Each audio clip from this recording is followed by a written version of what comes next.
Trapped aboard Dr. Fu Manchu's launch, Nayland Smith and Caramé discover Inspector Weymouth and Dr. Petrie as prisoners of Fu Manchu.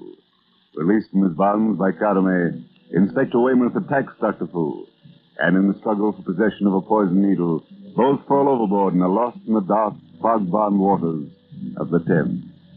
We find Nayland Smith, Caramé, and Dr. Petrie in the office of the River Police. They are discussing the night's happenings. You found nothing, Thomas? No trace of Weymouth? Nothing, Mr. Smith. It's odd, too. However, the police launches are still searching. I'm afraid there's not much hope. And you heard only that hideous laughter? Yes, just before we picked you up. I hope to heaven the river's put an end to that yellow swine. And in that poisonous cellar they found what? 8 men, dead of suffocation. 8 men? Caramé, you and your brother are free now. You need not fear to answer Mr. Smith's question. What do you wish to know? How many men were working with Fu Manchu? Well, I do not know definitely. I only know that he brought 7 dacoits with him to England. Do you know of any others aside from the dacoits? Some there were who lived in the East End. Shenyang was the East End headquarters. What about the houseboat? He used that as a laboratory for certain experiments. And the yacht, Miss Caramé? It was to have sailed for China after waiting at a certain point until midnight. Well, it's long past that now. You believe it sailed? I do not know. Anything further, Mr. Smith? No, that's all. And now, Petrie, what are we going to do with her and the boy? Lodge them at an hotel, I suppose, at present. Righto. And I'll arrange to have the place patrolled night and day. Why that? You surely don't believe that I Henry... can't and daren't believe Fu Manchu dead until I've seen his body with my own eyes. Your brother, Mr. Weymouth, made a gallant finish. If ridding the world of Fu Manchu were the only good deed to his credit, his life was well spent. There are 2 things, Mr. Smith, I cannot understand. What was the meaning of the horrible laughter, and where are the bodies? Well, Caramé can possibly answer your first question. When your brother and Dr. Steve fell into the river, Mr. Weymouth, Fu Manchu held a poisoned needle in his hand. The laughter meant that the needle had done its work. Inspector Weymouth had become mad. What was on the needle? A poison prepared from the venom of the swamp adder. It produces madness, but not always death. But the bodies, how do you account for the fact, Mr. Smith, that they were not recovered? I understand that persons lost at that point are not always recovered. You have told his wife? Not all. She doesn't know of the poisoned needle, of course. Is there any improvement in Mrs. Weymouth's condition? Very little. She seems to have delusions. Delusions? Of what nature? For the last 3 nights, she's cried out at the same time, 2:30, that someone was knocking on the door. Which door? That one yonder, the street door. Were there any incidents, Mr. Weymouth, occurring with regularity at precisely that time before your brother's death? John often came home from the yard at that hour of the morning. I see. And he always knocked on that door before entering. Yes. We naturally thought Mary was losing her mind. But last night, my wife, who's been staying with her, heard it too. A subjective hallucination, Petrie? Very possibly. I suggest, Mr. Weymouth, that your wife be relieved of her duties here. Too great a strain for an inexperienced nurse. Besides, I have a plan. Thank you, and good day. Come, Catamay. You must be mistaken, Catamay. The old gentleman we saw at the British Museum today no more resembles Fu Manchu than I do. Nevertheless, Fu Manchu was there. I felt his presence. Something always tells me when he is near. It was Professor Jenner Mond you saw, Catamay. The attendant claimed he knew him well. Didn't he tell you, Nayland, that the professor had lately returned from China? Yes. He said Jenner Mond had lived in the Orient so long as to be almost an Oriental. Jenner Mond.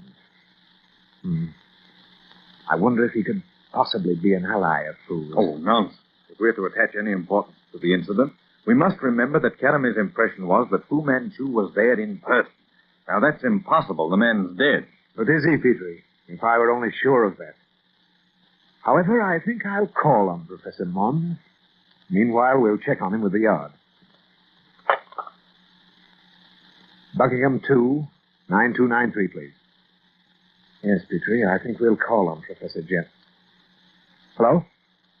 Oh, put me through to Burke. Nayland Smith, Burke. Listen. Get all available information on Professor Jenner Mond. Yes, the Egyptologist. Ring me when you have it. I suppose this is another wild goose chase, Petrie, but I must be certain.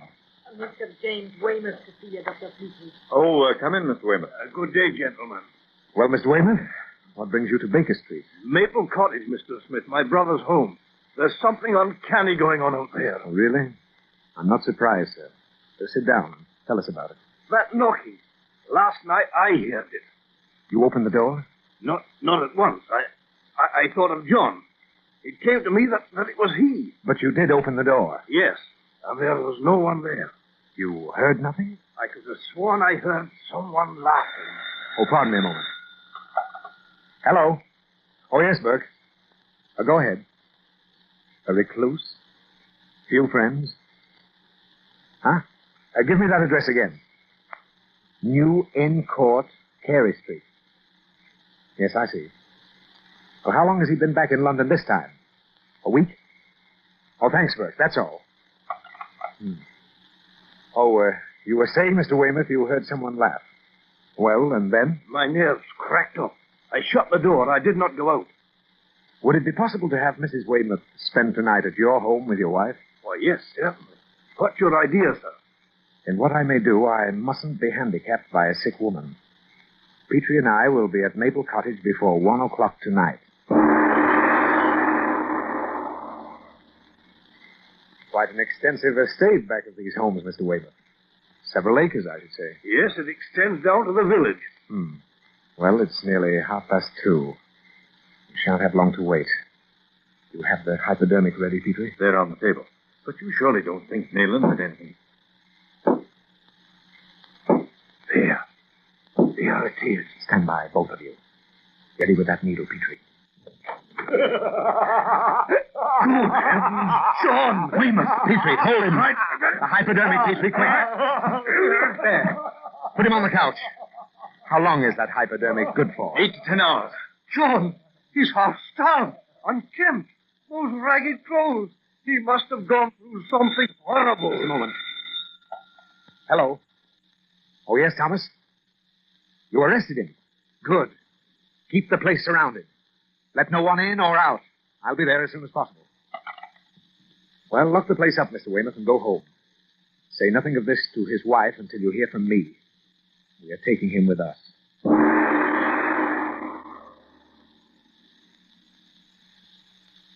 Untidy mess Professor Mond has here. We arrested him as he came in, sir.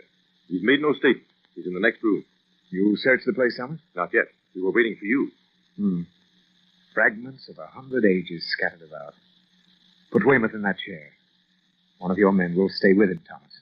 Come on, Petrie. There he is. In that great chair, calmly reading. Seems a shame. White-bearded old gentleman like that. Jenner Mond, eh? Watch, Petrie. Watch closely. What? Great Scott! You see, Petrie? A wig and a false beard. By Jove, Fu Manchu! Clever, Mr. Smith. Very clever. Drowned in the Thames, eh? What have you done with Professor Jenna Mond? Professor Mond, he has been detained in the Orient. As a guest of the Black Puppies, he is being well cared for, Mr. Smith. I can well imagine. Now, Dr. Fu, can you restore the inspector to sanity? Inspector Weymouth? Oh, so you have found him. Under certain conditions, I can. No conditions. I can't save you from the hangman, and I wouldn't if I could. You misunderstand, Mr. Smith. What I have done from conviction and what I have done through necessity are separate.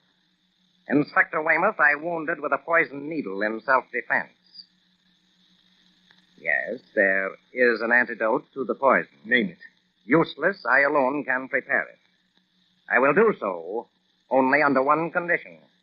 And that condition? That no one else shall be in the room or the house but he and I. Where is he? In the next room. We brought him with us. He's under an opiate. Make your arrangements, then, that he and I be left alone. I don't trust you. You're planning a trick. May the god of Cathay hear me. I swear to restore the inspector to full health and vigor under the conditions stipulated. Very well, that's sufficient. Thomas, your men are to return to their posts outside. Come. Very good, sir. Made a mistake, Nayland. Trust him. Oh, what else was there to do? He's the only man on earth who can restore Weymouth. What about him? Fu Manchu, Mr. Smith. The moment Weymouth steps out of that door, you'll go in and take him, Thomas. Right, sir. Nayland, look. Coming out of the house. It's Weymouth. Dr. Petrie, what's happened? Oh, Weymouth. You're all right? Why, yes, I'm all right. Bit tired. Great Scott, what's that? Nayland! Fire! The house is in flames! Quick, Thomas, into that door. Impossible! It's already a roaring furnace! We've got to get Fu Manchu. Mr. Smith, Dr. Petrie, Listen. I am recalled by one who may not be denied. In much that I came to do, I have failed. Much that I have done, I would undo. Out of the fire I came, in fire I go. Seek not my ashes.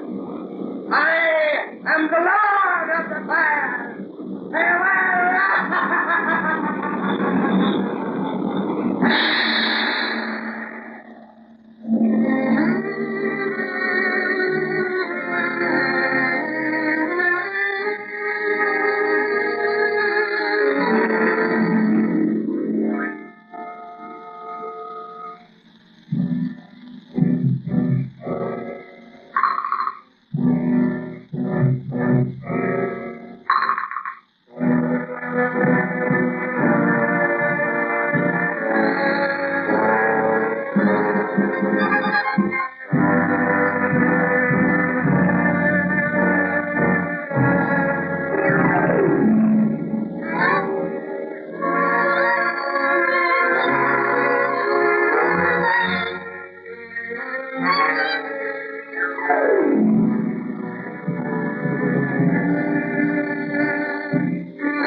The shadow of Fu Manchu.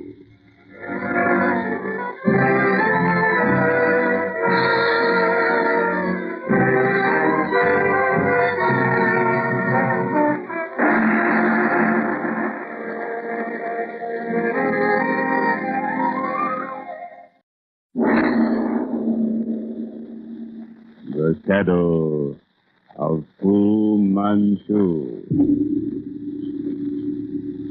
Based on the stories by Sax Roma.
tour of the British Museum, Garame senses the presence of the supposedly drowned Dr. Fu Manchu.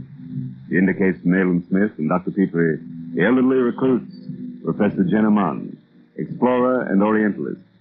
Given up as dead, following his drowning with Fu Manchu, Inspector Weymouth has discovered a raving maniac near his home. Believing that Professor Jenneman may be an ally of Fu Manchu's, Nayland Smith has him held for questioning, and under a gray wig and false beard, he discovers Fu Manchu. Stipulating that he be left alone with Weymouth, Fu Manchu agrees to restore the inspector to sanity. As Weymouth leaves the house, a sane man, the building bursts into uncontrollable flames, with Fu Manchu apparently still inside.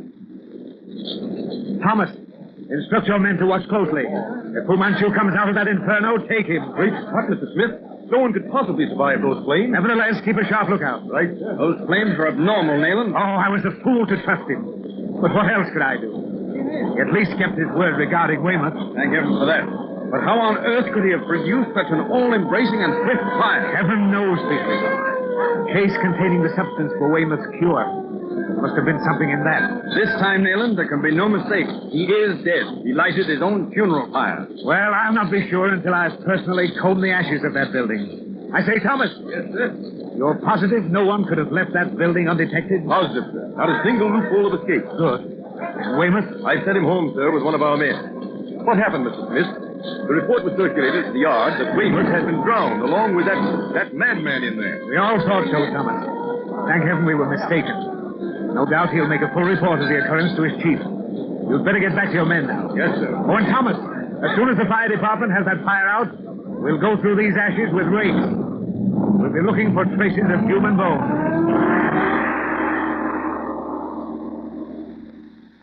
Weymouth miraculously restored to sanity by the man he fought. The place in flames, burned to the ground with a rapidity that points to some hidden agency, yet not a trace of human ashes. Well, he couldn't have gotten away in the confusion, Nayland. There was no possible chance of escape. A rat couldn't have passed Thomas's men undetected. Then how are we to account for the absence of any bones? We must remember that as a chemist, he has no equal. I'd say that whatever caused that fire to burn so swiftly and savagely very likely also consumed Fu Manchu's remains. I hope you're right. But his last speech to us out of that inferno, was it the taunt of a madman bent on self-destruction or the jibe of a clever scientist and the most elusive being ever born? Will we ever know the answer to that? But whatever it was, his voice was raised not in anguish, but in triumph. Gad, had that man only been born under another star, what a godsend he might have been to humanity, to civilization. Yes. Strange that a man should turn the intelligence of such stupendous brain power, such vast knowledge to the perpetration of crime. Yes, the most dreadful being who ever threatened the peace of the civilized world. You know, Nayland, I'm almost positive that this weird being had conceived some kind of admiration. Respect is perhaps a better word for Weymouth. He had, Petrie. Very much so. Weymouth is absolutely the opposite type. It was very likely the admiration of a brainy man for brawn and muscle. Though Fu Manchu was by no means a weakling himself. I was just going to say, the fight he had on the launch with the inspector proved that. His was the strength of madness, Petrie. Ordinarily, he'd have been no match for Weymouth. However, Fu Manchu was capable of strange sentiments. He had a similar feeling about yourself. About me? Oh, come, Nayland. Fu Manchu regarded me as a nitwit. He had little respect for my mentality. Then why, during the several times you were in his power, didn't he destroy you? Had you ever thought of that? It would have been simple enough. Yes, I suppose it would. And never can we be positive of his death. Oh, by the way, Sir Basil has just told me the time to return to Burma. Burma? Great Scott, man. Aren't you entitled to a rest after all this? Oh, the powers that be grant me a fortnight. I'm leaving then. I shall miss you, Nayland. Not to mention Caramay, eh? She and Ollie will be with me as far as Alexandria. I hope she's able to locate her family. You're going to help her, of course. All I can, naturally. No one for me this time, old chap. Probably one of your patients. Dr. Petrie speaking. Hello, Petrie. Hello. Nayland there? Well, right here's about it. Put him on, will you, sir? Just a moment. Well, no rest for the weary, Nayland. Hmm? Sir Basil Townsend of Scotland Yard. Oh, great Scott. Can't they let a man catch his breath? Yes, Chief? Sorry to interrupt the beginning of your vacation, old man, but are you at liberty to come to the yard to my office immediately? Of course, sir. What's up? We'll hold the details until you get here. Oh, bring Dr. Petrie if he cares to come. Righto, sir. At once. Sit down, gentlemen. Sorry, Nayland, to have had to call you, but something in your line has only just come up. In my line? Oh, what is it, Chief? Heaven knows. If I weren't positive that Fu Manchu was dead, I'd almost believe that... However, you and Petrie haven't had commonplace lives lately. Fu Manchu saw to that. But if I'm not mistaken, even stranger things are ahead of you. That's almost impossible, Sebastian. Terror can have no blacker meaning than that which Fu Manchu gave to it. But as you say, Fu Manchu is dead. That being the case, Chief, what have I to fear? You have to fear the sea fan. By Jove. The sea fan. I've always felt that Fu Manchu was the servant of others. Right, Nathan. We knew he wasn't the head of the organization which dealt in wholesale murder, which aimed at upsetting the balance of the world. I think you even know the name of the certain Mandarin and member of the Black Potters who was his immediate superior. I do. But I've never dared guess at the identity of what we may call the head center. Then I suppose, sir, my return to Burma is postponed. For the present, at least. Caused by the sudden arrival of Sir Gregory Hale, former attaché of the British Embassy at Peking. Sir Gregory? Here in London? At the New Louvre Hotel. Suite 14A, 4th floor. Has he made a report to the India office? On the contrary. He hasn't entered any office. Nor will he receive any representative. He's been locked up in his suite since his arrival a week ago. But I thought he'd only just arrived. So did we. Until we learned differently. Great Scott. Is the man mad to lock himself up in that fashion? Either mad, Nayland, or the savior of the Indian Empire. Just what do you know of him? Oh, not a great deal. In fact, only slightly. He honored me at one time with the belief that I was the only man in Europe worthy of his confidence. He resigned his appointment at Peking some 8 months ago, didn't he? Yes, and set out on a private expedition to the Mongolian frontier with the intention of visiting some place in the Gobi Desert. From the time he crossed the frontier, he disappeared for 6 months. To reappear in London a week ago.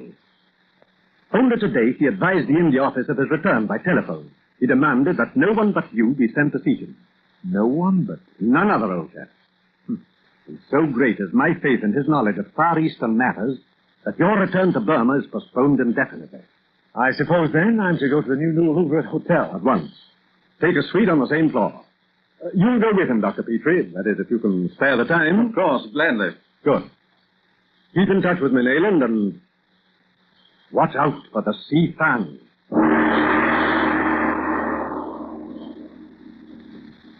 Strange business, Petrie. Stranger, I believe, than any we've known, even with Dr. Fu Manchu. Oh, that would be utterly impossible, Nayland. It would seem so, wouldn't it?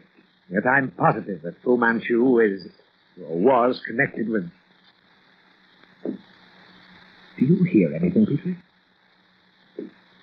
Sort of tapping? Yes, listen.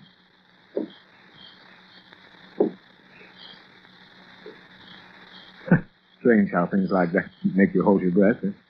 Our experience with Fu Manchu has made us act like nervous old women. But tell me, who or what is this sea fan you and Sir Basil seem to be so familiar with? Possibly the real and as yet unsolved riddle of Tibet. The mystery concealed from the world behind the veil of Lamaism. And Sir Gregory Hale is the man who has dared to raise that veil. Let's look him up. Yes, that's Suite 14A, isn't it? It's almost across the hall. Lock the door, Petrie. Right. Oh, yes, there's Suite 14A, just... Oh, I beg your pardon, gentlemen. Can you help me? He's my master. Come and see him, for heaven's sake. Come and see him. Now, steady, old man, steady. What's wrong? He's dying or going mad, sir. I never disobeyed his orders before, but I can't stand it. I can't help myself. Who are you? What's your trouble? I'm Beetson, Sir Gregory Hale's man. Sir Gregory. Come on, Petrie. I don't see him in the sitting room. Where is he, Beetson? The bedroom. In there, sir. Great Scott! Can this creature be Sir Gregory Hale? Lift him up, Petrie. He seems to be choking. Glass of water, Beetson, hurry. What is it, Petrie? In heaven's name, what is it? I don't know. Apparently losing the power of speech. What? He was stricken dumb, gentlemen, a few minutes ago. Bring this, Sir Gregory. Here.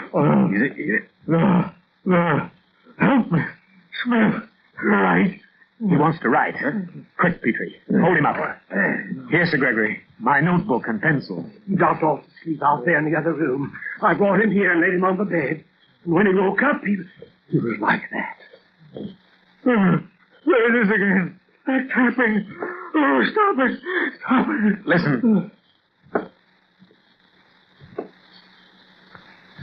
Sir Gregory. Look at him. By Jove. Pull yourself together, Beeson. I'm afraid there's nothing can be done for Sir Gregory now. He's dead. Dead? Dead? The paper, Petrie. He wrote 6 lines. Huh? What is it?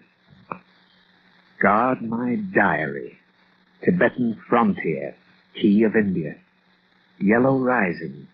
Watch Tibet and the sea fan. And beware man with limp.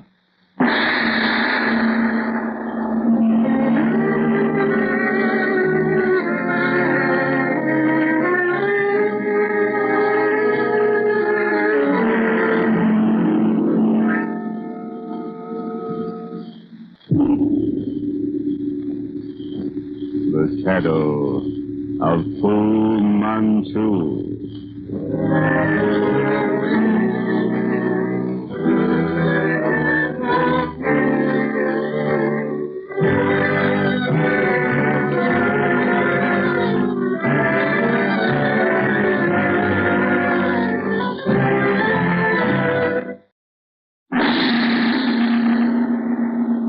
The shadow of Fu Manchu. Based on the stories by Sax Roma.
Following the return to sanity of Inspector Weymouth and the burning to death of Fu Manchu, Nayland Smith is sent by his chief to the hotel of Sir Gregory Hale, erstwhile attaché to the British Embassy at Pekin, and to receive from him a report on the Mongolian frontier.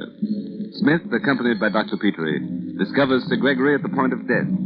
Unable to speak, Sir Gregory scribbles a few words in Smith's notebook before he dies. The paper reads, "Guard my diary. Watch Tibet and the sea fan. And beware the man with the limp." As usual, Petrie, we're in too late.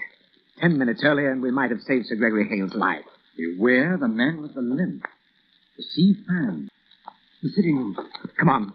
Lights, Petrie. Find the lights. Huh? He went out that door. Oh, blast it. There he goes. Down the end of the corridor. I'll get him. Look, that small brass chest. He left it there for me to fall over. An old trick, but effective. He got away, sir. Disappeared. When I got to the corner, he was gone. The chest. That's what he was after. Oh, thank heaven you were too quick for him. What about the chest? Sir Gregory brought it to England with him. He's been guarding it for the past week, night and day, with a loaded pistol. Put it on the table. You know, Beatson, what it contains? No, sir. Every night he lay with his head on it. During the day, he never took his eyes from it. Close the door, Petrie. He didn't tell you, Beatson, what was in that chest? He said nothing? He'd cry out in the dead of the night, "Beatson, you hear that woman?" And then he was constantly listening for someone that he called the man with the limp. The man with the limp. He'd have me up with him during the night, listening with him. There he goes, he whispered, with his ear close to the door. Has he had any visitors? None, sir. He said that he'd seen no one but a Mr. Nayland Smith. He said Mr. Smith was the only man he could trust. You've gone through a trying ordeal, old man. No one could have done his duty better. This gentleman is Nayland Smith. Oh, thank heaven you've come, sir. Whatever can be done to carry out your master's wishes shall be done. Go into your room now and lie down until we call you. You need the rest. Yes, sir. Very good, sir. Petrie, I want you to examine the body of Sir Gregory. Determine the cause of death if you can. I'll go over things out here. Let me know if you find it. Found it on the bed. Could it mean anything? What is it? A flower. Bruised, but fresh. Couldn't have been in the room very long. What's the matter? Put that thing down, Petrie. On the table. Well, of course, but You didn't break that stalk? No, I found it just as you see it. Have you smelled the petals? No, I intended Don't to. do it. Pronounce slowly the word Sakyamuni. What in the name of... I mean it. Do as I tell you. Of course, Sakya Muni. Phew. All right. Now go and wash your hands thoroughly. There, in the bathroom. Vincent! Go on, Petrie. Wash your hands. You fall, sir. Have any flowers been brought into this room today? Flowers? No, sir. You were certain of that? Positive, sir. Who brought up the meals? No one, sir. There's enough tinned and bottled food here, sir, to last for weeks. I got it the day we arrived. No one has entered or left these rooms until you came tonight. Excepting yourself. Excepting myself, sir. Then how in the world... You washed your hands, Petrie, thoroughly? Of course, but why... Later, old chap, later. Do me a favor now. Telephone down to the manager and ask him to come up at once. Then call Weymouth. But not a word to either of what's happened here. Oh, well. Telephone seems to be out of order. Oh. Well, I'll go down to the lobby. Righto, and hurry. Beatson, go with him. Yes, sir. The elevator, Dr. Petrie. He's around the corner, the far end of the corridor. Wait. Listen. That tapping We heard it often, sir, passing our door. seems to come from down the corridor around the corner. Let's see who it is. Come. That door. Just closing. You went in there. Right. Well, we'll see.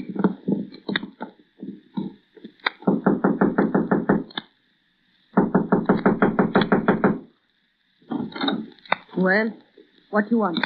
Go away. This private room. There's someone in here I wish to see. You see nobody. Go away. Well, that's that beats me. Well, come on. Let's go on to the lobby. This hotel must cater to Orientals, huh? A half-caste, sir. I've seen many like her in the East. Have you seen this particular one during your stay at the hotel? No, sir. Well, hope she doesn't report us to the management. Well, you'd better go back to the room. I'll make the phone call and... So distinguished a guest as Sir Gregory should have chosen the New Louvre as a place to terminate his career. I hope you'll keep it as quiet as possible. I'll do what I can. Oh, by the way, you have Oriental guests with you? None at the moment, sir. Oh, not a certain Oriental lady? No, sir. You have likely seen one of the ayahs. There are several Anglo-Indian families here. Very well. The authorities will be here presently to take over. I'll see they cause as little fuss as possible. Thank you. I'm positive, Nayland, that the man with the limp was in that room. The woman acted frightened, guilty. Perhaps he was, Petrie. However, we're not dealing with Fu Manchu now, but an entirely unknown quantity. The seep. Just what the devil is the seep? The greatest mystery of the mysterious East. We know that Fu Manchu was in England, paving the way for a vast empire. An empire the rest of the world terms the peril. Well, such an empire must have... An emperor. Why not an empress? Oh, the lowly place held by women of the East. I can cite notable exceptions, both ancient and modern. However, a moment's consideration will disclose many advantages in the creation by a hypothetical group of an empress. Well, I don't follow. I should think a man Now, wait. would... There's a persistent tradition throughout the East that such a woman will one day rule over the world. Oh, legend, a superstition. I was assured some years ago by a learned pundit, a sort of Buddhist prophet, that a princess of very ancient lineage living in some secret monastery of Tibet was to be the future empress of the known world. And you believe that? I believe this tradition, or the group who seek to keep it alive, to be what is called the seep. Some of what I've told you is legendary and some superstition, but part of it is true. Come, old man, really now, you're joking. By no means. And Hale blundered into this giant conspiracy, in which I'm certain Fu Manchu had a hand. And in that brass chest is something indispensable to the success of this vast movement. Then he was followed to this very hotel by agents of that group? Rather evident, isn't it? You're going to open the chest? Decidedly not. Hale's fate is warning enough for me to keep away from it. Since I was with him when he died, and they don't know how much I know. You have some idea how he died? The flower of silence. You found it. That thing on the table. You call it the flower of silence, then you must know something. I ran across it once. In Upper Burma. A Tibetan monk died mysteriously. Inarticulate. The native who took me to him saw in the monk's hand a crumpled flower. He bolted, screaming, "The flower of silence, the seep." But how does the poison enter the circulation? A hollow thorn among the petals. How it functions, I don't know. But I extracted enough poison from the petals to kill a dozen men. Oh. Well, why, Nayland, did you have me repeat the words Sakyamuni? From the pundit I mentioned, I learned the flower of silence was used by a certain group. He said that, according to some authorities, one who had touched it might escape death by immediately pronouncing the sacred name of Buddha. Magic, Nayland. Bit out of date in this day and age, eh? The pundit was no fanatic. You see, he explained that no one who had been poisoned by the flower could correctly pronounce the word Sakyamuni. Oh, I see. Since the effect of the flower is to instantly tie the tongue, I suppose the pronouncing of the name of Buddha becomes a test whereby the victim may learn if the poison has entered his system, eh? Exactly. Then, Nayland, it behooves us to be doubly on our guard. Unless I'm very much mistaken, the man who mysteriously entered these rooms in search of that chest and the woman I saw are one and the same. What gives you that impression? The glimpse I caught of the fellow as he went through that door. Well, he was small, and the woman's face seemed familiar. Then at least two of the Oriental group are here in the hotel. The woman and the man with the limp. We'll guard the chest, turn about tonight, old chap. You take the first watch. Wake me at 4 a.m. And remember, we must not doze for an instant. Joe. Strange tapping again. The floor above. Nayland. It's 4 o'clock. Nayland. Great Scott. Nayland, wake up. Peeping. What's happened? Quick, get out of the way. What's the matter, old man? Matter enough. This light fixture. It was hanging within an inch of your face. Look, fastened to the edge of it. Flower of silence. Good heavens. Someone has been at work on the floor of the room above the bedroom. They fastened the flower to the fixture, let it down, and you would have tried to brush the thing away. Ah. Now I see how the thing was introduced into Hale's room. By the light fixture over the bed. Sakyamuni. Sakyamuni. Oh, thank heaven I saw it in time. Say, listen. We shan't miss him this time. Come on, Nayland. No. There are times when prudence is the better part of valor. Neither of us must leave this room tonight.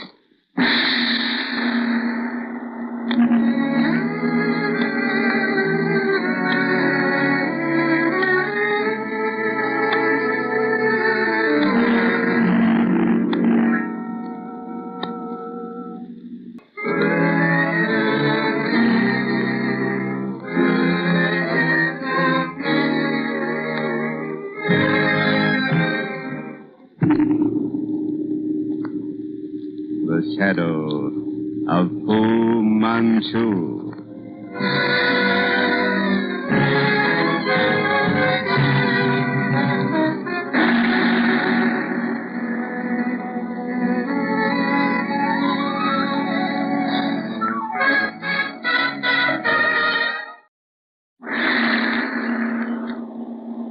The shadow of Fu Manchu.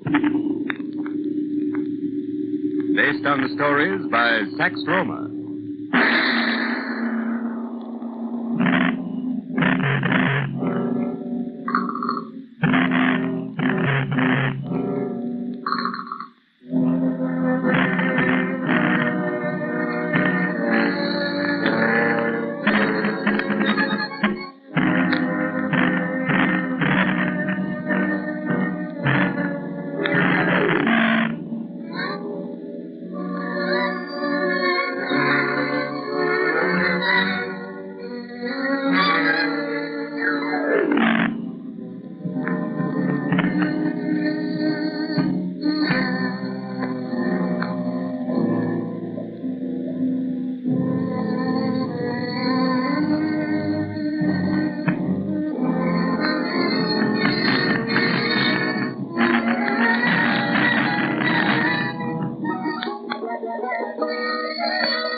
Instructed by his chief to pick up a confidential report on a Far Eastern matter from Sir Gregory Hale, former attaché to the British Embassy at Pekin, Nayland Smith and Dr. Petrie find the diplomat in his hotel at the point of death. On Sir Gregory's pillow, Dr. Petrie discovers the flower of silence, the first effect of which is to render one instantly inarticulate. Sir Gregory scribbles a few words before he dies, warning Smith beware of the man with the limp.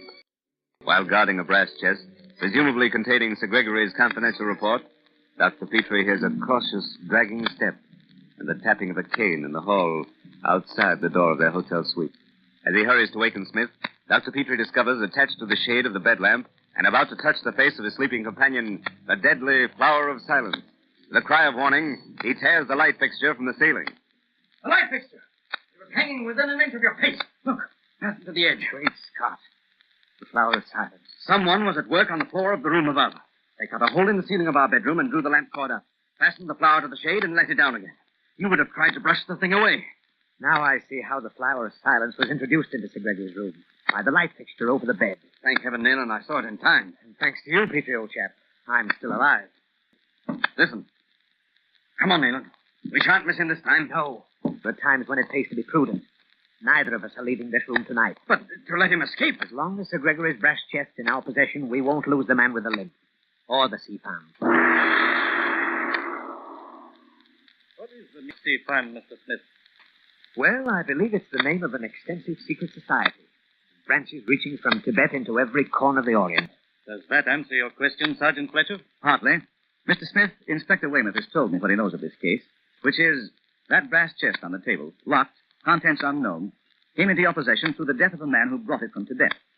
He's dead, possibly murdered by members of this sea fan. You know there is someone here in London anxious to get hold of that chest, right? Exactly, Sergeant.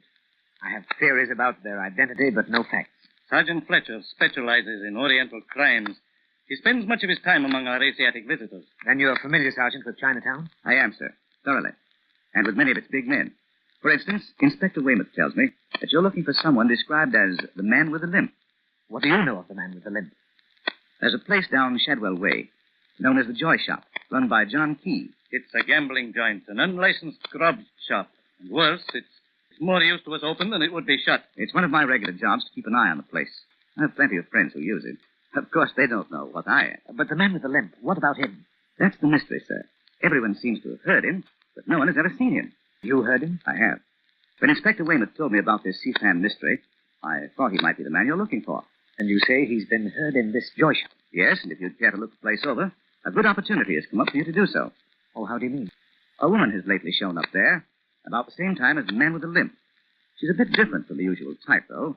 Eurasian, but a good looker. Eurasian, you say, Sergeant? A half-caste, at least. A tigerish sort of person. In looks, I mean. You know her? Well, I've done my best to get into her good graces. To a certain extent, I believe I've succeeded. I was there last night, and Zulika, that's her name, asked me if I knew a big, strong fella. A strong fellow, eh? Yes, I thought it might lead you to something anyway. So you told her you had such a... Yes, and promised to bring him along this very night. Good. I'll be that man. I'll leave all details to you and Weymouth and meet you at the yard tonight. We'll go disguised, of course. Right, sir. Speaking of Eurasians, Doctor, when does Caramel sail for Egypt? She and her brother sail tomorrow. Now, Petrie, I'm leaving you out of tonight's business, unless Weymouth can find a place for you in his part of the program. He's welcome to go with Mackay and me on the police lounge. I'll be with you, Weymouth. Right. Then Fletcher and I will be off to make the necessary arrangements. We'll look for both of you at the yard this evening. Come along, Fletcher. Oh, wait a moment, Weymouth. I'll go with you as far as the street. I'm taking a taxi to the bank. This chest goes into a bank vault today.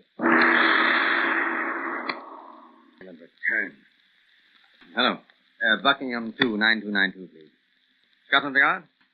Put me through to Inspector Weymouth, please. Hello, Petrie. Oh, Weymouth? Have you heard from Smith? No, haven't seen him since I saw him out for the bank this morning. Well, it seems to me one of us should have heard from him today. Oh, no cause for alarm, Doctor. It's never fun to him. He'll show up in time for tonight's work. Yes, I suppose so. However, I think I'll come up to the yard immediately. I'll leave word for him here. If he turns up at the yard before I arrive, have him... Word, Smith, yet, Weymouth? Nothing yet, Doctor. To which bank, Dr. Petrie, did he take that chest? The West End branch of the International. Suppose you call the resident manager. He should be able to tell you if Smith was there today. Yes, Radcliffe should know. We're both acquainted with him. Will you get him for me, Weymouth? Yes. Yes, sir? Put me through to the West End branch of the International Bank. The resident assistant manager. His name's Ratcliffe. I don't know the number offhand. Look it up. Yes, sir. I don't think there's any cause for worry, Petrie. He's bound to show up any minute. Probably. Nevertheless, I'm uneasy. I'm sure he'd have gotten in touch during the day. We would have dinner together before coming on here. Weymouth speaking. Mr. Radcliffe, sir. Right. Put him on. Radcliffe, Dr. Petrie.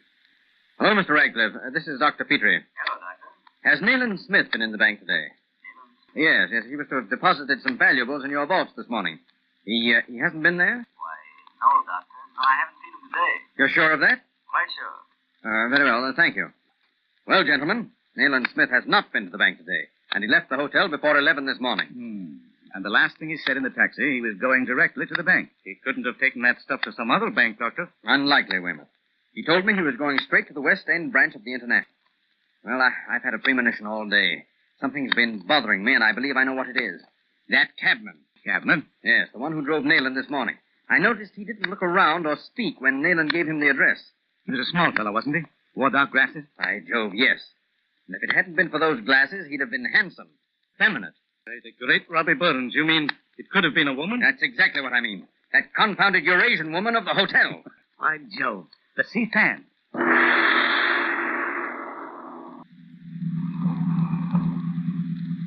It's no easy matter to patrol the neighborhood of John Key's shop without their getting wind of it. That's right. The entrance is a long, narrow rat hole of a street, running at right angles to the Thames. There's no spot from which the backyard can be overlooked. Here's the river police station. Mackay will be waiting. Come along. The police launch can drop down the tide, lie off the Surrey bank. There's a vacant wharf facing the street. You can slip through, Inspector, and show a light. Then Dr. Petrie and I'll know you've arrived. We'll answer your signal. If there's any trouble, we'll blaze away with our revolvers. Right. Well, here we are, Mackay. You don't seem to recognize Dr. Petrie. Dr. Petrie? Great Scott. I wouldn't have known him in that makeup in a month of Sundays. What's up, gentlemen? It's the Fu Manchu business again, Mackay. Fu Manchu? I understood that case was off the book. I thought he'd burned to death in that house in Carey Street. Some of his friends are pretty much alive, then. It seems that Fu Manchu was only the agent for someone a great deal bigger. Joe, has the real head of the business turned up then? We find we are now up against what is known as the sea fan. The sea fan? What in the name of common decency is that? You see, Weymouth? Always the same question. What is the sea fan? Perhaps Mackay Nayland Smith could tell you, if he were here. The sea fan got him today. Got him? Nayland Smith is missing, Mackay. Vanished. Fletcher here has found out that John Key's place is connected in some way with the business. Johnny Key, eh? Well, let's get started, Weymouth. We're wasting precious time, and you know what that may mean. Right. Mackay, I'm going with you in the launch. Fletcher and Dr. Petrie are going by cab. Only part way. We'll walk the rest. Johnny Key's patrons don't, as a rule, show up in taxis. Come along, Doctor. Don't forget the signal, and don't go into that dive until you have our reply. Right, Inspector.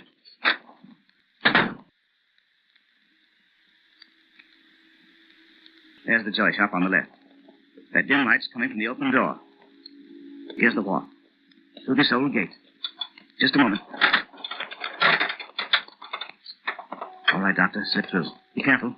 It's only a few steps to the edge of the wall. And lower your voice. Great Scott, it's black down here. I'll use my flash so we can find our way to the edge. Be careful of those boards. They're pretty rotten. All right, Doctor. This'll do. Keep an eye out there for Weymouth's reply.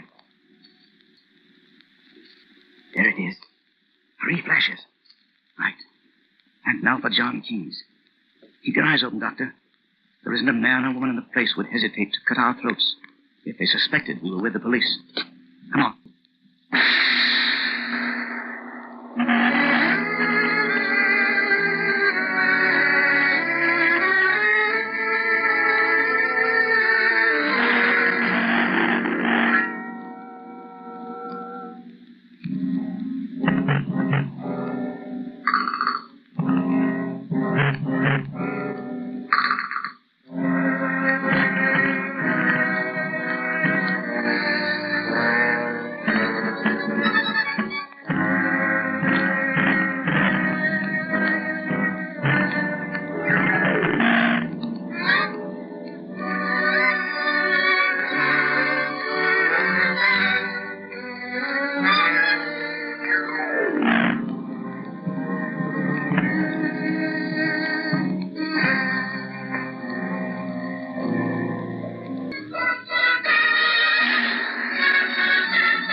The Shadow of Fu Manchu. Based on the stories by Sax Roma.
While conveying the murdered Sir Gregory Hale's brass chest from his hotel to a bank vault, Alan Smith is trapped by agents of the Seep, a powerful Oriental secret society.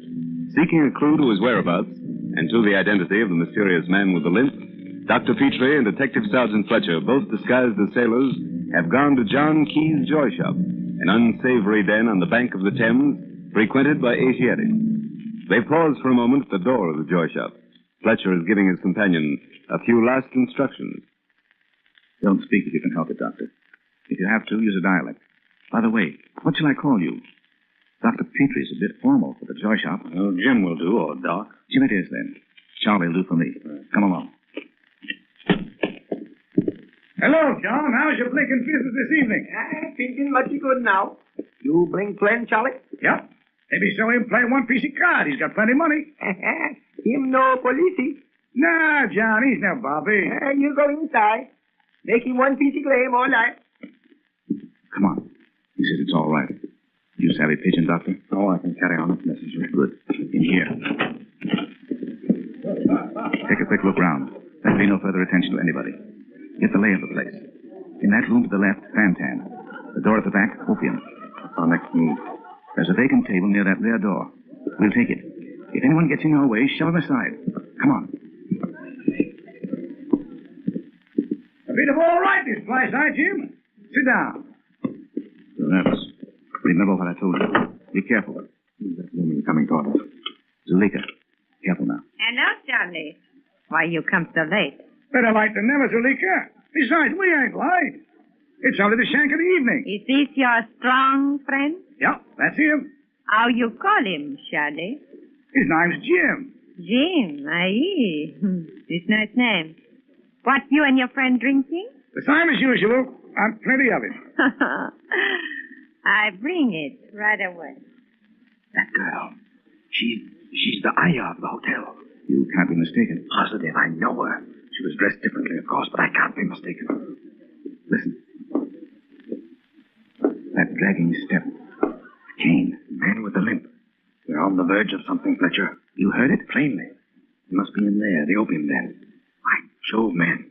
This place holds the key to the whole mystery. Quiet. She's coming with the drinks. Zuleika bring you good drinks this time. Here. Now, Jim, you will do something for me later? Anything you say, Zuleika, now or later. Good. Fine. It's nice for your friend, Charlie. I am going like him. Here's your money for the drink. You pay later, maybe. You sure you do something for me, Jim? Sure I will. I told you anything, any time. Soon I tell you. You do what I say, I pay you well. You stay here now. I will call. Now I'm positive. That girl drove the cab that came for Smith this morning. And it's plain Providence brought us here tonight. She's a member of the Sea Fan? Undoubtedly. Sit tight then and wait. We'll play the hand as it's dealt us. Don't do anything rash. Now's the time. She's just come out of the opium den. She's motioned for us. Come on. Any plans? No plans. We'll be guided by circumstances. Softly now. Come now, you two. You will help me now, no? Righto, Zuleika. Lead the way. Come then.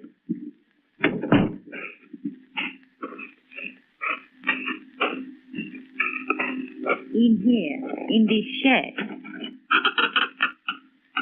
That big box on the floor. You two carry it and come with me. Where do you want it, Zuleika?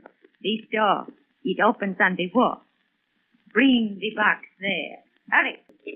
Right, Al. There we go, Jim. Hoist it up. The box, Fletcher. It's a coffin. Right. But what or who is in it? Smith. I'm positive. Look. It's just been nailed up. Hurry, you two. Bring the box here. Then I tell you what to do. Carry on, Petrie. Not the time now to show our hand. Come on. The box. Where we put it, Zuleika? It's blinking heavy, I say. You must carry it down walk steps to little boat. Right, El. Lead the way. It's not far enough, Fletcher. We can't take it to that boat. Right. Whenever you give the word, then, I'll take care of the girl. You get the box open. Ready? Now. What is it? Why you put down box? Bring it to Not little boat. this time, Zuleika. Look out, Fletcher. She's making for the boat. I'll get her. The signal to Weymouth. Get her. Weymouth! Weymouth!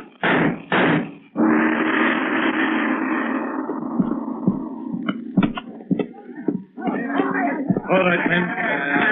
Clean out that guy. Arrest them all. We'll have the box open in half a moment, Dr. Petrie. Get at it, Thomas. Ellis, use the crowbar. Lively now. While they're opening the box, Doctor, will you have a look at Fletcher here? He's hurt. Fletcher? What? By Jove, that's a nasty cut. How did this... She got me with a knife. Down there at the boat. Your friend, Smith. Easy, old man. They're opening the box. By Jove, Weymouth. Fletcher's fainted. He's hurt bad. Is he finished? Well, it's a nasty wound, Weymouth. Painful, no doubt, but not necessarily fatal. You see here? The knife slipped along a rib. We'll get him to the hospital immediately. I'll turn him over to the police surgeon. Inspector Weymouth, we have it open. It's Mr. Smith's body, all right. What? His body? I can't be dead. Here, let me see. Oh, thank heaven. His pulse is strong. Your flask, Weymouth. Here. You're certain he's all right? Yes, drugged, I think. Jove, I wish I had my case. You see? He'll be all right presently. Give me a hand. We'll lift him up. My God, what? It's all right, there, old chap. Here, take another swallow. Petrie. Weymouth. The brass chest. They got it. Easy, old chap. Rather the chest than you. Thanks, old boy. You came through all right? Right as rain. But if you can, tell us what's happened.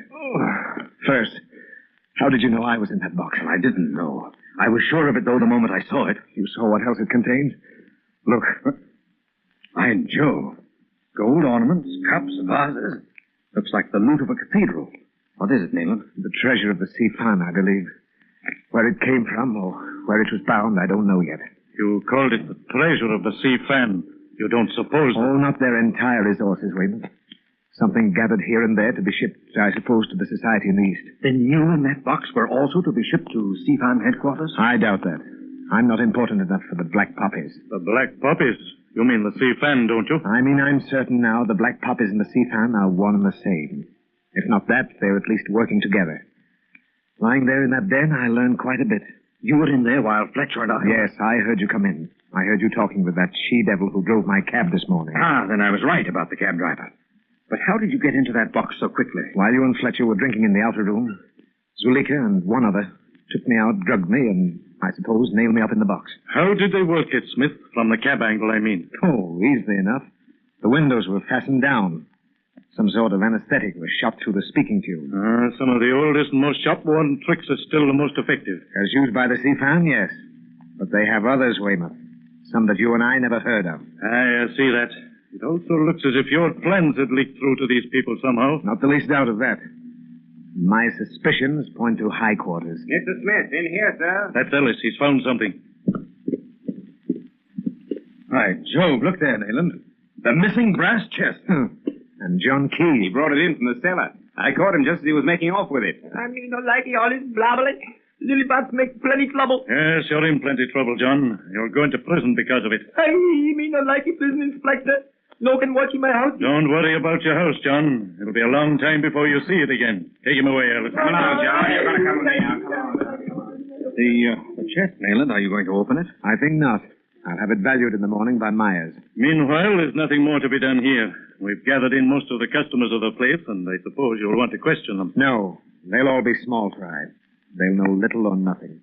Don't hold them on my account. You'll be going back to the hotel or to Baker Street? For the present, Weymouth, the chief wants me at the hotel. You'll find us there in case you want it. Very well. I'll get in touch later then. Good night. Good night, Weymouth. Come along, Peter. Well, Nayland, a pleasant little evening. By Jove, old chap, I wish you'd get rid of this chest. It's the key to all our trouble. And our contact with the enemy, Petrie. No, we'll keep the brass chest for the present. But you're going to put it in the bank vault, eh? I'm not quite certain yet just what I'll do with it. I'll know better after we've had it valued tomorrow. But if it contains Sir Gregory's report, I should think you'd be anxious to turn that over to the India office. I'm not sure it does contain Sir Gregory's report. At any rate, I'm convinced it holds something else as well. Something of vastly more importance to the Seafan. Then why not put an end to conjecture, to say nothing of the suspense, and open the thing? It's the only clue to the business that we have. There may be other clues inside. For the present, Petrie, I have a very definite reason for not opening it. Besides, we haven't the key. You're keeping something back, Nayland. Now, what is it? Bear with me a bit longer, old chap. Meanwhile, if what I suspect is true, any knowledge you might have of the contents of this little brass chest would be extremely dangerous to you. No more dangerous to me than to you, Nayland. However, if that's what you want. By Jove, I only just recalled it. The man with the limp. I heard him back there in that opium den where you were. You didn't by any chance see him? I did, Petrie. He was the one who gave me the drug. The man with the limp is Dr. Fu Manchu.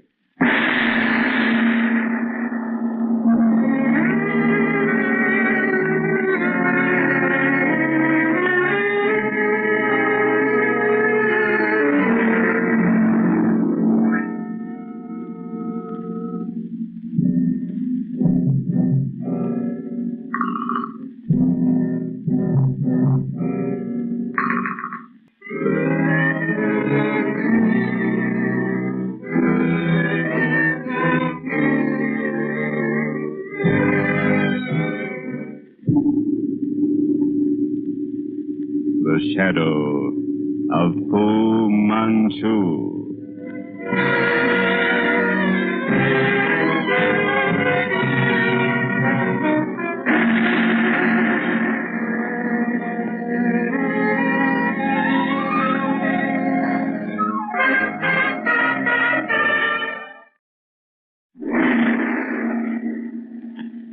The shadow of Fu Manchu. Based on the stories by Pax Roma.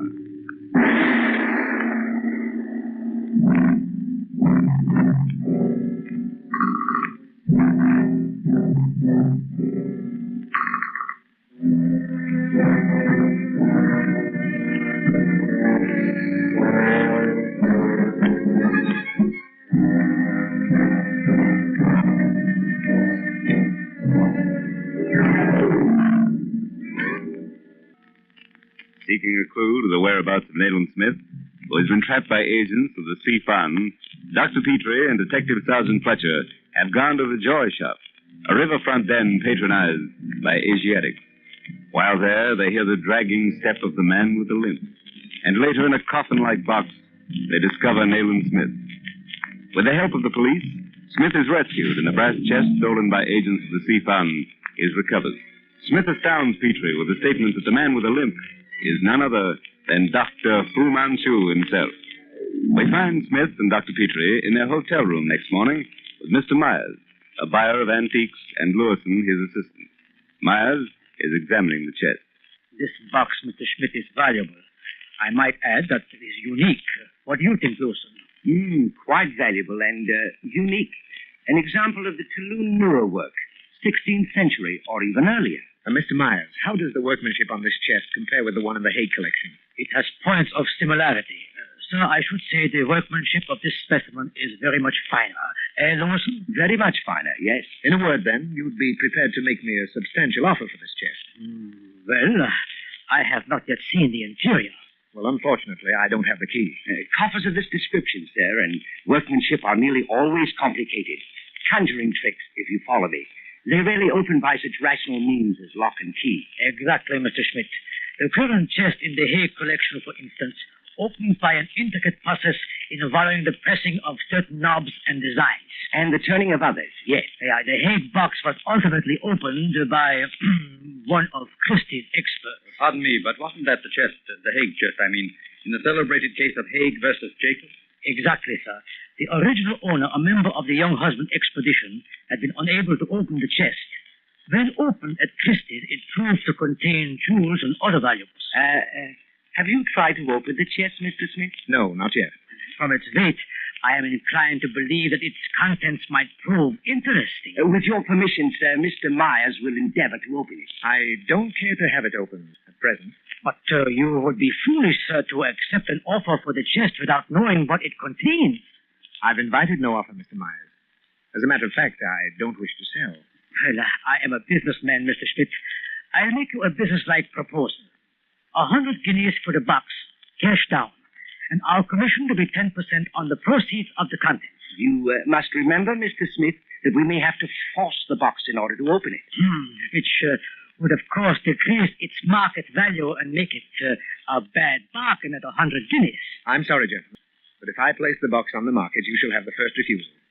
For the moment, if you'll just send me a note of your fee, I'll be obliged. But, Mr. Smith, the offer... Sorry, Mr. Lewison, I'm not prepared to discuss the question any further at present. I am sorry, sir. Good day, gentlemen. One moment, Myers.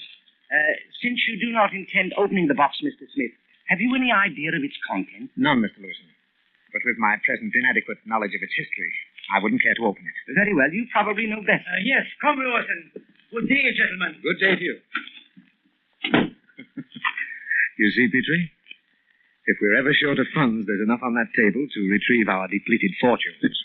They were certainly anxious to get inside the thing. Naturally. They saw only the intrinsic value. The manner in which it came into your possession suggests that it might contain something of the utmost value to the Sivan. Fu Manchu. A great mystery, that man. Think what he's gone through. That horrible fire, and still he lives. Petrie, without a single doubt, the man with the limp and the tapping cane was Fu Manchu. Nayland, now that the mystery of the absence of a keyhole in that chest is explained, I'm sorely tempted to try to open it. I'm positive it holds the answer to this entire mystery. And I think otherwise. I have a sort of fancy, superstition if you like, that nothing, not even our miraculous good luck, could save us if we once knew the secret of that chest. By Jove, Nayland, there are times when you amaze me. I know. Usually you're the one with the sense for divining Fu Manchu's presence, or one of his agents. Well, that second sight appears to have visited me now, and it directs me to avoid opening that chest. Well, then, for heaven's sake, man, do something with it. The bank vault is the only logical place for it. I'll take care of it tomorrow. But now, Weymouth's expecting us at the yard. Get your hat and come along. Eh? Why, yes, of course. But Weymouth... Come along, Petrie. You know Weymouth doesn't like to be kept waiting. Hurry, old chap. Oh, I'm coming. Say, but, Nayland, I didn't know we had an appointment. We have to have dinner with Weymouth at Gambrina's. Some special event, I believe. But the chest. You're not going to leave that unguarded. The elevator's here, Petrie. We must be careful until we're out of the air. Oh, by the way, Petrie, I understand from Sir Basil that Caramel's sailing date has been postponed. Oh, yes, for a day or so. Something to do with Wilson's not being able to leave as soon as he expected.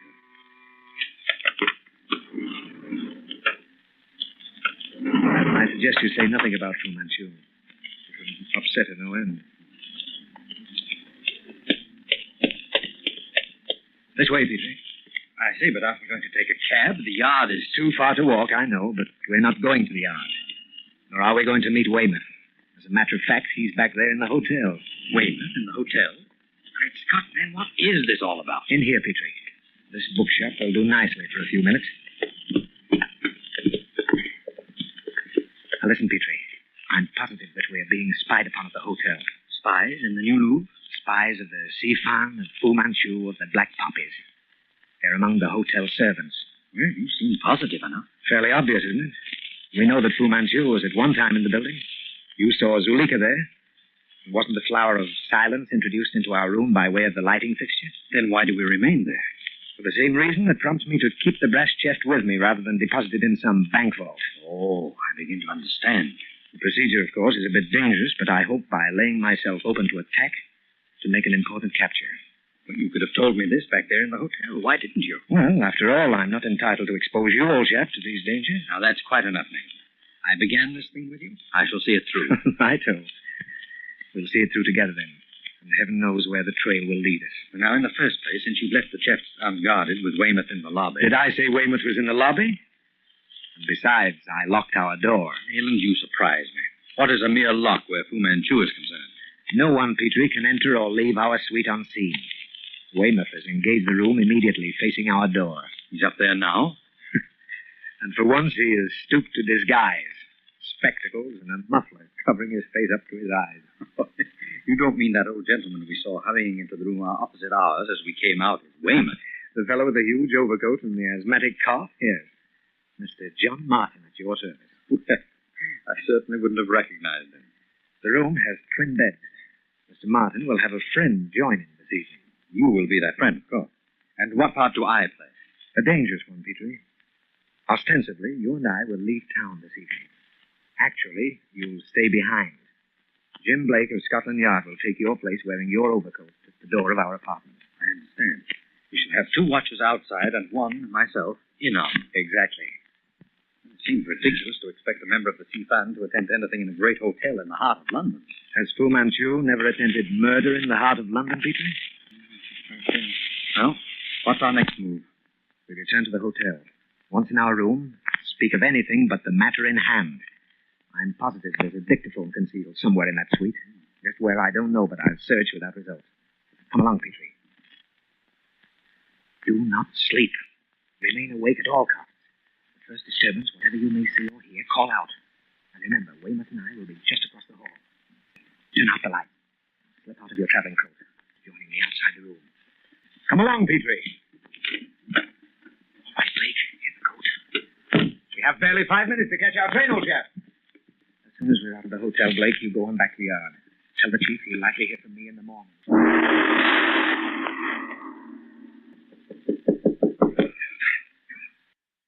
Hello, Martin, old top. You cough no better? No, this beastly London fog of yours races net with my asthma. Everything went off as planned, Smith. Everything. One spying on my movements should have been deceived. In Petrie's coat, Blake would easily pass it without me. Particularly spot for Petrie. They'd best be prepared to move fast. Yes. Although I gave him the opportunity to withdraw from playing the part of decoy, he insisted on seeing things through.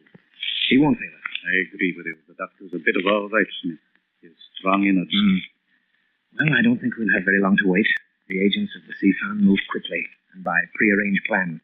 Just how or from which angle they'll strike, I can't say. Leaving that chest apparently unguarded was a bold step. Hayden! Hayden, Weymouth! Come on, Weymouth! The Seafan!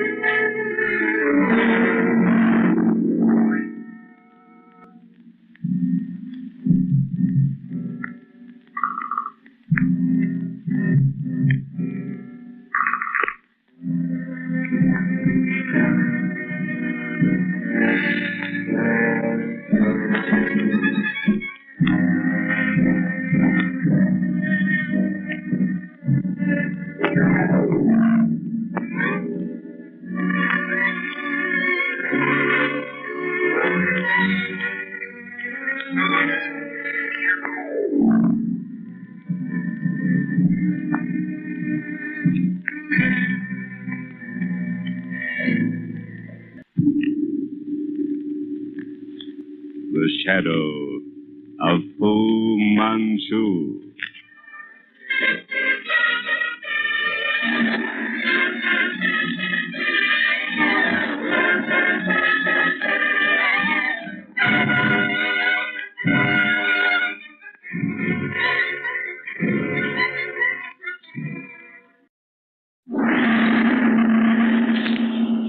The Shadow of Fu Manchu. Based on the stories by Sax Roma.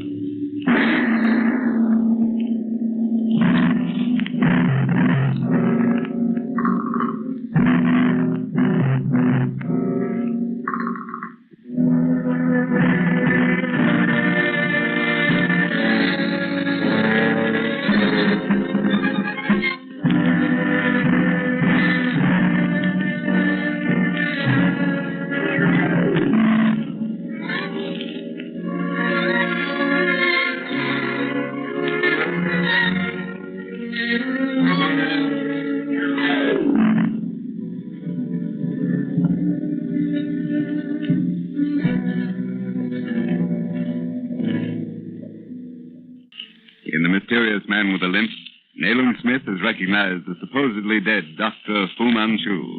The brass chest left behind by the murdered Sir Gregory Hale and stolen by agents of the Sea Fund has been recovered and is once more in Smith's possession.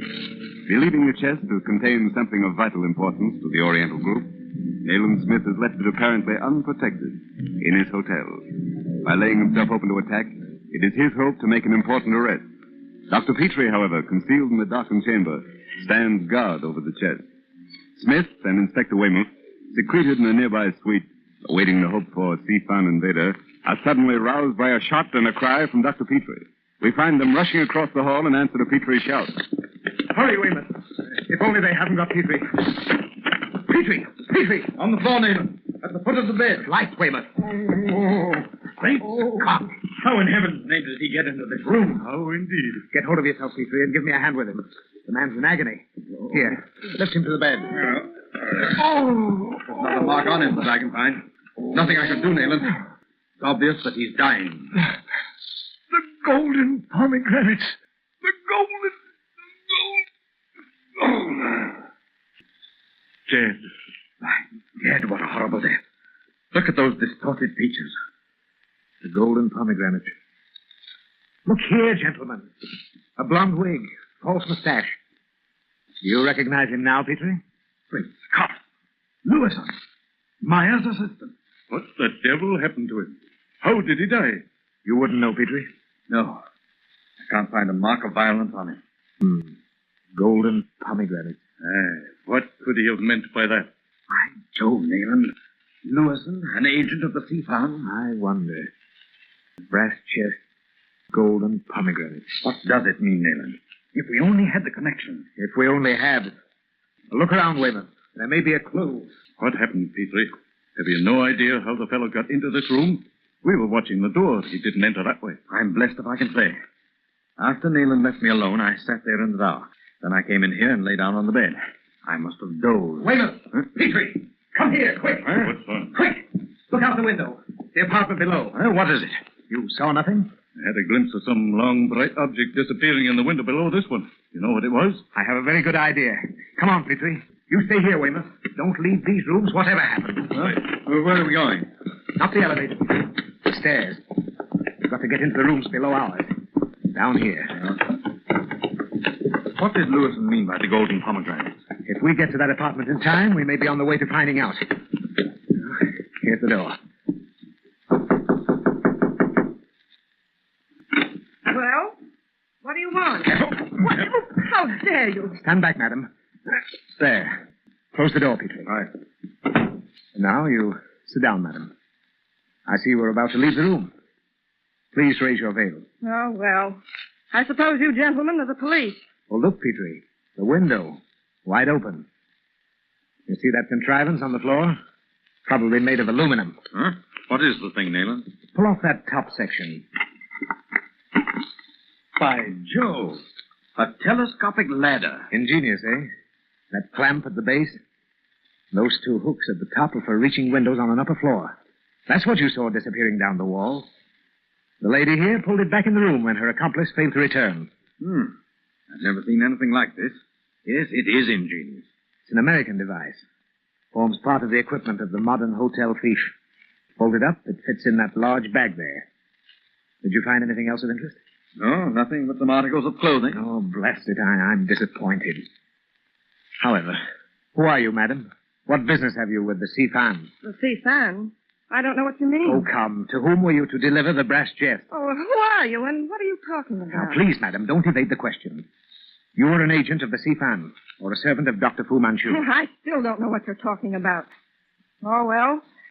Oh, Lou and I failed, I know it, but I'm not complaining. It's all in the game. Explain yourself. Who is Lou? Lewison. Oh. The brakes are just against us. Oh, I'm sorry I told him that I'd talked to him into it. He's never done anything like this before, and he never would have done it if he hadn't met me. Oh, you're an American? Yes. But I've been in England a long time. You don't seem to know me, but they all do. At Bow Street Station. I've been up before. But the brass chest. How did you find out about it? He told me about it at lunch today. He said that If it held as much as the Hague chest, we could sail for America and go straight the rest of our lives. So you urged him into it, eh? Yeah. Oh. It's my fault. Arrest me if you like, but leave him alone. He's not to blame. False scent, Nayland. Utterly false. He couldn't have had anything to do with the sea found. The supposed treasure in the chest led him to make the attempt with the assistance of this lady. But what caused his death? His death? Oh, you don't mean he's dead. Quite dead, madam. Well, it's my duty to turn you over to the police. But I'm going to give you a chance. You have just 15 minutes to get your belongings together and leave. And what are you going to do? I'm going to send the police to this room in half an hour. I suggest that you return to America as your first opportunity. Come, Petrie. We'll go back upstairs.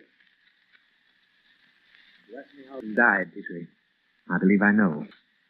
He gasped out the golden pomegranates, didn't he? Yes, he did. But they must have been words of delirium and can't possibly have any bearing on the manner of his death. I disagree with you there, old chap. Come on, we'll open the chest. Yes, I'm going to try to open it for a reason which I hope will become very evident. But why is this sudden change of mind? Because unless I'm greatly mistaken, the wily John Key, who was supposedly trying to make off with it, is infinitely more clever than we've given him credit for being. Ah, yes, I think I understand. He waited for my men to catch him with the chest, knowing it would go back to you. Exactly, Weymouth. But the manner of Lewison's death has given me a clue. Now, let's see. The knobs of this brass design to be pushed, pulled, or turned, eh? Sit down, gentlemen. This is going to be a lengthy task. 2 hours he's been at it without success. Steel pinch bar would have opened it in 3 minutes. And ruined the chest, Weymouth. Yes. However, we may have to resort to the bar. Ah! I found the combination. Oh, now look. Before I raise the lid, don't under any condition reach into that box. You understand? Very well, then. By Jove, look. Fastened to that inner lid. The golden pomegranate. Yes, the golden pomegranates. They form the knobs or handles to that second lid. Beautifully carved, eh? And there's a hollow in each one to accommodate the fingers. Open it, Neelam. Presently. First, though, I want you both to come into the other room with me. We'll have another look at Lewis. Examine his fingertips, Petrie. Ah, badly swollen, eh, Doctor? Yes. Look here. The index finger of both hands, oddly discolored, as though bruised from the nail up. When I first examined him, I took this discoloration to be the effects of some sort of acid. So did I. Antique dealers, in some cases, use acid to distinguish the real from the imitation. Now, back to the chest. I don't suppose either of you has a pocket knife containing a hook. No, but these handcuffs here, how'll they do? Better still. We'll open them as wide as possible and drop the 2 steel points in the hollows of the pomegranates. Like that. Now, we'll lift. Hear that? But the contents... 3 long bars of lead. And nothing else. And Sir Gregory's report? Contained in his diary, probably, which we still have to find. Move that lamp over here, Weymouth. Right. Now look into the 2 cavities where one is expected to put his fingers. Great Scott. So that's what killed Lewison. You see? In each cavity, the point of a steel needle. Those needles are now pressing against the points of the handcuffs. As they would against fingers inserted into those cavities. Of course. Those needles work in a groove. They are caused to protrude when the inner lid is raised. See that metal cup? Communicating to the base of the needles? By Jove, yes. The action of lifting the lid not only protrudes the points, but also operates a hypodermic syringe. And no doubt the poison in that hypodermic was concocted by our friend Dr. Fu Manchu. By the great Robbie Burns. Oh, Petrie, just what happened after I left you alone this evening? Well, as I told Weymouth, I sat up here beside the table in the dark for perhaps an hour. The room became cold, and I went to lie down on the bed. Well, I certainly had no intention of dropping off to sleep. I must have done so. And I warned you above all else not to go to sleep. Unfortunately, I did. It was late, and I had no idea an intruder would enter by the window, if at all. It was to be expected anyone would try to enter by the door. And so you thought that Weymouth and I being on the watch, we'd of course catch him? Yes. I don't know how long I dozed. It couldn't have been very long, but the shaking of the bed awoke me. I don't believe I shall ever forget what I saw leaning over the foot of that bed. Oh, come, get to the point, Petrie. It was Lewison, of course. Ah, but a more inhuman, distorted face I have never seen. It gibbered at me crazily. His trembling hands grasped the bed rail, caused the bed to shake and rattle. Lewison was in agony and probably trying to get your help. He knew you were a doctor. Yes. He staggered round the foot of the bed, whispering something unintelligible. I fired as a signal. Then he fell to the floor. Heaven forgive the poor devil. He died in my stead. Now, Petrie, Dr. Fu Manchu will stop at nothing.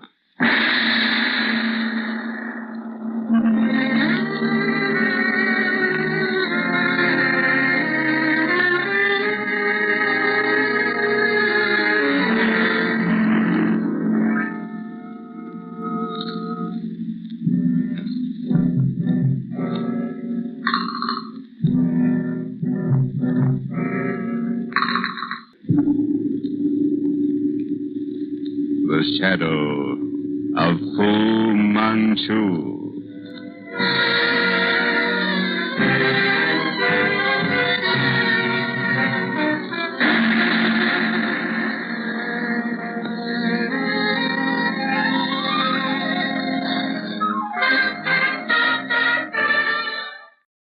Hi, this is Greg from An Evening of Old Time Radio. Hope you're enjoying the video and the old time radio shows. If you're watching this on any other channel than An Evening of Old Time Radio, you should be aware that the channel owner has stolen this audio track from one of my videos and uploaded it with a different background as if it were their own. Again, this video and this audio is from my channel, An Evening of Old Time Radio. On with the show. This is Greg Fordyce from An Evening of Old Time Radio. Thank you so much for listening and watching and enjoying the video. Hit the like and subscribe buttons if you did. It really helps the channel out. And again, if you're seeing this video on any other channel than An Evening of Old Time Radio, there are no numbers in my channel's URL name, then you are watching a pirated copy of my video where the thief has stolen my audio track and republished it with a different background on their channel. Thanks again for all of your support. The shadow of Fu Manchu. Based on the stories by Sax Rohmer.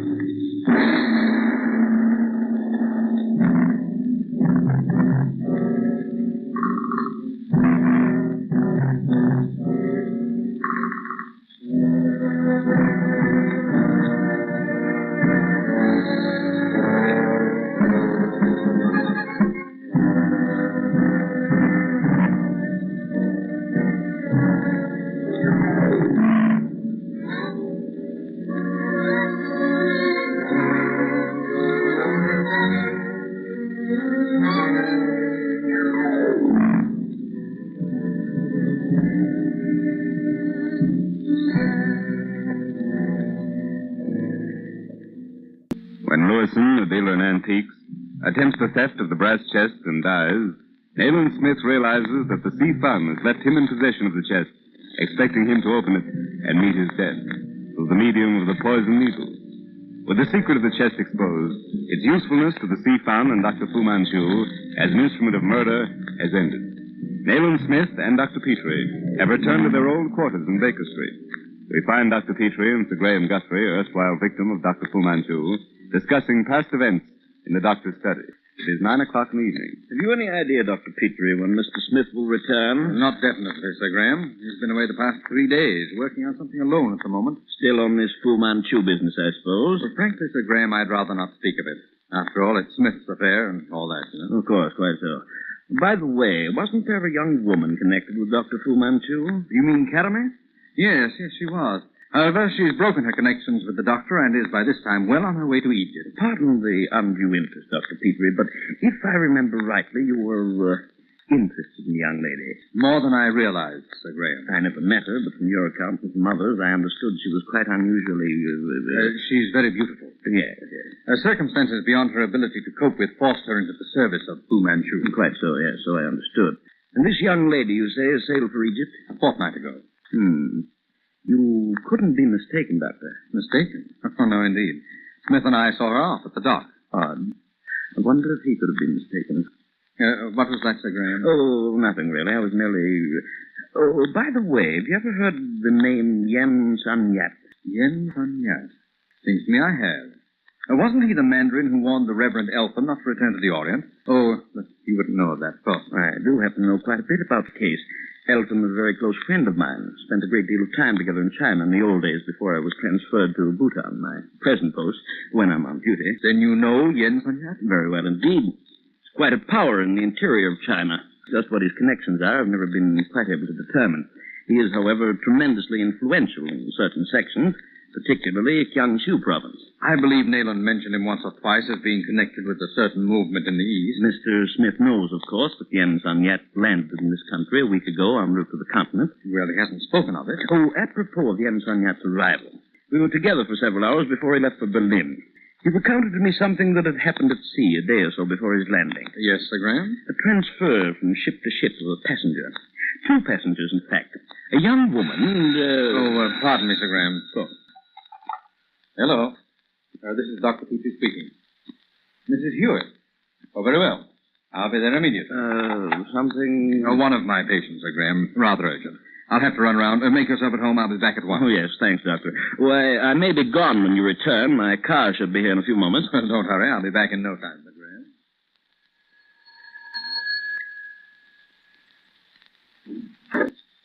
Oh, Dr. Petrie. Why, we didn't expect you. Mrs. Hewitt's asleep. She's feeling much better. Eh? Asleep, you say, Anna? She's better than it. Why, she or someone phoned asking me to come over at once. Well, not from here, Doctor. Our telephone's been cut off since Mrs. Hewitt took sick. The ringing disturbed her. Someone used an outside phone, perhaps. No one from here, sir. Everyone's in bed. I was just going up myself. Oh. Very well, Anna. Good night. Good night, sir. I'm sorry if someone made a mistake. Mistake? I wonder. A car waiting in front of my place. Probably Sir Graham. I say, old man, you're waiting for Sir Graham Guthrie? Yes, sir. All right, I'll tell him.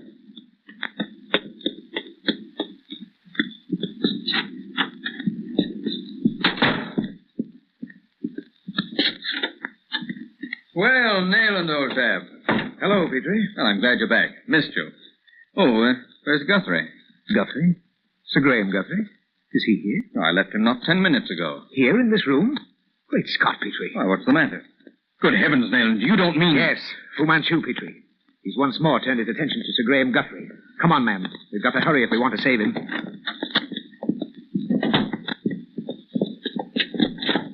That car. Sir Graham's. It drove up as I came in. You're Sir Graham Guthrie's chauffeur? Yes, sir. How long have you been here? Only a moment, sir. I drove up as the gentleman went in. There was no other car as you drove up? The black sedan pulled out, sir, as I turned to the street. Did you see which way it went? Why, it turned off, sir. 2 squares down, just this moment. Can you overtake it? I can try, sir. But Sir Graham Guthrie... He's in that car, kidnapped. Get in, sir. I'll do my best.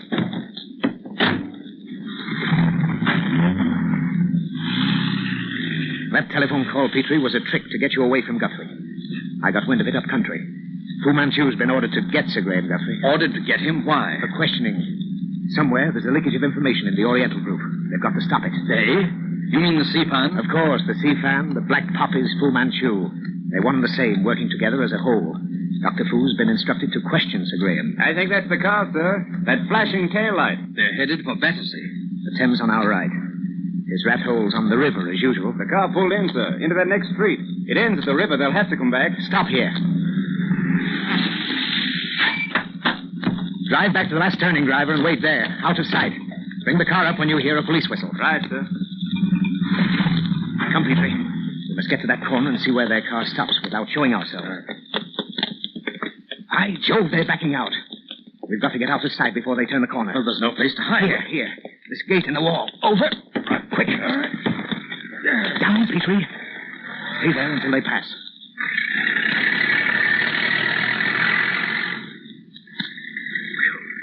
Close thing, Nayland. How do we know we followed the right car? Would any ordinary man be motoring in this spot at midnight? Right. Shall we get back into the street now? Not yet. I have an idea. Look over there. The door. It will probably open onto the wharf gate of this place. Let's see.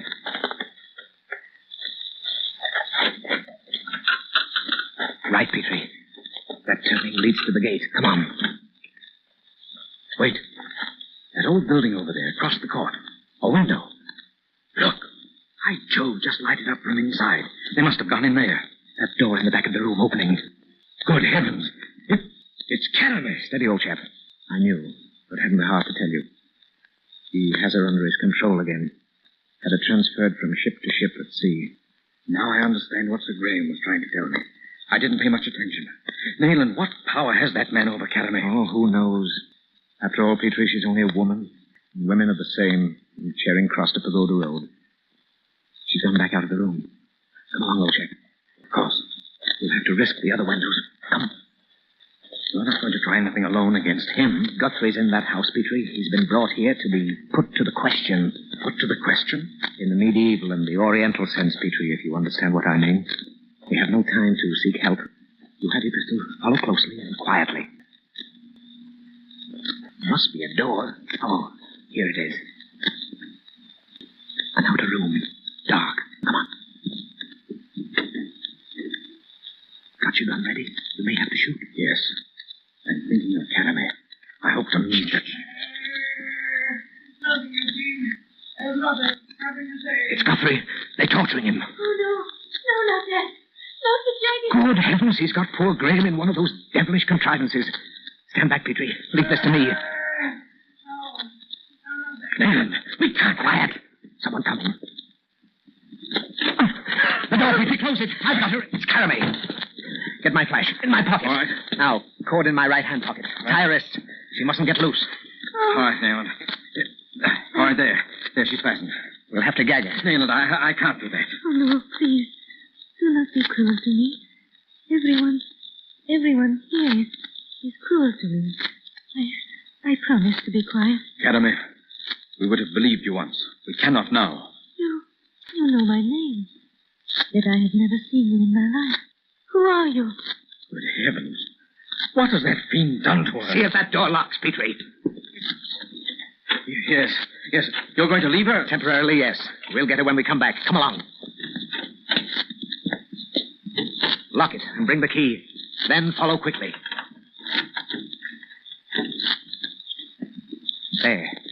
Light showing under that door. It is torture chamber. I have asked you... Great Scott, listen. To tell me the name of your correspondent in Jiangsu. I suggest that it may be the Mandarin, Yen Sun Yat. You will not confirm that. No. There's no one. I know that some high official is a traitor. No.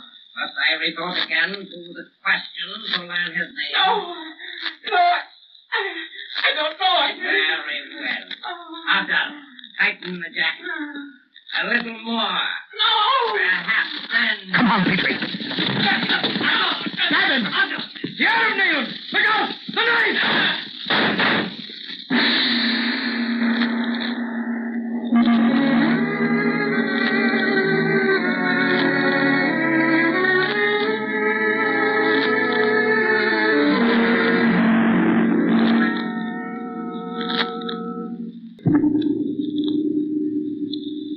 The Shadow of Fu Manchu.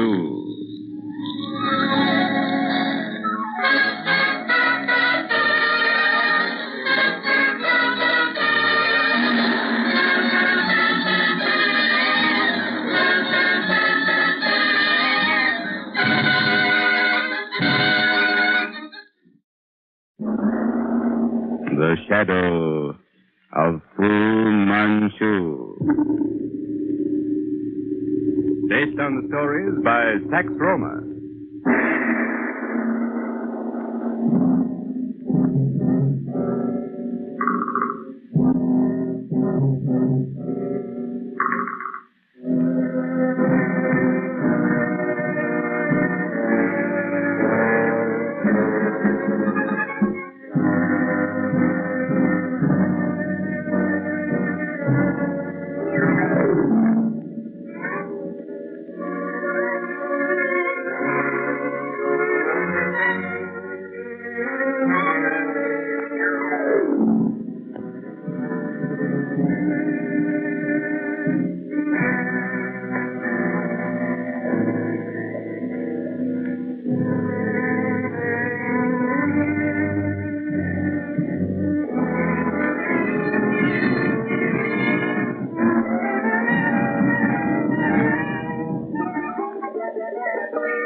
A telephone call, presumably from a nearby patient, interrupts the conversation between Dr. Petrie and Sir Graham Guthrie. Dr. Petrie leaves his visitor, asking him to wait his return. The phone call proves to be false. And on his return home, Dr. Petrie finds Nayland Smith awaiting him. Sir Graham has vanished. Smith is convinced the phone call was a trick to get Dr. Petrie away, while agents of Fu Manchu kidnapped Graham Guthrie. In a limousine, they follow the kidnapped car to a deserted warehouse, where they discover Sir Graham being tortured by Fu Manchu. They also find Karame, whom they thought safely on the way to Egypt. Breaking into the torture chamber, Smith kills one of Fu Manchu's henchmen, while Petrie turns to help Sir Graham. That is, Sir Graham. I'll have you out of this thing in a moment. Oh, thank heaven, Petrie. Unscrew the beastly thing. I was very near to weakening. Oh. He's fainted, Nayland. Good job he has. I wonder the thing didn't kill him. That fiendish contrivance has torn his flesh. Where is Fu Manchu? Great Scott, he's gotten out. He must have slipped past you. With only the one door and no windows in the place? No, Petrie, he wasn't in here. He must have been. I heard him plainly. His voice came from this room. Well, look for yourself. Not a stick of furniture, no place for him to conceal himself. No trap doors. It's uncanny, Nayland. With all his power, his knowledge of science and chemistry, he can't make himself invisible. By Jove. Stay with Sir Graham. I'll be back in a moment. Oh, no. No, I know nothing. Nothing. Steady on, Sir Graham. It's all over. Here, drink this. Thanks, Petrie. He got away? I'm afraid so. Now lie still. You're in pretty bad shape. No, I'm all right. It was a near thing, though. Smith, where's he? In another part of the building, searching for Fu Manchu. I understand now, Sir Graham, what you were trying to tell me back in my office about Karame. It was difficult, Petrie. Yet had it not been for that call for you, I should have gotten it out somehow. Blasted Petrie, they've gone. Karame, the room where we left her is deserted. Either with or against her will, she went with him. Sir Graham, was Fu Manchu in this room with you? I know. No one but that devil on the floor there twisted the screws on this fiendish contrivance. His wired jacket, Fu Manchu called it. You didn't see him at any time? Not while he was questioning you? No, I heard only his voice. Seemed to come from that side of the room. Oh. Over here? Yes. That wall. I heard... Oh. No wonder you didn't see him. There's a screen in the wall. He stood in the room beyond and spoke through it. Oh, to have missed him by so little. That's odd. Why wasn't he in the room with Sir Graham? Obvious, Petrie. Think. He'd evidently promised Sir Graham his freedom, his life, if he'd divulged the name of his correspondent. Right, Sir Graham? Yes, that's quite true. And he'd have kept his word. It's a sidelight on his character, Petrie. You've never seen Fu Manchu, Sir Graham? Never. I'm almost positive I've heard his voice, or one very like it, somewhere in the past. That strange intonation, that cultured diction. But for the life of me, I can't place it. I thought so. You see, Petrie? Sir Graham knows certain parts of the Orient better than you and I know Piccadilly. Probably if he saw Fu Manchu, he'd recognize him for whom he really is. It's quite obvious the doctor wished to avoid such recognition. Of course. Therefore, the screen. Exactly. Well, Petrie, it's another defeat for us. The shadow of Fu Manchu still hovers over London. You taking care of Sir Graham? He's in the West End Hospital. The lacerations and cuts are painful, but he'll be all right in a day or two. I'll make arrangements to guard the place. I can't have Guthrie falling into Fu Manchu's hands again. Heaven help him if he does. But Yen Sun Yat, you don't know him, Nayland? By name only. He's a power in the Central Orient. Once or twice, I've run across evidences of that power. He is one of the 7. The Black Poppy's inner circle. Not another Fu Manchu. Oh, no. Although he probably ranks high among the heads of the Oriental group, he's far from being the cold-blooded killer that Dr. Fu is. Guthrie spoke as if Yen Sun Yat were an intimate friend of his. So did Eltham. Yes. I'd like to know what he's doing in Berlin, though. I think I'd better get in touch with von Kramer. Von Kramer? A member of the German Secret Service. Oh. An excellent operative and one of my few friends. We've worked together in the East on several occasions. I see. You haven't been able to find any clue as to the whereabouts of Karame? When we locate Fu Manchu, old chap, we shall have found Karame. Needless to say, I'm making every effort to... Oh, now what's up at this time of night? It's after 11. Well, I'll answer the door. I'll go to my bedroom in case it's someone for you. I'm sorry, Dr. Petrie, to be calling at this time of night. Oh, Forsyth. Come in, man. Come in. I saw a light in your study and thought you might be up. My ship docked late, and I couldn't get here sooner. That's perfectly all right. What's the trouble? My hand. I'd like you to have a look at it. I cut it rather badly on the run-in from the Orient. No physician aboard a freighter, you know. Now, let's see. That looks bad, Forsyth. Signs of poisoning. Now, sit down there. Have it treated in a moment. Thank you, sir. There we are. When do you sail again? A week from tomorrow. Well, I'd like to come in once or twice. I want to look at this hand. Thanks, Doctor. Yes, I'll manage to drop in before we sail. Jove, that's strange. What's strange? I've been seeing you for a year or two off and on, but you've never stared at me in this fashion. Anything wrong? Oh, no, nothing, old chap. I was merely thinking of your uncanny resemblance to a friend of mine. If you had lighter hair and a mustache, you'd be the perfect image of my friend Smith. Features, build, even to your walk. I've heard we all have our doubles, Doctor. Yeah. Well, there you are. That'll do for tonight. Thanks. Well, I'll be running on. I'll manage to run in a couple of times before the end of the week. Yes, do that. And use that hand as little as possible for the next few days. Right. Good night, Doctor. Good night, Forsyth. Jove, that's certainly amazing. Why, Nayland, why the deuce are you sitting in a dark room? Come here and watch. Huh. What is it? I don't know. Watch that clump of elms over there in the park. Oh, where's your patient? Eh? Oh, why, he must be... Oh, there he is, standing at the gate. Don't lean out of the window. Oh, for heaven's sake, why not? I'll tell you presently. You saw him? Yes, I can't make out what he's doing. He's standing there at the gate. He's seen it, too. Watch those elms. Ah, there it is again. See it? Huh. That's strange. You mean that vaporous blue light close to the ground? Yes. Look how it flares up. Now it's rising higher. There. Died away again. I've been watching it for some time. Ghostly looking. What is it? Don't ask me, old man. I don't know. Well, there goes your patient, crossing the road.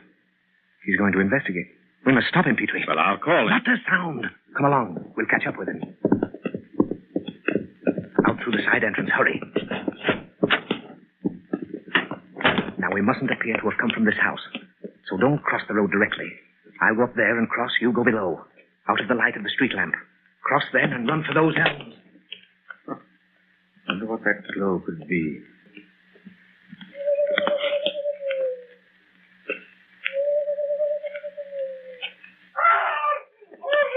Nayland! Smith! Great Scott, where are you? Help! Great heavens! Nayland! Here, Petrie. I'm coming. Tell me, that poor devil. Is he dead? Yes, I'm afraid so, Nayland. This sailor's met the death designed for me, Petrie. See, in build, even his walk, he resembled me. Great Scott! I told him that not 5 minutes ago. Here, turn him over on his back. I'll look him over. I'll hold the flash. Good heaven. Look at his face. Yes, those wounds, irregular, in small clusters, as if made by the claws of a bird. They're horrible deep scratches, like tattoo marks. The injured surface is bloated. It's poison, Nayland. Yeah. What's going on here? What have you devils done? By the saints, I'll... Drop that whistle. Flash your lantern here and don't ask foolish questions. I'll read this. If you have any further doubts, you may call Inspector Weymouth of Scotland Yard from this gentleman's house. Oh, I'm sorry, Inspector. I didn't know. It's all right. Help us carry him. We'll keep out of the light, Petrie, and... Constable, this mustn't get into the press, you understand? I understand, sir. Mum's the word. We'll take him to the house. Now, let's get along with it. On the surgery table, Constable. Right, sir. Make a thorough examination, Petrie. You, Constable, phone for an ambulance as quickly as possible. Yes, sir. Nayland, you're not going out there again? Yes, I'll be all right. I'm taking the flash. The constables' lantern, too. Keep him here until I return. Take the constable with you, man. There's something out there. No, he'll only be in the way. Oh, Constable, remain here with Dr. Petrie. Until the ambulance arrives, anyway. I'm taking your lantern with me. Right, sir. Turn on that light over the table, please. Yes, sir. Hey, the saints, sir. The poor devil looks as if he'd struck his head in a meat grinder. How are them cuts made? Scratches of some sort. Form of elongated punctures. Clusters, pear-shaped. How did it happen, sir? Did he say anything? Only a cry for help. Tried to speak. The muscles of articulation must have been affected almost instantly. By Jove, the sea fan. The poisoned flower. What's that, sir? A flower? What's the sea fan? Oh, nothing, Constable, nothing. Lower that light a bit more, will you? Then hand me the box of cotton. How's that, sir? Doctor, look at the window there. Hey, what are you doing out there? Look out, Ben! Down on the floor!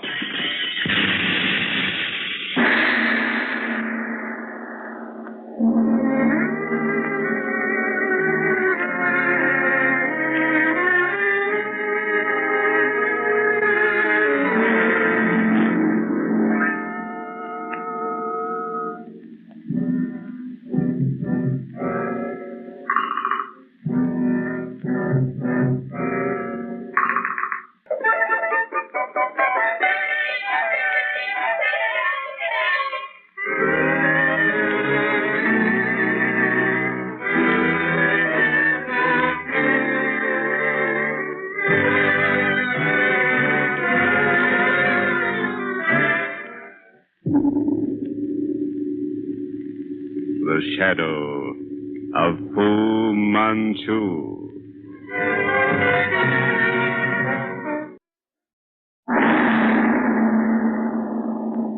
The shadow of Fu Manchu. Based on the stories by Sax Roma.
Following the rescue of Sir Graham Guthrie from Fu Manchu's torture chamber, and the discovery that Karame is again under the dominating influence of the doctor, Nayland Smith and Dr. Petrie, from their Baker Street windows, have seen a ghostly blue light appear in the night among the trees of the parkway across the road.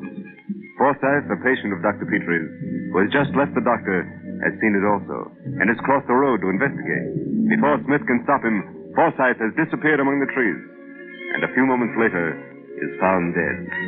Smith is convinced that because of Forsyth's resemblance to himself, the man has unconsciously walked into a death trap set for Smith by Fu Manchu. Assisted by a constable, they carry Forsyth's body to Dr. Petrie's office. And as Smith returns to the parkway for further investigations, Petrie begins his examination of the body of his late patient. Intent upon his work, he does not see a leering face peering into the window. A moment later, the tinkle of glass is followed by a dull explosion. Door, Constable! Make for the door! A bomb! They tossed a bomb through the window. The door, quick! Gas! Poison! I can't see. This way, here. I'll help you. Here, into the bedroom. I'll open the window. You'll be all right in a moment. By the saints! What's going on here? Dead men? Poison gas? Never mind that now. Stand here by the window. Breathe deeply. Oh, thank heaven we got out of there in time. Amen to that, sir. I never smelt such stinking stuff. In here, Nayland. The bedroom. Don't go into the study. What is it, Petrie? What's wrong? Somebody tossed a gas bomb through the study window. Great Scott, was it? Must have been. The devil. He's gone back to using the green mist. We barely got out in time. Well, I think we can safely go into the study now. Then open the windows and clear that stuff out before the police arrive. Not a word about this, Constable. To anyone, you understand? I'll have to turn in my report, sir. Then turn in your report directly to Inspector Weymouth, not through the regular channels. Let him handle it at the yard. Very well, sir. How is it, Petrie? Has it cleared away? Pretty well clear. I have all the windows open. Still quite an odor. What a night. That's all, Constable. You can return now to Scotland Yard. Petrie, there are one or two things I'll want from your kitchen. Some milk, a bit of that fish left over from supper this evening, and a trowel. What in the name of common sense? Oh, you're joking now. By no means. I'm going across to the park. I haven't finished out there yet. It's very close to dawn, so I suggest you waken Mrs. McGregor. I shall want you both to watch from the windows. If anyone starts across the street, warn me with your flashlight. Well, hadn't I better go with you? Now, look, old chap, I'm not trying to mystify you, but the presence of anyone might ruin my plans. I won't be long. All right. I'll waken Mrs. McGregor.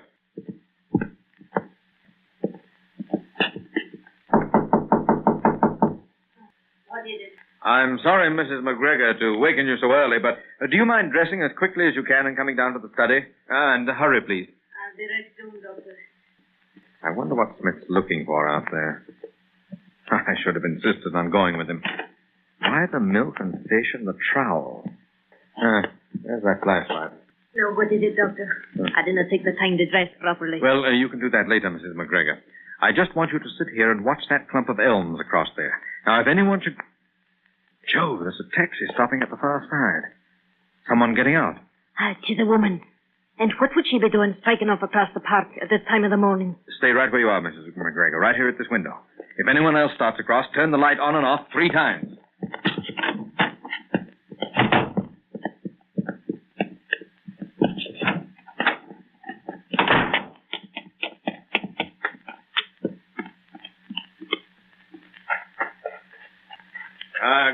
Good morning. Can I help you, madam? Why, Ganymede. Why, this net is for snaring birds. What are you doing with it? Here at this time of the day. And in those filthy clothes. Why, I do not know. No. I don't suppose you know me. Very convenient to forget sometimes, isn't it? Now, what were you about to do with this net? Well? You seem to be angry with me. Not because of what I'm doing, but because I do not remember you. Yes. Now, don't bother to revert to the matter. You've chosen to forget that once we were friends. Now, please yourself. But answer my question. Why do you treat me so? What have I done? I do not understand your reproaches that I forget you. I tell you again that until you came one night last week to rescue someone from him, I had never seen you. A fine story. You betray those who are mad enough to trust you. If you think it will pay you better to serve Fu Manchu than to remain true to your friends, that's your affair. Your slavery, for I take it you're posing as a slave again, is evidently not very harsh. You lure men to their destruction, and in return, Fu Manchu loads you with gifts. So he loads me with gifts. Well, these are some of the gifts that he lavishes upon me. Look, my shoulder. Good heavens. The marks of a lash. Why do you serve this monster? Why do you question me if you think that everything I say is a lie? What have you come here to do? To catch birds. You have said so yourself. What bird? By Jove, the hoot of an owl. So, that's it, eh? All right, Ganymede. I'm taking you to my house now. No, you will catch me first. Here now, wait.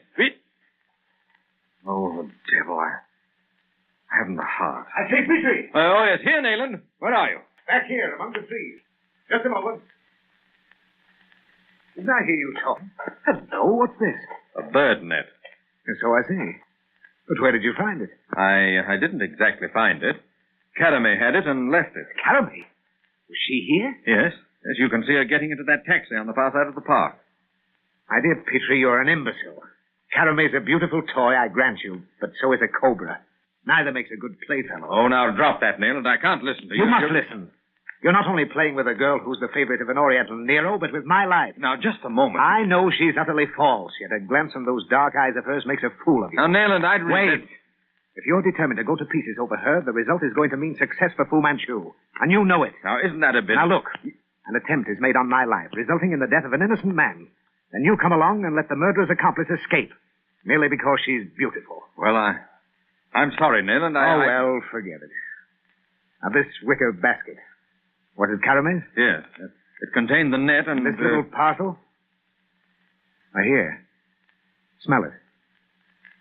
Do you recognize the odor? Oh, yes, of course. It's valerian. Yes. Then you have an idea of what Caramel's up to? No, not the slightest. I see. Come along, then. I've set things for a visit we shall make to this grove of trees tonight. I hope to trap something interesting. At midnight, we'll stand in the shadows of your street entrance.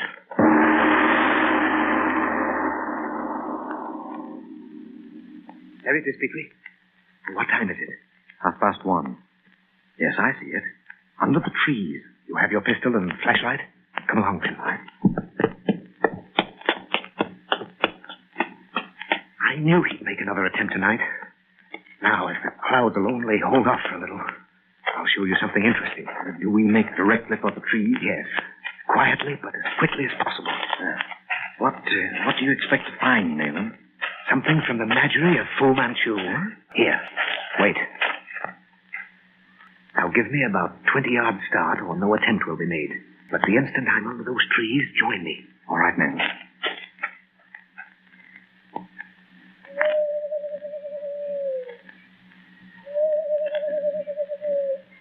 Be careful, Nayland. All right, Petrie. Come on. Hurry.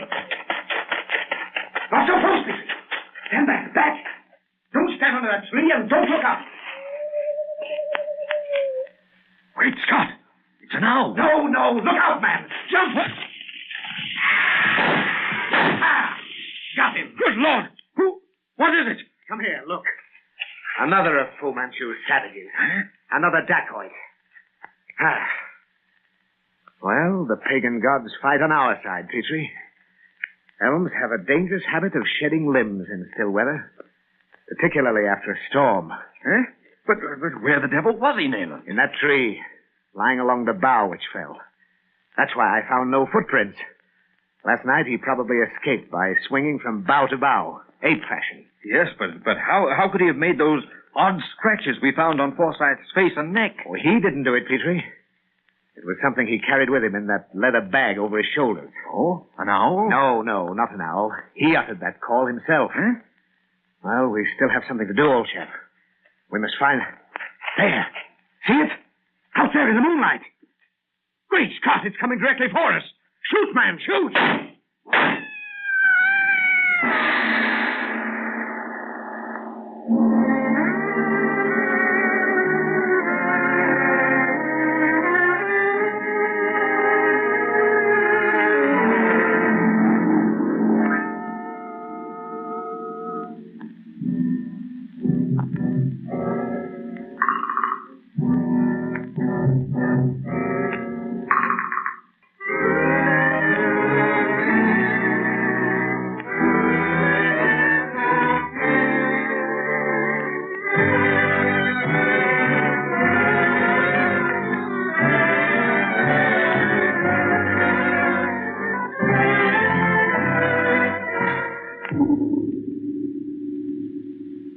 The Shadow of Fu Manchu.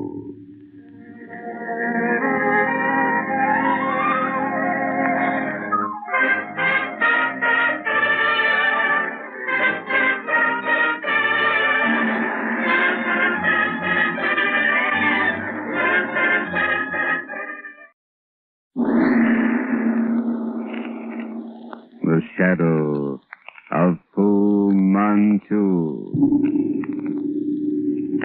Based on the stories by Sax Roma.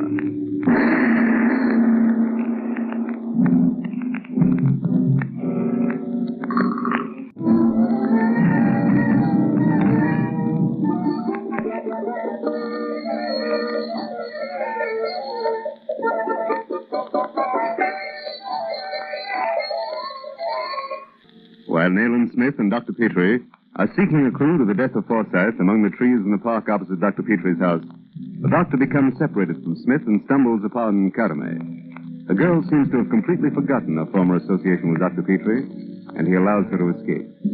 Later that night, on seeing the ghostly blue light which lured Forsyth to his death, Smith and Dr. Petrie return to the park, hoping to trap Forsyth's murderer. The limb of a tree under which they stand breaks off and crashes to the ground at their feet. Clinging to the broken limb is a dacoit. Before he can use the knife clasped in his hand, Smith kills him with a bullet from his gun. Then, as they stand looking at the dacoit, a small black animal leaps toward them from the nearby underbrush. Petrie fires, there is a weird howl, and then... I got it. Here it is. Nail it. It's nothing but a large black cat. So it is, Petrie. You remember the little parcel we found in that basket of Carames? Yes, it contained valerian. Yes. And you know as well as I do that a cat will go through fire and water for valerian. However, that's what the milk and fish were for. To capture this animal? Well, not this one, Petrie. The one used last night on Forsyth. I'd recognize the prints under the trees for those of a cat. And you believed if the animal had been released here, it would still be somewhere in the neighborhood? Yes. I located it finally and laid my trap for the milk and fish. Then I killed it. I had to. And buried it. Well, why bury it then? Well, look. The claws of this one are sheathed now, but if you could examine them, you'd find them coated with a shiny black substance. Only Fu Manchu knows what that substance is, Petrie. But we know what it can do. But the blue light, now what caused that? A length of tape soaked in spirits. The tape was thrown over the limb of a tree and lighted near the ground. The flame rose and went out when it reached the upper end of the tape in the top of the tree. I found an unburnt end last night. Claws, eh? Poison-coated claws of a cat killed Forsyth. Yes. The dacoit used the blue light as a lure. By Jove, Nayland. Only one man could plan that. Fu Manchu. Suppose we say then, Mr. Slade, £1,000 if you show us the hiding place of Fu Manchu. And the payment, Mr. Smith? To be in no way subject to whether we profit by your information or not. A little agreement in black and white. Oh, of course. A sheet of paper, Petrie. The upper right-hand drawer, Nayland. Help yourself. That's quite an interesting cane you have, Mr. Slade. Curio? Oh, this. It comes from Australia, Doctor. Aboriginal carving. It was given to me by a client. Oh, I thought it was Indian work. Oh, everyone does. No, it's Australian work. It's my mascot. So? Yes. Its former owner ascribed magical powers to it. In fact, I believe he thought it to be one of those staves mentioned in the Bible. Here's your paper, Slade. Oh, thank you. You mean Aaron's rod, that cane? Yes, something of the sort, I believe. Now, gentlemen, I'll run along. You'll phone us then? You'll hear from me tomorrow. Mrs. McGregor will show you out. Thank you. Good day, gentlemen. Considering the importance of his proposal, Nayland, you weren't very cordial to our visitor. No, I hate having any relations with him at all. But I suppose we shouldn't be squeamish about the instruments we use in dealing with Fu Manchu. Well, who or what is he? A private inquiry agent with a rotten reputation. He's little better than a blackmailer. How do you know? I looked up his record at the yard yesterday. It's quite interesting. Oh, how so? Well, I knew that for some reason he was taking an interest in this case. Quite an undue interest, as a matter of fact. Very likely he's established some sort of contact with the Black Poppy Society. I'm only wondering if by any chance he could be... You don't think he may be a creature of Fu Manchu? Why not? If it paid him well, he'd serve the doctor as readily as anyone else. His record's about as black as it could be. As bad as that, eh? Oh, yes. Slade's an assumed name, of course. As Lieutenant Pedley of the New York police, he was kicked out because of his complicity in something rotten in a New York Chinatown case. Chinatown? Ah, that's significant, eh? So I thought. He's undoubtedly a clever scoundrel. And knowing that, you'll keep any appointment he suggests? Why, certainly. But we'll not wait until tomorrow. I propose to pay a little informal visit to Mr. Alfred Slade this very night. Tonight? At his office? At his home, Petrie. If his object is to draw us into some trap, he'll probably report his progress to his employer tonight. Why, then we should have followed him. Oh, he's being followed, Petrie. 2 CID men have been watching him. And his house. Oh, I should have known you wouldn't miss having that taken care of. Oh, by the way, I saw Sir Graham this morning. He'll be out of the hospital presently. What are you going to do with him, Nayland? Well, there's no further cause for alarm on his account. His life is no longer in danger. No longer in danger? Why, I thought that he received a letter yesterday. It bore a London postmark. Sent from London, eh? Well, what was it? Well, as near as I can remember, the translation was to the effect that Graham's former correspondent had been a high official in the Oriental Group, but had been recently discovered to be a traitor. So he was executed 4 days ago. The letter went on to wish Graham a speedy recovery and was signed Fu Manchu. Fu Manchu? That's almost certainly a trap, Nayland. No, Petrie. Fu Manchu would not have written in a foreign language unless he was sincere. How can you be so positive, Nayland? The man is unscrupulous, cunning. Well, to clear all doubt, I had a cable this morning from my friend von Kramer. The German secret police, reporting the death of the Mandarin Yen Sun Yat. He died 4 days ago in the Hotel Adlon of heart failure. That you, Carter? Taylor is watching from down below. Inspector Weymouth is in a taxi a little farther up the street. Right. Well? That's the place across the road. Slade came in 10 minutes ago. He came in a cab. He hasn't gone out again? No, sir. A few minutes after he came in, another cab came up with a lady. She went inside. A lady? Same that called on him before, sir. Nayland, it isn't Academy? Yes, Petrie. All right, Carter. Go back to your post. Yes. Well, perhaps you understand now, Petrie, the manner of Mr. Slade's campaign. He's working through Caramay. She was our ally once, now she's his. Acting as the go-between. Professing to reveal the secrets of Fu Manchu and all the time inveigling men to their death. I can't believe that, Nayland. There must be something utterly wrong. She doesn't seem the same as formerly. Her eyes, there's a great fear of something hidden there. No matter now. Come, we'll have a look at Slade's place. Those upper windows. Servants' quarters, probably. That lighted one on the ground floor to the left must be his study. Oh, splendid. The window's wide open. Evidently, he hasn't anticipated being watched. What's our next move? From that bench, we can look directly into the study. Careful now, no noise. See? Slade and Caramay. Oh, yes, my dear. I shall be ready for you tomorrow night. There will be a sufficient number of men. Oh, my dear girl. There will be a whole division if necessary. Now, what are your orders? I have no orders for you at the moment, but now that I know you are ready, plans shall be made. But I must know. I will telephone to you within less than half an hour. Now I must leave. But, my dear, why hurry away? A little wine, perhaps? No, nothing. There is no time to wait. I shall call on you in half an hour. Down, Petrie. If she sees us, our chance is gone. Here, round the corner of the house, quick. This will do. Watch. You must go out. Wait for the call. Of course, my dear. Good night. Now back to that window. Weymouth is waiting out there in his taxi. He'll follow her. Come on. Here.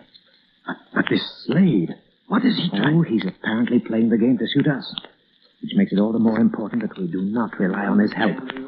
Listen. Is that all for tonight, Mr. Slade? No, Burke. No. No, I'll be going out presently.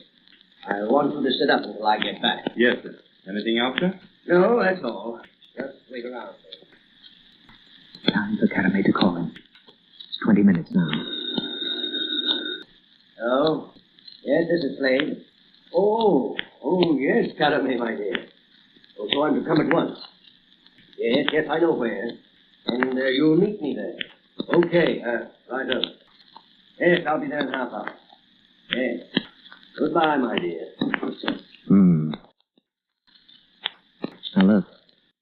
He's writing something in a book. We'll have to see what's in that book, Petrie. When we get a chance. What a rogue, man. He should be in prison. He'll never wind up there, Petrie.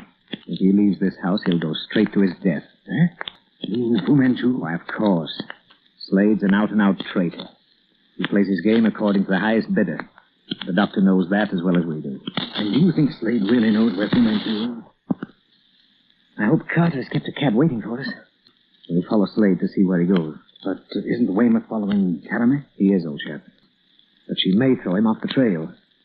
With us following Slade, we'll have 2 strings to our bow. When we're sure of his destination, we can take a hand in the game. There. He's finished his writing. He'll be leaving now. Oh, yes. See? He's picked up his cane. Oh, yes. Well, there seems to be no car here. He'll likely take a taxi. Oh, yes. Carter's good at... Help! Help!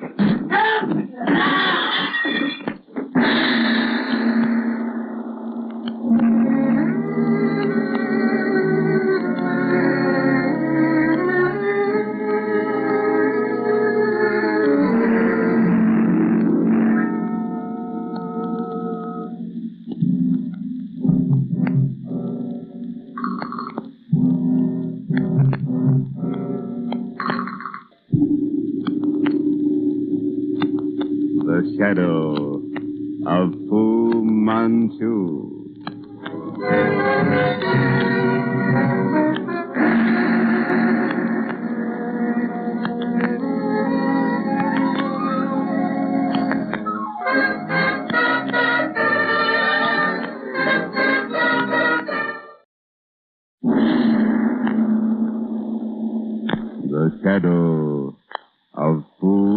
Manchu. Based on the stories by Sax Roma.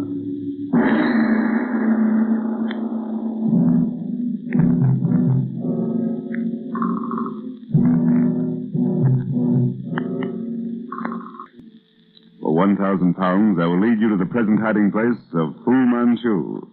Such was the proposal offered Nayland Smith by Alfred Slade, formerly a lieutenant of New York's police force. But when Smith and Dr. Petrie call on Mr. Slade, they overhear him making a similar proposal regarding Nayland Smith to Karame, who is again in the service of Fu Manchu. Shortly after Karame leaves Slade's house, he utters a horrified cry for help. We find Nayland Smith and Dr. Petrie hurrying from the open window through which they've overheard Slade's conversation with Karame to the front door. This time, Petrie, I know we're too late, but I had no idea the blow would fall on Slade so suddenly. Inside, quick. Hurry, Petrie. Do what you can. I warned him. Oh, there's nothing to be done, Nayland. Dead? Already? Lightning couldn't have done the work quicker. Can I turn him over? Yes. Of course. I warned him. I warned him. Stop that chattering. Here, get up. Come on now. Pull yourself together, Burke. Yes, sir. Now, Burke, what happened here? I was 10 yards from him when it happened. You were the only witness. You ought to be able to help us. You say you warned him of what? I warned him. I told him it would come to this. That what would? Those Orientals. His dealings with those Orientals. Well, what sort of dealings? Who were they? Singapore Charlie and the others. Singapore Charlie? Yeah. He met Charlie at an East End gambling house. He used a norm in San Francisco. Is that the same Singapore Charlie who ran a place over Ratcliffe Way? Yes, sir. He was the But same. that place was raided and burnt to the ground. Singapore Charlie got out of that fire and slipped through the police lines. He was one of the gang? He belonged to a gang we used to call in New York the Seven. Oh, the Seven, eh? Significant, Petrie. I always suspected the Seven and Fu Manchu had a common purpose. Go on, Bert. Well, the lieutenant was... Lieutenant? Oh, Lieutenant. Oh, yes, Pedley, or Slade, used to be a police lieutenant in New York. Go on. Well, Slade had something on the Singapore Charlie, and when we first met him, he figured he could pull off the biggest deal of his life. By capturing Dr. Fu Manchu, eh? Yeah. But you beat him to it with that big raid and broke up the gang. A couple of months ago, he met Charlie again in the East End clip joint.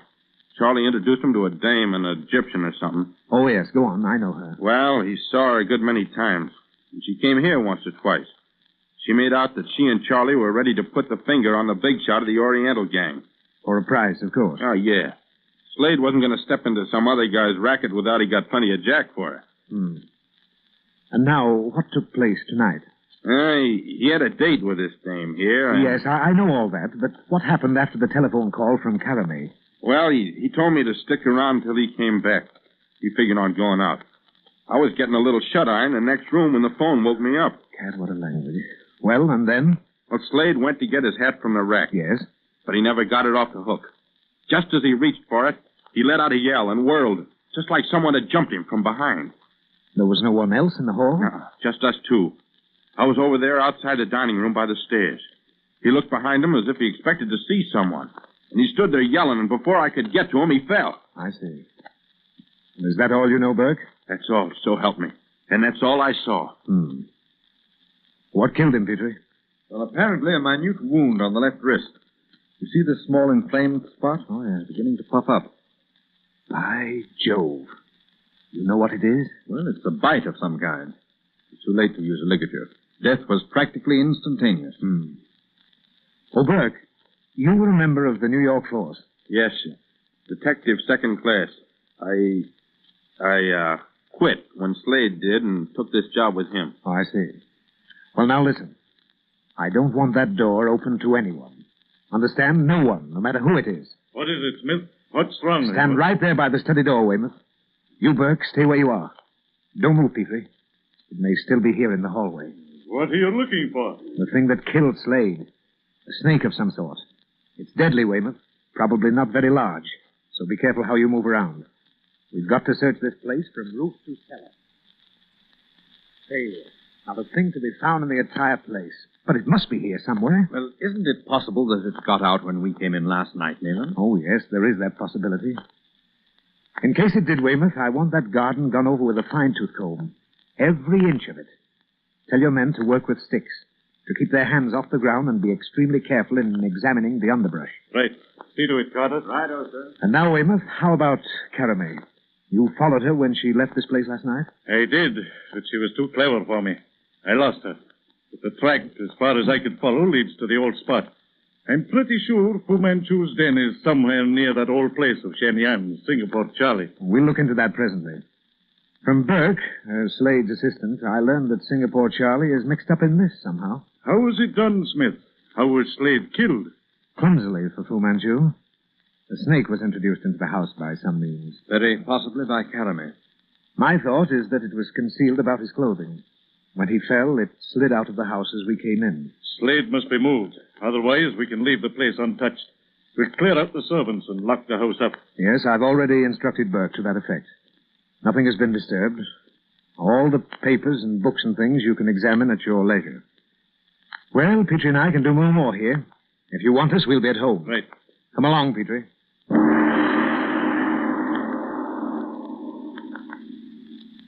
Yes, Petrie, for Fu Manchu, this crime was clumsy and unfinished. Either Fu Manchu is losing his old cunning or he was interrupted. Interrupted? Yes. Take the facts, old chap. Is it characteristic of Fu Manchu to kill by the direct agency of a snake and implicate one of his own servants in the way he's done? But there was no snake found. Caramay introduced one into that house in some way. Or have you some other explanation? Well, certainly Caramay visited him last night, but you must be perfectly aware that even had she been arrested, no jury could convict her. As a counsel for the defense, you constantly rectify my errors of prejudice. Yet I'm convinced that our presence at Slade's house last night prevented the doctor from finishing off his little matter as he'd planned it. Well, what gives you that idea? Weymouth's call from the yard a few minutes ago. The constable on duty at Slade's house reports that someone, less than an hour after Weymouth and his men left, tried to break in. Eh? They tried to break in? Yes. Oh. So you're interested, eh? I thought the circumstance rather illuminating, too. Well, did the constable see him? No, he only heard him. It was someone who tried to get in by the bathroom window. The servants, you know, are all out of the place. The bathroom may be reached fairly easily by an agile climber. The attempt succeeded? No. The constable interrupted the fellow, but failed to make a capture or even catch a glimpse of him. I see. What do you propose to do? You have something in mind, of course. Yes, I have. Tonight, I'm going to conceal myself in Slade's house and stay there until that attempt is repeated. I shall, of course, go with you, Nayland. It's quite obvious, then, that we overlooked something which implicates the murderer. In short, Petrie, either by accident, by reason of our vigilance, or by the clumsiness of his plans, Dr. Fu Manchu, for once, has left a clue. We shall go there tonight.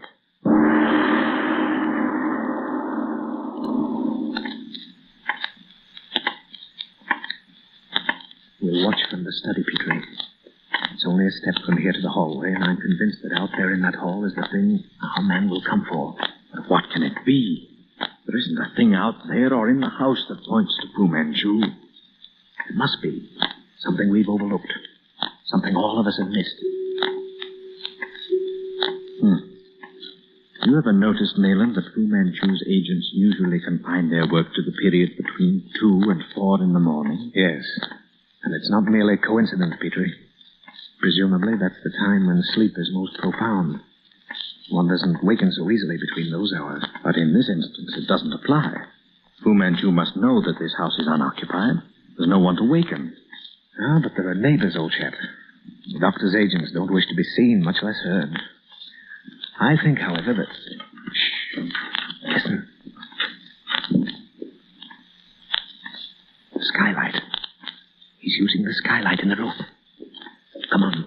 We'll wait for him by the doorway. Here. On this side of the door.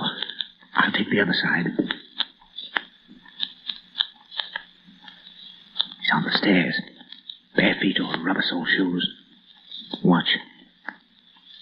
Now, when he gets down, I'll give the word.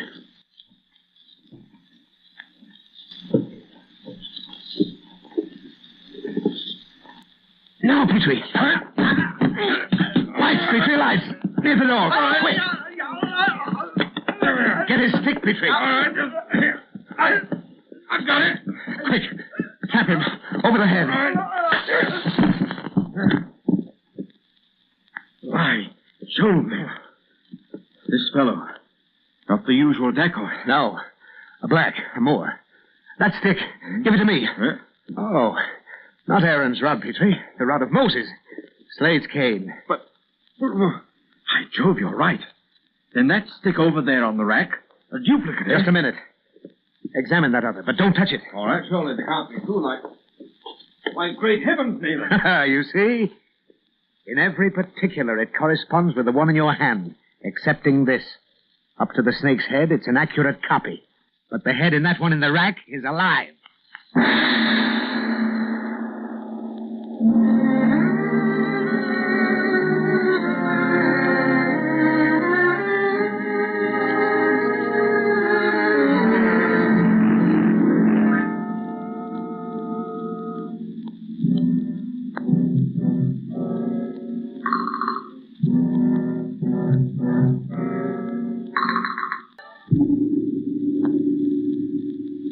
The shadow of Fu Manchu.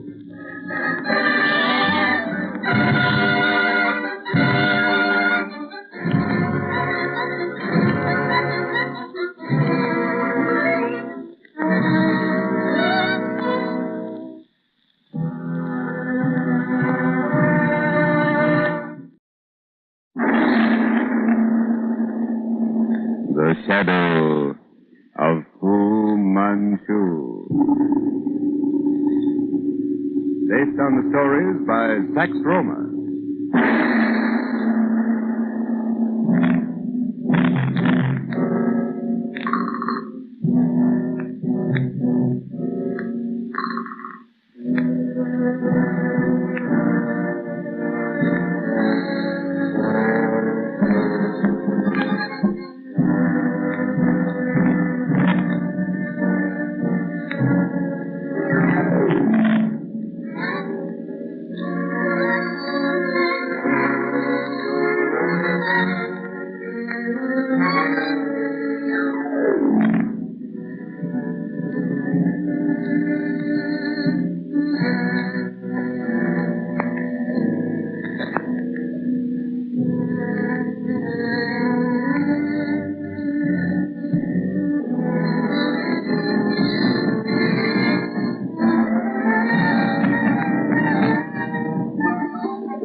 Double-dealing tactics of Alfred Slade, crooked private detective, have brought him death at the hands of Fu Manchu in place of the £1,000 he'd expected to receive from Nayland Smith. But Fu Manchu's murder agent has carelessly left a clue to the manner in which Slade had been killed, in the form of a curiously carved cane, the duplicate of Slade's own stick. He returns to the house to exchange sticks and is trapped by Smith and Dr. Petrie. We find them now comparing the two canes. Notice, Petrie, the duplicate resembles Slade's Australian stick in every respect save one. Where Slade's handle is the carved head of a snake, the hollowed-out duplicate contains a live snake. Great Scott, and I touched it. Either from pain, fear, or starvation, the thing became torpid. Otherwise, no power on earth could have saved you from the fate of Alfred Slade. But what sort of a reptile so deadly could... Very deadly one indeed, Petrie. That thing's an Australian death adder. Far more deadly and poisonous than the king cobra of India. Joe, I was apparently very close to her. Yes, to an extremely horrible death, old chap. Well, we'll take this venomous little agent of Fu Manchu's into the garden and kill it before it does any further damage. And our friend here who came after it? We'll turn him over to Weymouth at Scotland Yard. Come along, old man. We've finished here. Any news, Inspector Mackay? Nothing, Doctor. I'm sorry. Been gone over 24 hours. No news of them at the yard, either. What could have happened? They stopped here last night about this time on their way to Radcliffe Highway. Mr. Smith told me they were following a clue supplied by the man Burke. Yes, they were on their way to some den where they hoped to find Singapore Charlie. Oh, I should have gone with them, but a most urgent call from one of my patients prevented it. A good job you didn't go if anything has happened. However, I'm sure there's no cause for alarm. Mr. Smith realized what he was going into and would keep an eye out for trouble. But if Burke has led them into a trap... Well, I've waited as long as I can. I've simply got to have action of some sort. One can't just sit idly by, you know. I understand. We're doing all we can, naturally, to locate them. Some of the Scotland Yard men are dragging that section of the river. There's a launch patrolling the riverside from here to Tilbury. Seems that somebody should have turned up something. Very likely we'll know more presently, Doctor. Meantime, would you care to run out to the breakwater with me? With the launch out there also. No, thanks. You chaps are doing all that can be done, but... can you give me the address of the place Smith went to? No, I can't. But Benson, you remember him. He was with us the night Weymouth and Fu Manchu went into the river. Oh, yes, I remember. Well, what about him? Limehouse used to be his beat before he transferred to the river police. He knows it quite well. Smith talked to him before they left. I'll call him. I say, Benson, I'll come in here a moment. This chap's a good man, Doctor. I suggest, if you entertain the idea of going down there, you take him with you. Yes, Inspector. Benson, you remember Dr. Petrie? Neil Smith's associate? Oh, yes. Glad to see you again, Doctor. How are you, Benson? You talked with Mr. Smith last night before he and Burke went into Limehouse. Do you know what place they went to? Yes. You remember Shen Yan's place? Well, further east of the causeway, there's a block of old wooden buildings. Between Gill and Colt Streets, eh? I remember the place. Is Singapore Charlie in there now? He was, until Inspector Weymouth raided the place early this morning. Charlie got away, and there was no sign of Mr. Smith or Burke the American who led him to the place. Has it been definitely established that they went there? Yes, it has. 2 CID men were shadowing. They saw the pair go in. A signal had been arranged, but was never given. At 4:30, the place was raided, but no trace of Mr. Smith or his companion was found. Were any arrests made? Oh, yes. But there was no evidence to hold them by. Every inch of the place was searched. There wasn't a thing. I know definitely, for some of us rivermen were in the raid. And is the place being watched now? I can answer that, Doctor. It's being watched both from the river and from the shore. But I'm afraid our men are not there. Inspector Mackay is right, sir. Mr. Smith and Burke are certainly not in that place. As a matter of fact, it's padlocked since the raid. Lord knows where they are, but they're not in there. But they must be somewhere. Would you care to go with me, Benson, and show me the place? Gladly. That is, if Inspector Mackay... I had suggested you go with Dr. Petrie, Benson, but that's a dangerous section, and Well, I don't know about you, Doctor. But don't worry about me, Mackay. I'm quite able to look after myself. I've simply got to do something, get into the search somehow. Right. Go along, Benson. And don't let Dr. Petrie out of your sight for a moment. And be careful, both of you.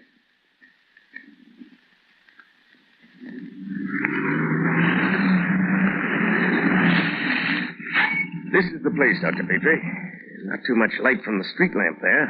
The fog doesn't help. It's a black hole, isn't it? Is that the building? No, the next one. This is a deserted warehouse. We'll have to go up the alley a little way. Right.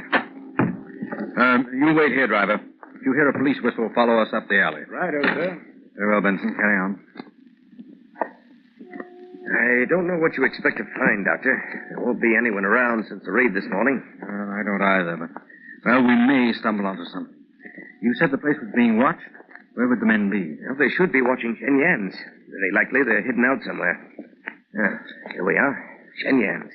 Is there any way we can get to the back, the riverside? Not through here. We'll have to go back to that warehouse to get to the wharf behind these places. Suppose we try that. I don't know why, but I'd like to look at the back of the place. Right. We'll go back then. It's only a step. Bad spot, this, Doctor. Heaven only knows what goes on here most of the time. It's hard for the police to control. Here we are. That gate. It opens on stone steps down to an arch, and then through a passage to the wharf in the rear. Oh. One can see the rear of the buildings from that wharf? Yes. We'll have a look if you say so. Oh, come on, then. Gad. It's a wonder the authorities don't tear these old buildings down and erect decent ones. This is a warehouse, you say? It was, sir, at one time. Now you may find anything housed in it. Hey, what's that? There, right in front of us, that white shape. What? By Jove, it's a peacock. A white peacock. Catch it, Ben. Yes. Here, got him, sir. White peacock. What's a bird like this doing down here in one of the dirtiest spots in London? By Jove, yes. I wonder. Probably escaped from some collector's place on the riverside. One never knows, Benson. It may mean something vastly more important. We'll take it back to the taxi. Come on. God blimey, sir. What have you got there? Open the door, driver. Make sure the windows are out. Window's closed. She's all tight, sir. I'll put the bird in the car. See that it doesn't escape.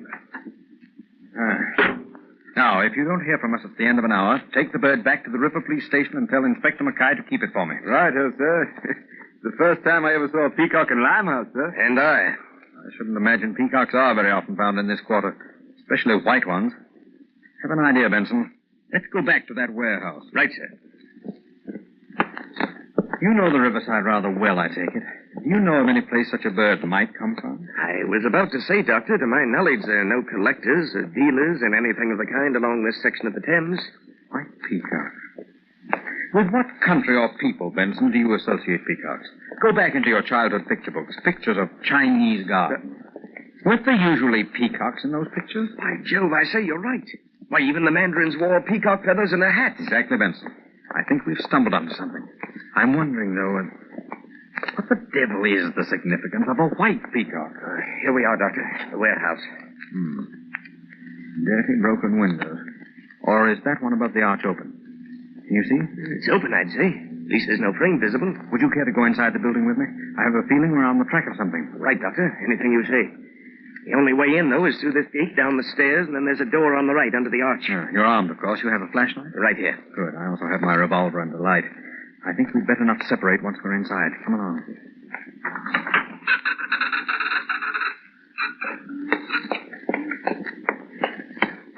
Here's the door, Doctor. How are we going to get in? It's locked. Let's see if any of my skeleton keys will work.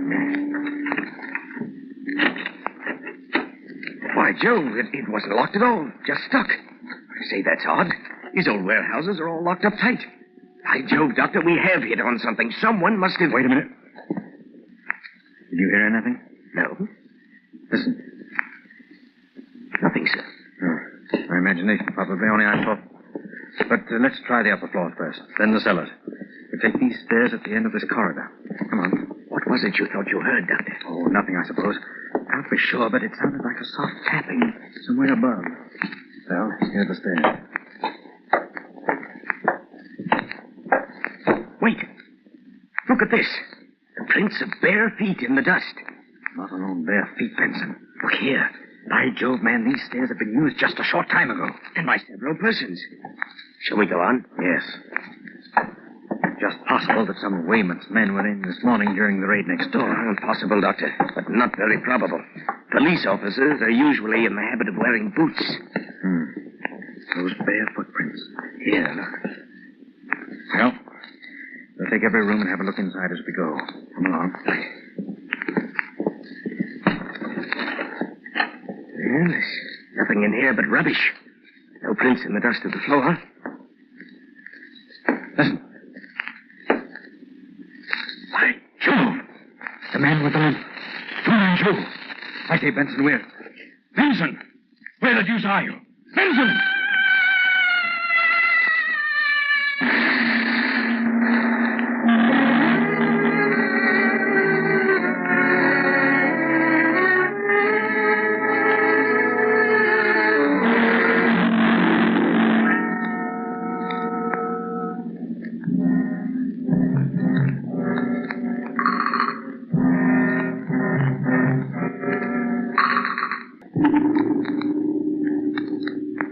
The shadow of Fu Manchu.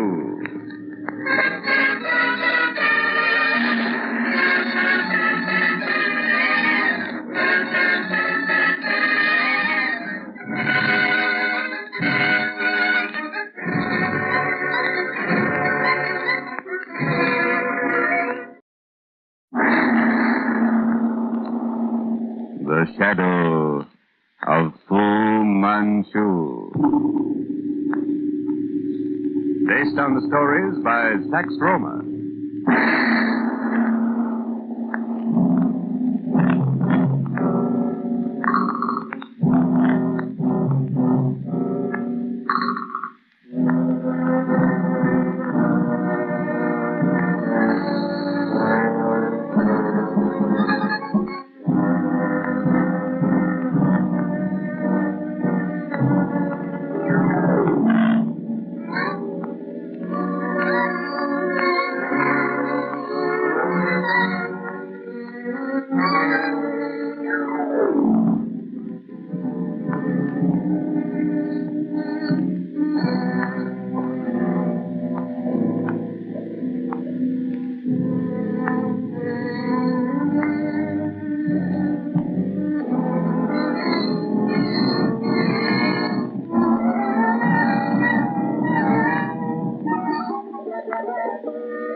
In following up a clue given him by Burke, the ex-New York policeman, with the hideout of Fu Manchu, Nayland Smith vanishes in London's underworld.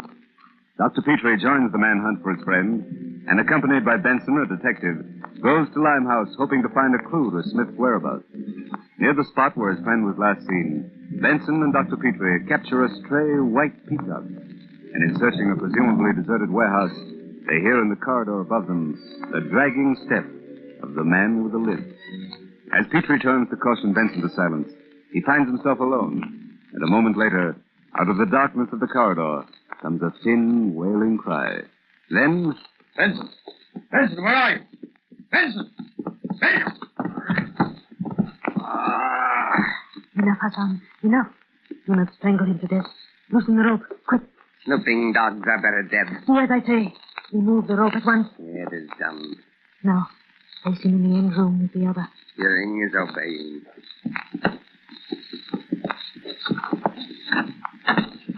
Hurry, Hassan. He is waiting. It is done. May Allah blight him. Come now, quickly. He has work for you.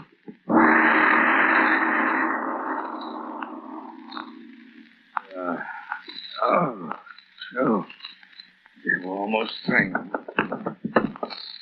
Someone here in this room. Who's there? Remember Fu Manchu's menagerie.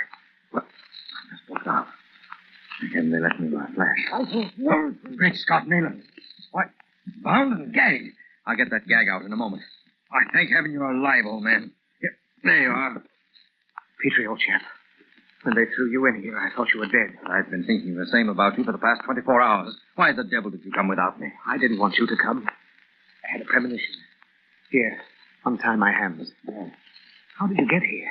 How did you know where to look for me? I had no idea of finding you. There. Now your ankle. Just loosen the ropes. Don't take them off. They'll be back in a moment. When they find you're able to move around, they'll tie you up. Did you know that she's here? Academy? Yes, I've seen her. And upstairs. Quiet. Here they come. Put this gag of mine back into place, loosely, and pretend to recover consciousness just as they come in. I am here. Tie him up like the other. It shall be done. And may Allah blacken the face of the snooping dog. Oh, may the master find a way to prolong the suffering of these two. It is done. Leave them so, until the master asks for them. Now come. It's gone. Oh.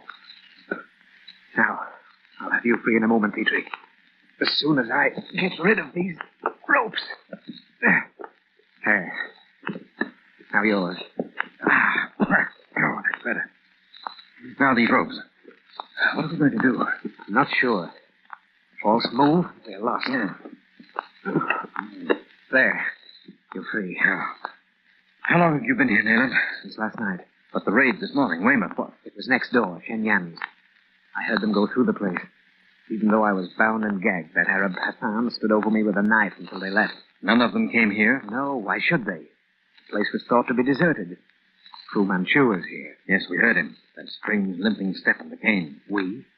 Was someone with you then? Great Scott, Benson, I'd almost forgotten it. Just after we heard the tapping of Fu Manchu's cane, Benson disappeared.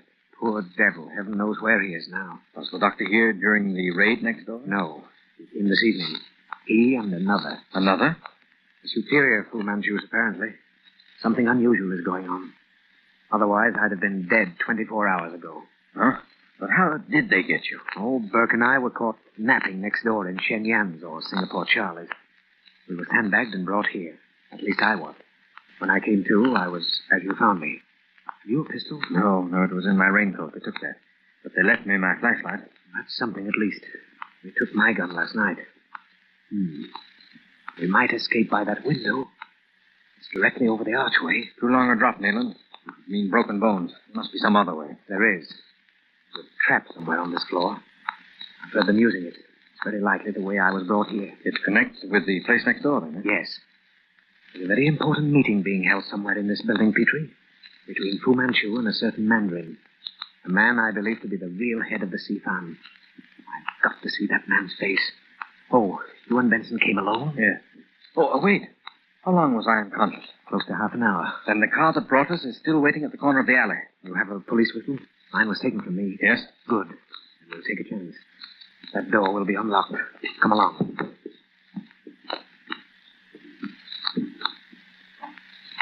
It's dark, but I think we can see well enough to get along without the flash. Close the door softly. Now, there's a branch closet just ahead. Watch for it. Ah, here. Good. To the right, somewhere close by, must be that trap. It'll be in the floor. See if you can find it. Use your flash, but be careful. Oh, down there at the end of this corridor. A lighted window. Probably the room where that meeting's being held. Petrie, as soon as you've located the trap, I'm going to have a look into that window. It's closed, you see. Otherwise, we'd hear their voices. Ah, here it is. The trap. Try it. It may be fastened from the underside. Ah, it's open. Stairway down. Down into one of the lower rooms. We'll use it later. Now for that window. Come on. If anyone comes upon us suddenly, lie down and go close to the wall. See? Listen. The Sifan has conferred upon you this greatest of honors, Dr. Fu. And in the hour of this supreme honor, calamity and dishonor fall upon you. You know the penalty. Death, no great one. Death shall be my lot since I deserve it. But not until I have finished my business here in England. There is none other to take my place. The fact has been pressingly laid before the spirits of our distinguished ancestors with a request for an intervention. You are granted a month's time in which to finish your business. So from what? The all-wise one has spoken. This person has heard. One thing more. Should you meanwhile regain possession of that which you have lost, it will be a day of well-achieved triumph for the spirits of your respected ancestors. For you shall be restored to high honor. Come, Petrie. Quick, I've heard enough. And it shall be as you have said. You know the man? His back was turned to us. Nevertheless, I recognize him. My suspicions are verified. Who is he, Nayland? I can't tell you, Petrie. For anyone outside of the group to know the name of the head center of the Sifan is more dangerous than dynamite. Yes? So Fu Manchu, who has rained terror upon the earth, stands in peril of disgrace for having lost the decoration. Now, here we are. Here's the trap. Open it. We'll get in touch with Weymouth at once. Not that way. What? Oh, not that Caroline, way. They will be coming back that way. You won't think. If you would save your lives and spare mine, trust me. Trust you, Caroline? Oh, yes, yes. Trust me. Just for once. And I will show you the way. Why should we trust you? Oh, won't you listen? You must. Come, or it will be too late. Well, I suppose it's it. By Jove, the trap is lifting. Oh, it is too late. You are lost. Back, Petrie, quick. Not that way, Fu Manchu. He's behind us. The stairs at the head of the corridor. No use, old chap. We're blocked there, too. They're coming up the stairs. Police whistle. Wait a minute. The whistle, Petrie. I can't. No. Stop. Do not kill them yet, Hassan. Tie their hands securely. Yes, master. Good, Hassan. Good. You have come at an opportune time, gentlemen. At a time when the greatest man in the East flatters me with a visit. Little flattery to us, Fu Manchu. A tremendous honor has been conferred upon me. I have been admitted to the sacred order of the White Peacock. Peacock? And in the hour of this great honor, disgrace has fallen upon me. Oh, God of Cathay, and what have I sinned that this catastrophe has fallen upon my head? Learn, my friends, that the sacred White Peacock brought to England for my undying glory has been lost to me. Even a white peacock won't save you from death, Fu Manchu. For one deed alone may I win a lighter punishment. By your immediate death and the resignation of all my titles, honors, and lands, may I be spared to complete my work. So, my friends, you must die. Hassan. Yes, master. The knife, Hassan, for these two. Wait, Dr. Fu, wait. A moment, Hassan. Dr. Petrie, I shall always listen to you with respect. I have an offer to make. Give us our lives, and I will restore your shattered honor. I will restore to you the sacred white peacock. What? Petrie, have you gone mad? What do you know of the white peacock, Dr. Petrie? Speak. I'm the only one who knows where your white peacock is, Dr. Fu. I alone can restore it. You, Dr. Petrie, you know? Why, you are lying. It is a trick to gain time. You lie. You lie, I say. My honor is lost. The knife, Hassan. The knife.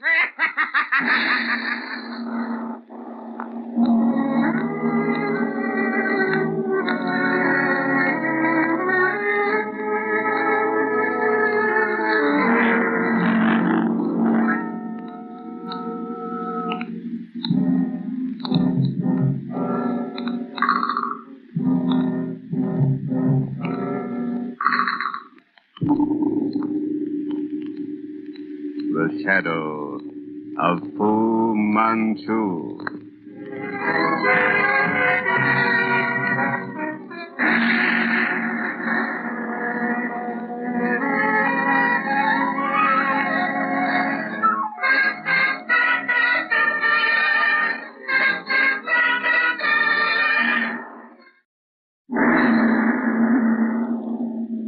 The Shadow of Fu Manchu.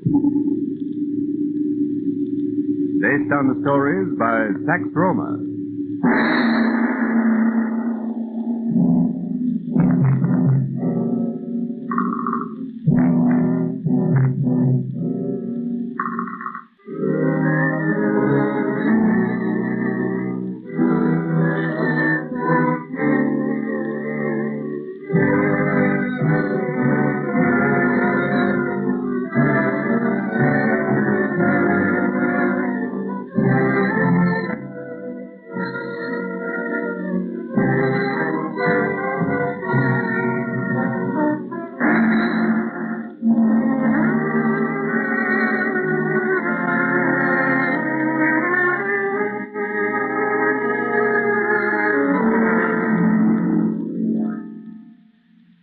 In seeking his friend, Alan Smith, Dr. Petrie is trapped in a deserted warehouse by agents of Fu Manchu. In the room where he is confined, he discovers Nayland Smith also a prisoner. They escape from the room, but are again quickly overpowered by Fu Manchu's men. Dr. Fu, in disgrace with his superior, through loss of a sacred white peacock, informs Smith and Dr. Petrie that only by their immediate death can he partially redeem his honor. Dr. Petrie, having earlier in the evening found the peacock, offers it in exchange for their lives. And Dr. Fu, believing Petrie is merely stalling for time, orders his men to strike the death blow. No, Dr. Fu, wait. Have I ever lied to you? I swear I can restore the peacock. You may have the bird in 10 minutes. Oh, God of Cathay. Oh, God of the Golden Age, like a phoenix I arise from the ashes of myself. Quick, Dr. Petrie, make your bargain. You will release me now, immediately. Mr. Smith will remain here. One of your servants will accompany me and the peacock. And Mr. Smith? Mr. Smith and yourself or another will join me at the corner of the alley. We'll turn the peacock over to you and give you 15 minutes grace, after which we shall take whatever steps we choose. Agreed. Hassan, you have heard. Untie them. Then go with Dr. Petrie. When he shows you the white peacock, you will call me. Petrie, do you know what you're doing? Yes, I do. All right. Come, Hassan. Here's my cap, Hassan. Wait. No, blimey, sir. I was just about to head for the river police. Peacock, is it? Oh, thank heaven you didn't let it get away. I shall take the bird to the master. No. Give the signal, Hassan, quick.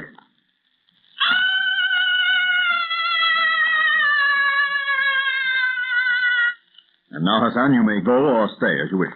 I shall await the master. It is his order. Here they come. Dr. Petrie, the sacred white peacock. You have restored my honor. I am in your debt. Sometime that debt will be paid in full. And now, gentlemen, I bid you good night. Well, by Jove, Petrie, old man.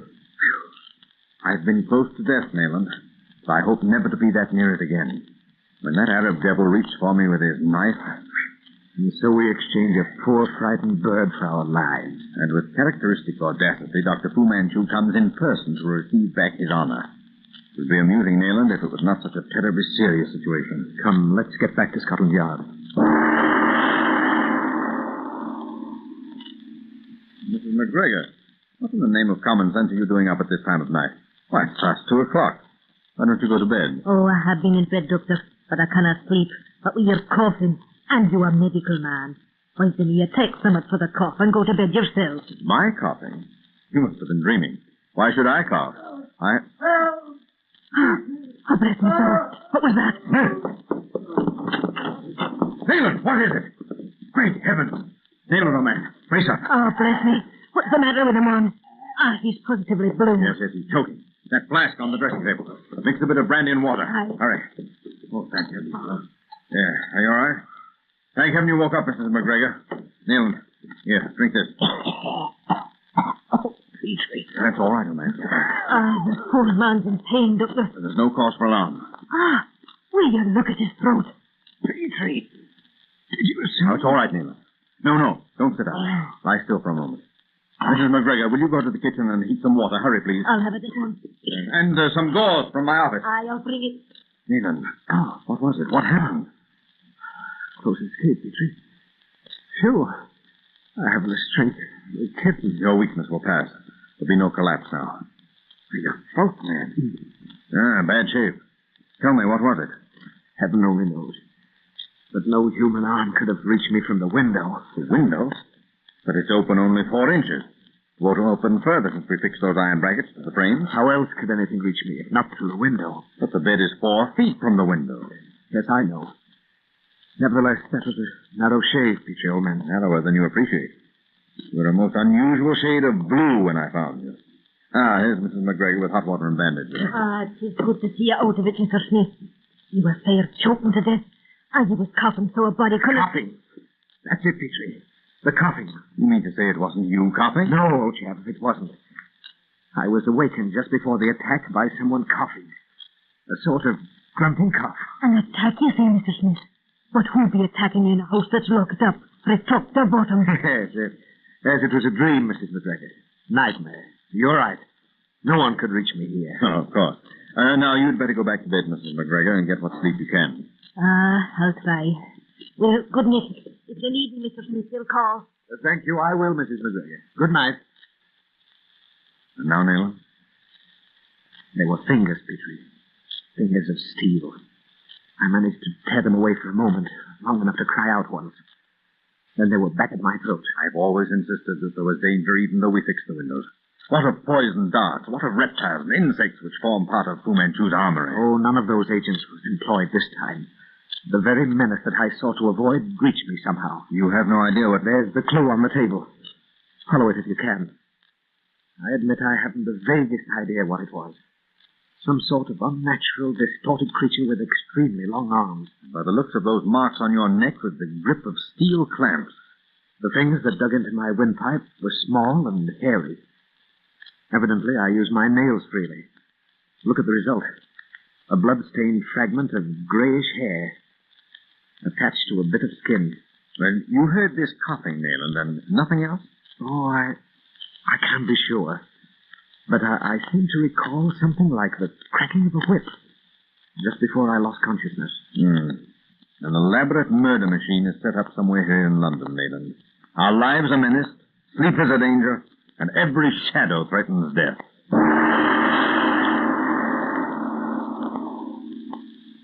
You say you have 2 items of news for me, Weymouth? There are 2 points, yes. First, the headquarters of the Seepan, or Fu Manchu, is no longer in the East End. How can you be sure of that? Well, because that district must now be too hot to hold Fu Manchu. And second, we have just finished a house-to-house search and haven't missed a rat hole. I see. Has the Yard had any report of a stranger, an Oriental, visiting London? The only Oriental to land in England in the past fortnight is Mr. Wong Lu, the new attaché to the embassy in London. He wouldn't be your man. Wong Lu, eh? And your second news item? Burke. He got away somehow in the confusion after the raid. He's been hiding ever since with a cousin, a farmer, out Upminster way. Hiding, Weymouth? Exactly. Hiding, Dr. Petrie. He's been afraid to stir ever since. Hasn't shown his nose outside his cousin's house. He says he's watched night and day. Then how did he get to you? He made a break this morning, concealed in his cousin's market wagon. He landed at Covent Garden early and came straight to the yard. Well, what's he afraid of, Weymouth? He knows something, and Fu Manchu is after him because of it. What does he know? Well, every man has his price, and Burke seems to think you're a more likely market than we at the yard. He wants to see me? He wants you to go and see him. Did he give you any particulars? Oh, several. He mentioned a gypsy girl with whom he spoke one day. A gypsy girl? You think it was Karame? No doubt of it, Doctor. She got him to write an address on a loose page of his notebook for her.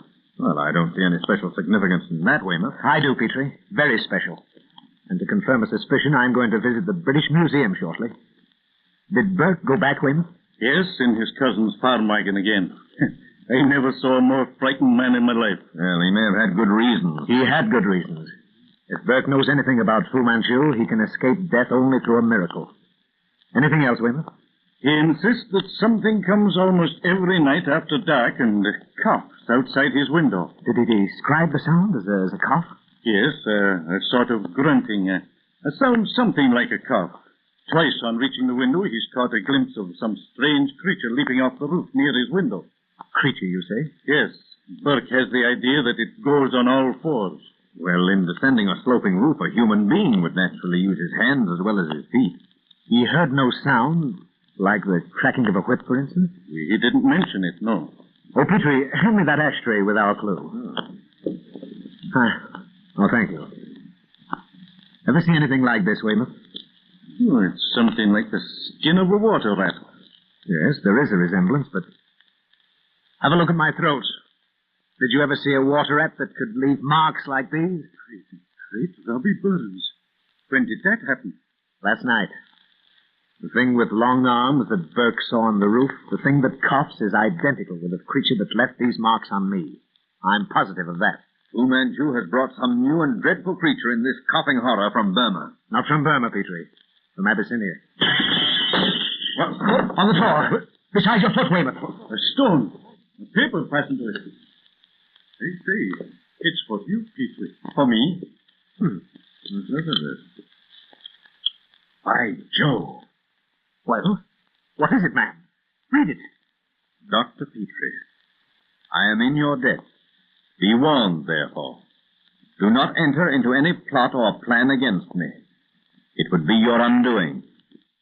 Signed, Fu Manchu.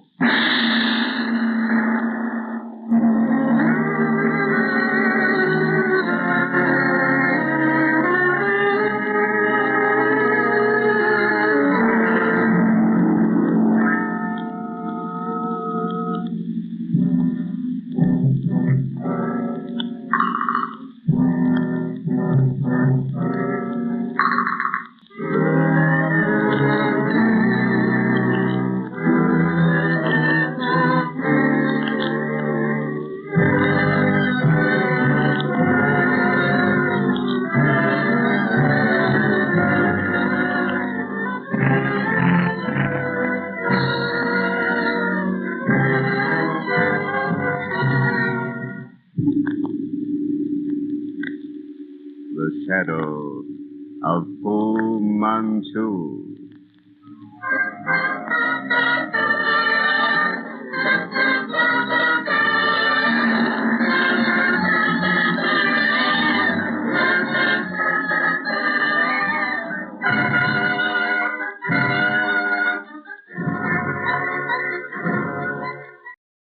Hi, this is Greg from An Evening of Old Time Radio.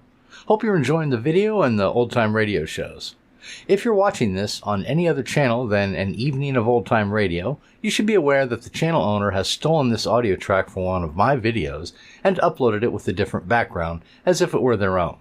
Again, this video and this audio is from my channel, An Evening of Old Time Radio. On with the show. The shadow of Fu Manchu. based on the stories by Pax Roma.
As Dr. Petrie sits alone in his office following his miraculous escape from the warehouse, wherein he exchanged his life and that of Nayland Smith for a white peacock, Mrs. McGregor comes to report being awakened by a strange coughing sound.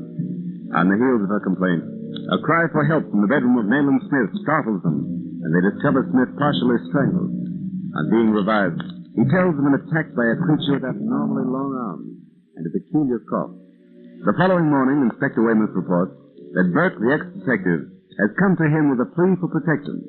As Smith, Dr. Petrie, and Inspector Weymouth plan their campaign against Fu Manchu and the mysterious coughing horror, a stone bearing a message for Dr. Petrie is hurled through the window. It reads, Dr. Petrie, I am in your debt. Be warned, therefore. Do not enter into any plot against me. It would be to your undoing. Signed, Fu Manchu. By the name of Old Nick, the unmitigated effrontery of that man is beyond comprehension. Huh. Everything Fu Manchu does is beyond comprehension, Weymouth. Nevertheless, Petrie, it's excellent advice. In your place, I'd act upon it. And I, Doctor. What are your plans, Weymouth? A farm wagon of Bert's cousin is at Covent Garden now. It will return to the farm late this afternoon. I propose that you and I, Smith, follow Bert's example and ride to Upminster concealed in that wagon. Burke is actually afraid to go out openly, even in daylight? He hasn't left his cousin's farm excepting to report to me this morning. He thinks that to communicate openly with the Yard or with you would be to seal his death warrant. And I think he's right.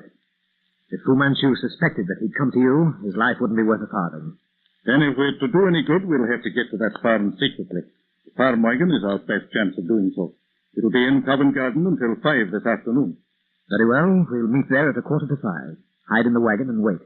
We should arrive at the farm about 10, eh? Just about. Include me in the program. Will there be room enough in the wagon? Plenty of room, Doctor. But what of that warning? We'll forget the warning, Weymouth.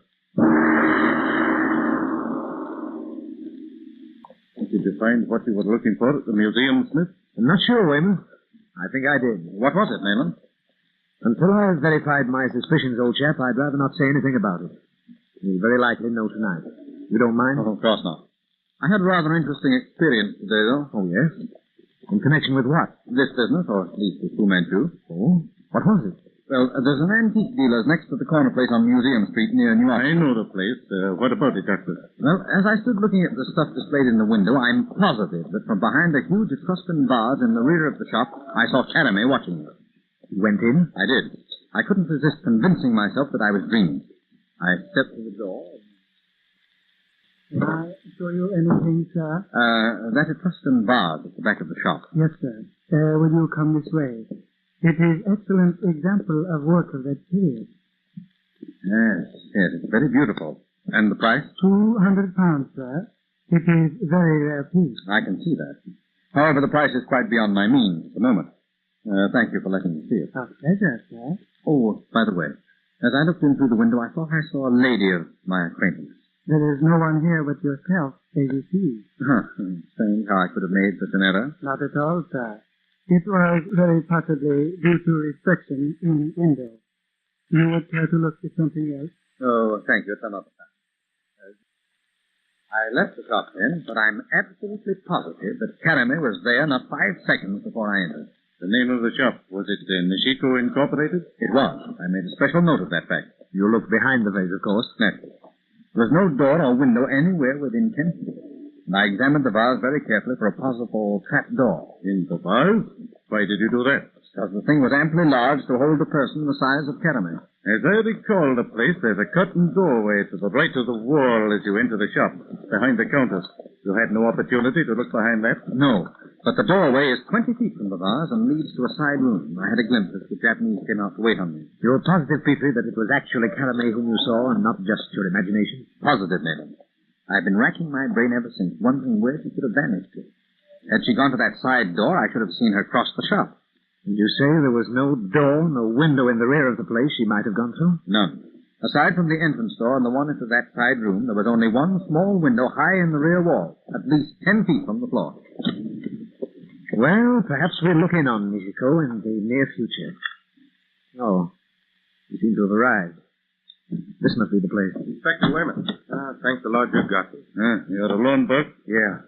Jim drove into Westminster with his wife and kids. Celebration or something. He won't be back till tomorrow night. Come on, we'll go into the house. Anything new, Burke, since you came from town this afternoon? No, not a thing.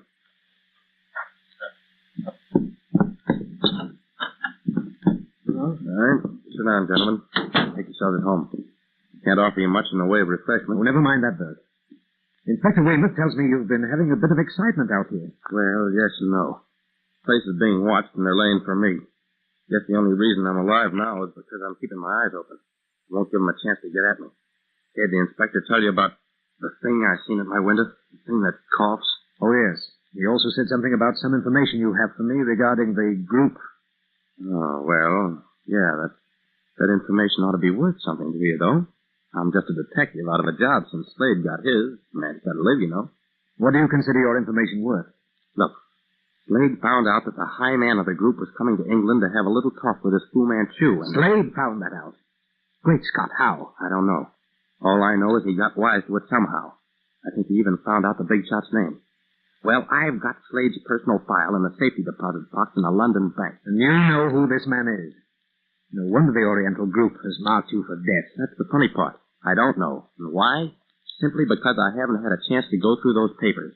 But I know the stuff's all there. I'll turn the key to that box over to you for... Well, what do you think it's worth? I understand now why the things we found in Slade's home weren't of much importance. Aside from several little blackmail deals, there was very little. So you have his papers, eh? Yeah, a man's got to make a living, Inspector. I thought that stuff would come in handy sometime. Oh, and I wouldn't know about the blackmail. Of course not. You wouldn't know about that. So what, Mr. Smith? What's the dope worth? I'll make you the same offer I made Slade. £1,000 for the key to that bank vault. £1,000. $5,000 in real money, huh? Okay, it's a sale. You get the key when I get your check. Now, about this other. What's the dope for tonight? You mean, of course, the thing that cost? Yeah. Well, Inspector Weymouth suggests a plan that may work. If you have the courage to carry it through. Let's have it, Inspector. It's quite simple. You'll go to your room and prepare to retire. As soon as you've turned out the light, Dr. Petrie will take his post in the room with you. You'll be in bed. Where'll you and Mr. Smith be? Smith will be watching outside the house near the door. I'll take my post in the stable across the courtyard. That sounds okay. But don't wait when you hear that thing cough if I'm to leave my window open. And there's one thing about the setup I don't like. What's that? I don't like the idea of staying in bed once the light's out. It'll make little difference where you are in that room. It works by scent. Okay, I'm ready. Oh, Petrie, I want you to keep this axe where you can reach it. If I'm not mistaken, you'll find use for it tonight. An axe, Nealon? Great Scott, what sort of animal am I expected to face? Something that has arms of steel, Petrie. If you have occasion to use the axe, strike hard. What time is it, Weymouth? Oh, 11:45. Then we'll take our places now and wait. Once the lights in the house are out, let's have as little talking as possible. Okay, Doc, let's go. Step outside his room, Petrie, until it's darkened. Right, Nealon. Weymouth and I will take our positions. Come along, Weymouth. All set, Doc. Come in. By George, the more I think of this, the less I like the idea of being in the lure. The chances are all in our favor, Bert. Yeah, I know. But that Fu Manchu, believe you me, fella, when my deal with Smith settled, I'm taking the first boat for home. A very wise decision. Here it is. Look, outlined against the window. Great Scott! Jump, Bert! Petrie! Help! Help! My God! Nealon! Nealon! Hand away from the window, Petrie! Yeah, Petrie! Look out, Nealon! Coming through the window! Nayland, Weymouth! Berg, did it? Great Scott! You weren't quick enough with the axe, Petrie. By Jove, those steely little fingers are still fastened to Berg's throat. Oh, if you'd only gotten both arms. Well, he was dead before I cut off that thing's forearm. Did you get it, Nayland? No. Come on outside. Oh, look, Petrie. The thing turned on its keeper, too. There he lies. Good heavens. Who is he? One of Fu Manchu's dacoits. Look at his throat. I wounded the thing twice. You cut off one of its arms, and in its fury it came back, and there lies its second victim. Yes, but where is it? It's gone, Petrie. Now, look. Look here. It's clenched in the dacoit's hand. Hold the lantern a moment. Yes? A paper. Oh, what's written on it? Nothing but an address. On the leaf from Berg's own notebook. It worked by scent, Petrie, just as I warned him. Great Scott. I wonder what belonging of mine Fu Manchu has in order to enable that thing to track me.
The Shadow of Fu Manchu.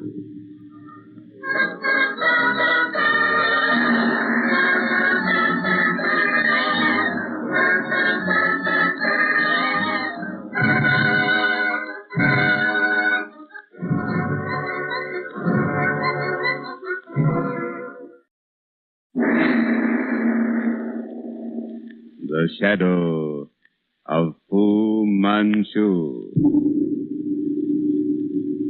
Based on the stories by Sax Roma.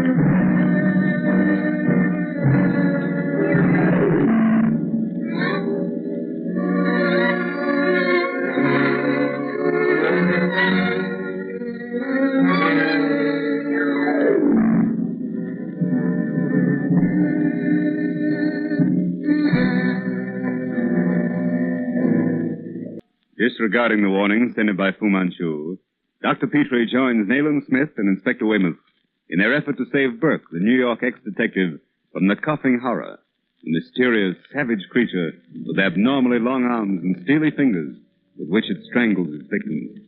In spite of their watchfulness, Burke is killed and the creature escapes. Nayland Smith and Dr. Petrie, back in their Baker Street quarters, are awaiting news from Inspector Weymouth. Immediately the thing got away, Weymouth motored into Upminster to arouse the district and organize a search. With a severed arm and loss of blood, to say nothing of the wounds I gave it, its capture's only a matter of time. Well, what was it, Nayland? Do you know? I have a good idea. Have you ever heard of the Amharan? Well, they're a native tribe of northern Africa, aren't they? Of Abyssinia. Very ancient tribe, said to worship a sacred baboon. Ah, baboon. Such strength in so small an animal. This particular species is noted for the incredible strength of its arms, and its powers of scent are equal to those of a bloodhound. Hello. Oh, yes, Weymouth. Well? Oh, nothing, eh? I see. Yes, that's very likely the case. All right, Weymouth. Good night. Well, that's that, Petrie. He reports absolutely no trace of the thing. But it couldn't have vanished in thin air. Oh, it's probably crept into some inaccessible hole to die of its wounds. Have you any idea how it was brought to the farm? I should say in a motor car. The sound of our shots would naturally warn whoever was in the car. They'd make good their escape. Another of Dr. Fu Manchu's uncanny pets, Nayland. And one most difficult to control. You could tell that by the dead Burmese, its keeper. But now, Petrie, let's visit that antique shop you were in on Museum Street. Come along.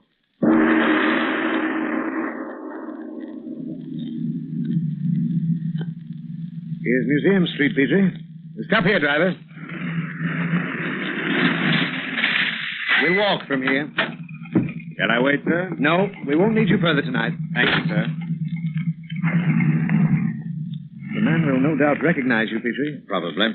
However, I'll try to keep him occupied while you examine the vase. That, among other things. Nishiko Incorporated. Is this the place? Yes. And the vase, if it hasn't been moved, is at the back of the shop. Take a cue from me once we're inside. Come on, we'll go in. Right.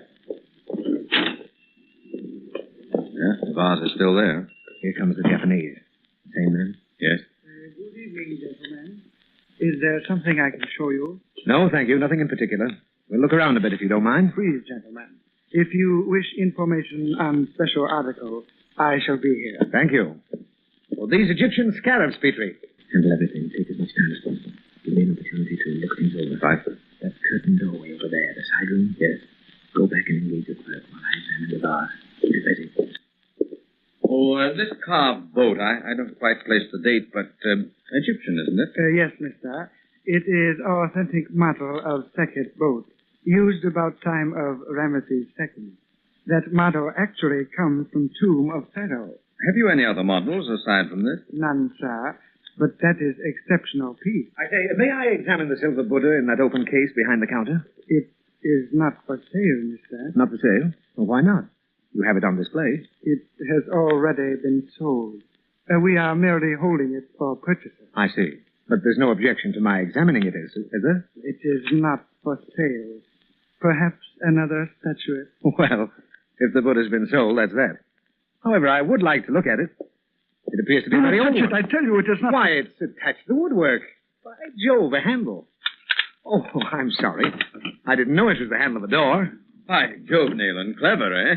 It really is a door. Yes, and a flight of stairs leading up. Quite interesting. Please remain standing as you are, gentlemen. Nayland, the pistol. Remind him, Petrie. Look, at the head of those stairs. Good evening, Mr. Smith. Dr. Petrie. Do not stand on ceremony, gentlemen.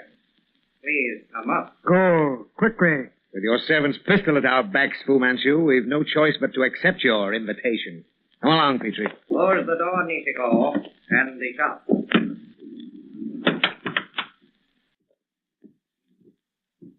Come up, gentlemen. Hassan here you have met once before. These others are also members of my household. Come in. Perhaps, Hassan, it were better if we made sure our friends are unarmed. Nothing, master. Very good. I appreciate your faith, gentlemen, in my good intentions. But you will forgive me if I must inconvenience you. The handcuffs, Hassan, and see that our visitors are securely fastened to those rings in the wall. Well, why all the precautions? There doesn't seem much chance for our escape. You shall see presently. Hassan, you may leave me with my guests now. You too, Ali. Dr. Petrie, you are aware of my esteem for your attributes, and you will appreciate the pleasure your visit affords me. I'm sorry I can't say as much, Dr. Fu. A pity. Inasmuch as I look to you, when you have overcome your prejudices, to assist me in my work. I have already told you, Fu Manchu, that I should rather die than assist you in any undertaking. That shall be remedied, Doctor. Even now, I am conducting an experiment that will convert you from your misunderstanding of my true motives and adjust your perspective. You mean? Nothing difficult, Doctor. Merely the injection of a certain fluid into the spine. You will thereafter see eye to eye with me. Now, gentlemen, I must leave you for a time. When I return, we shall conclude our little experiment on Dr. Petrie. Pleasant prospect, Neeland. Lower your voice. There's only a curtain between this and the next room. Because I used some of the liquid he himself discovered, and which came from his own supply, he believes me to be a wizard of chemistry. I'm wondering, even though you told him the truth, if it would relieve the situation, as far as you're concerned. Probably not. However, I couldn't implicate Karame. Heaven knows what he might do to her.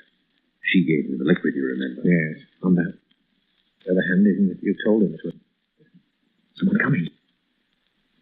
Someone in the next room, rattling a bunch of keys. Hey, Joe, look. Coming in, Fu Manchu's pet monitor. Those keys it's playing with. We've got to get hold of them. The key to those handcuffs may be among them. All right, climb to the lamp over our heads. Hey, look. It's Karame, steady old chap. She's calling the monkey. Drop the keys, Peter. You can reach them with your foot. Hurry. They're just out of reach. I can't quite... Oh, Karame.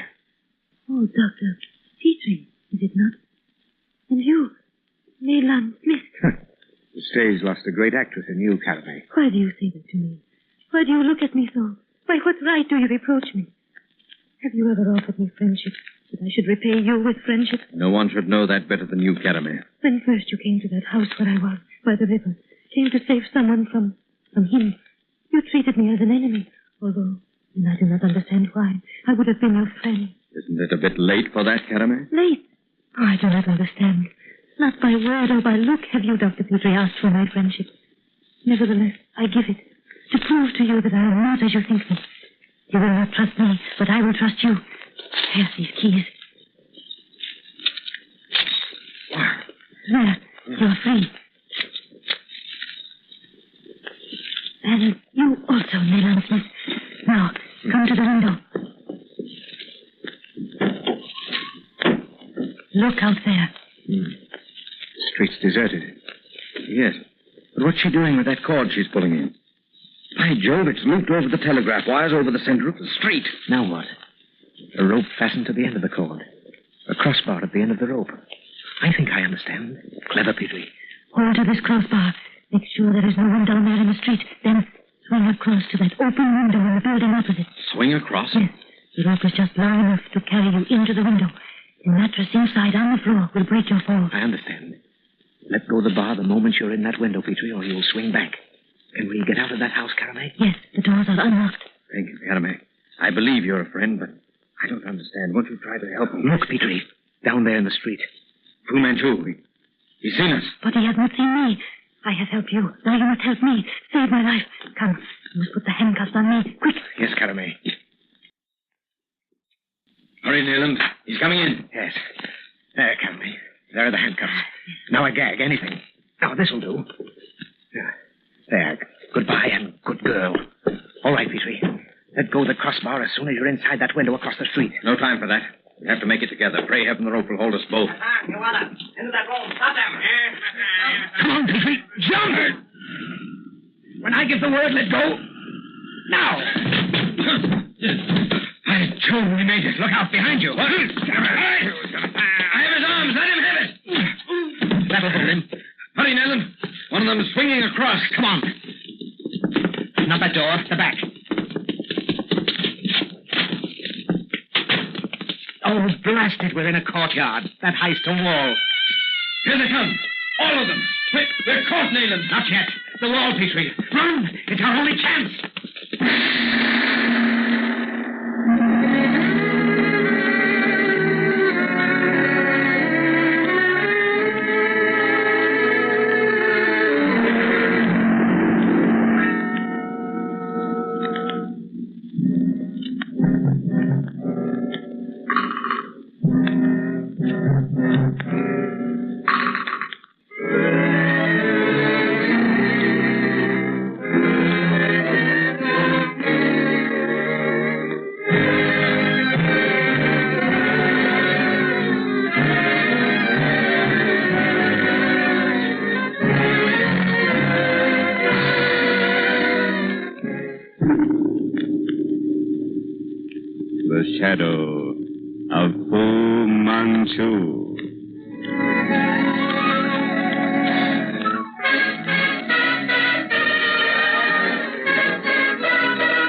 shadow of Fu Manchu.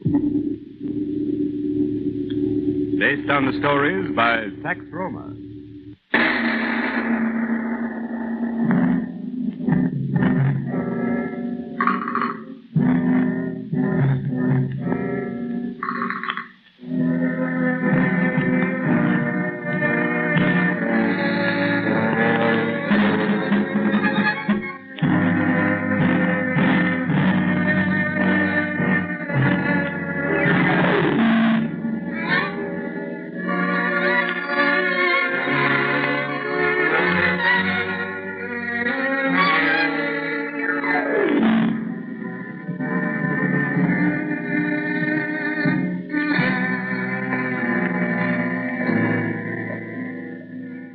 In an antique dealer's shop where Dr. Petrie believes he has seen Caramé, Nayland Smith and the doctor are trapped by Fu Manchu.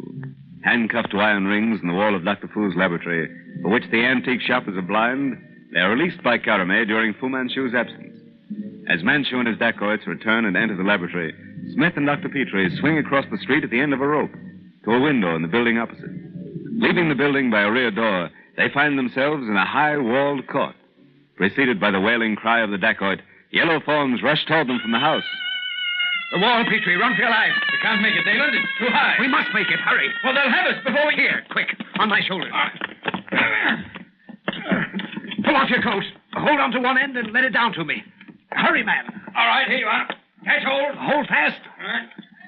Quick, they're right behind you. Down, Petrie. On the other side, quick. There's a door across the court. Oh, thank heaven it was unlocked. This corridor should lead us to a street door. Come on. Jove, that was close, Nayland. Another second at that wall and Hassan would have had you. Wait. I'll see if the coast's clear. All right. Come on. Our first job is to get in touch with Weymouth. He must raid that place at once. Oh, taxi! Here! Number 15, Baker Street, driver.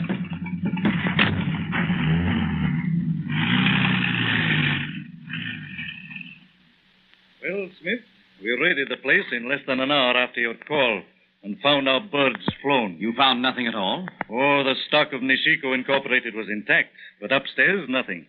Instruments, drugs, books, and the things you described, everything gone, and not a human being in the place. Even the rope swing you escaped by was gone. And no clue of Fu Manchu? Not the ghost of one. The man's as elusive as one of his dacoits. He and his entire group seem to have vanished into thin air. And this business you're engaged in now, this Gables case, how does it enter your province?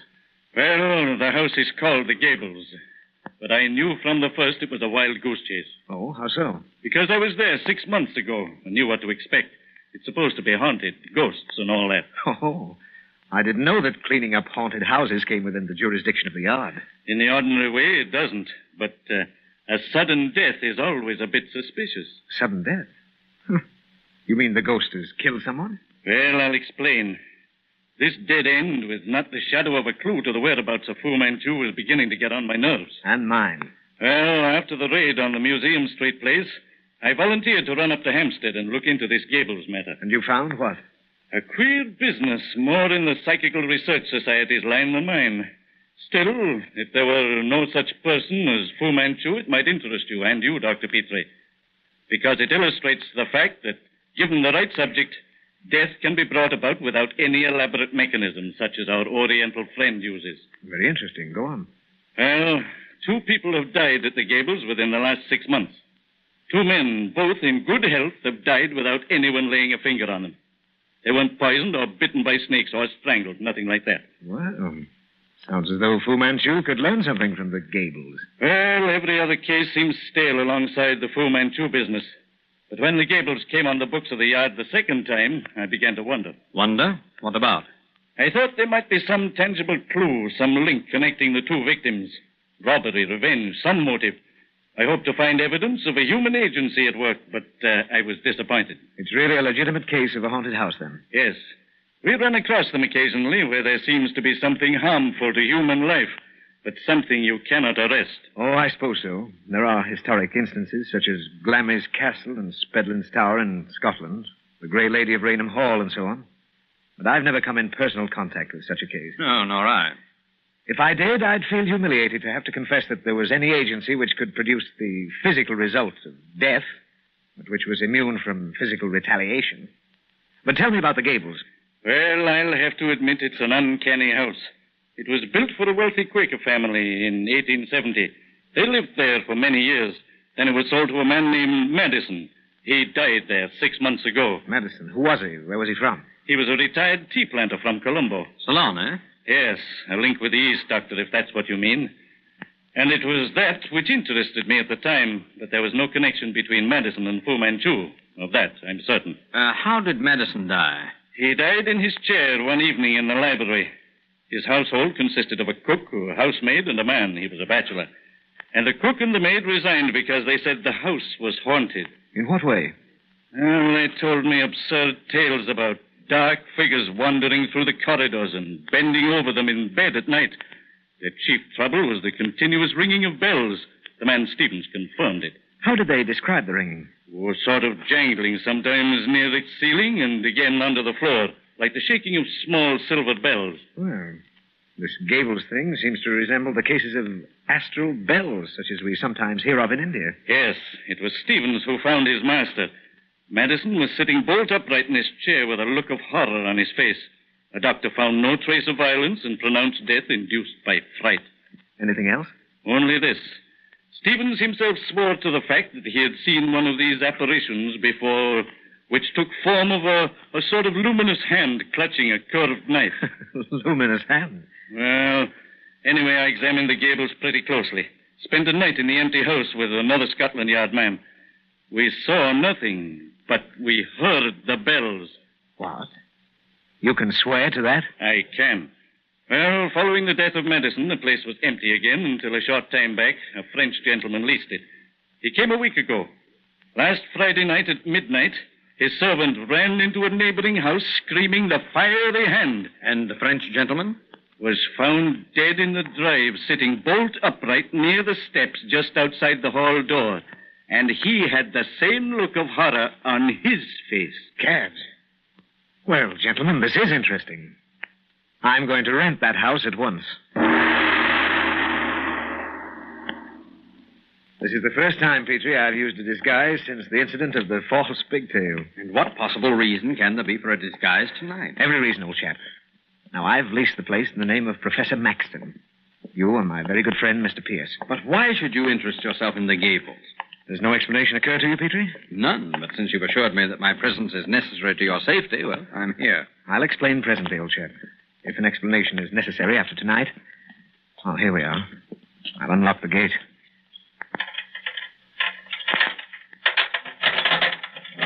Come along. Well, where is the house? Up the drive behind those trees. Ah.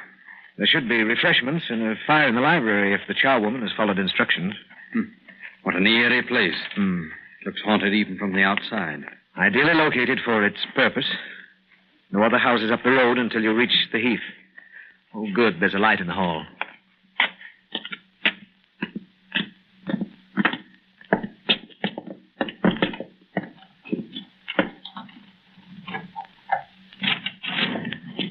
Now remember, I'm Professor Maxton. You are Pierce. Oh, come in, Pierce. Come in. We'll have a whiskey and soda in the library, then we'll look around. Ah, excellent, Professor. Oh, cheery fire, refreshments. I see one of your bags has already arrived. Books, Pierce, books. Come, draw up your chair. Those sandwiches look interesting. Do you know that if... By Jove, listen. The spirits waste no time, Petrie. My word. My dear Pierce, did you hear the ringing of bells? Distinctly, Professor, distinctly. Eh? Finish your drink, old chap. I'm going to have a look. Hand me that bag and don't leave the room until I come back.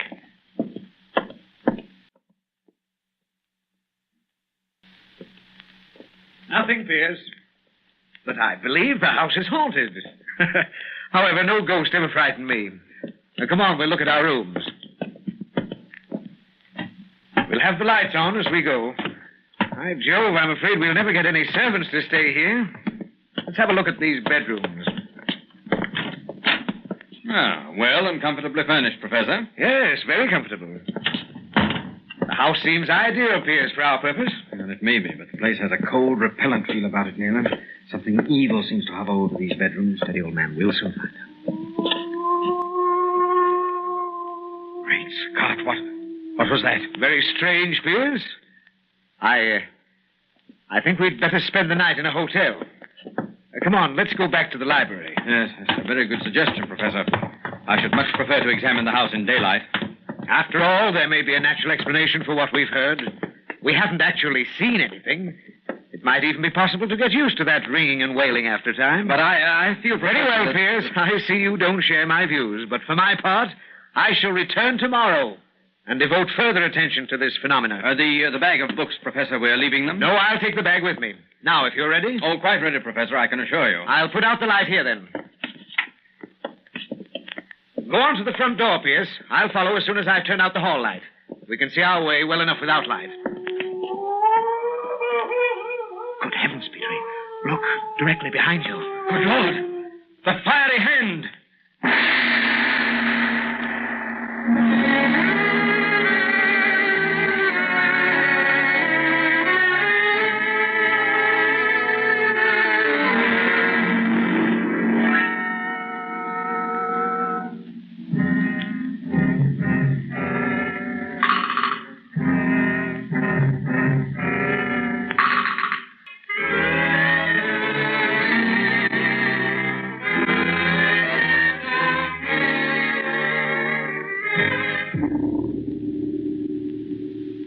The Shadow of Fu Manchu.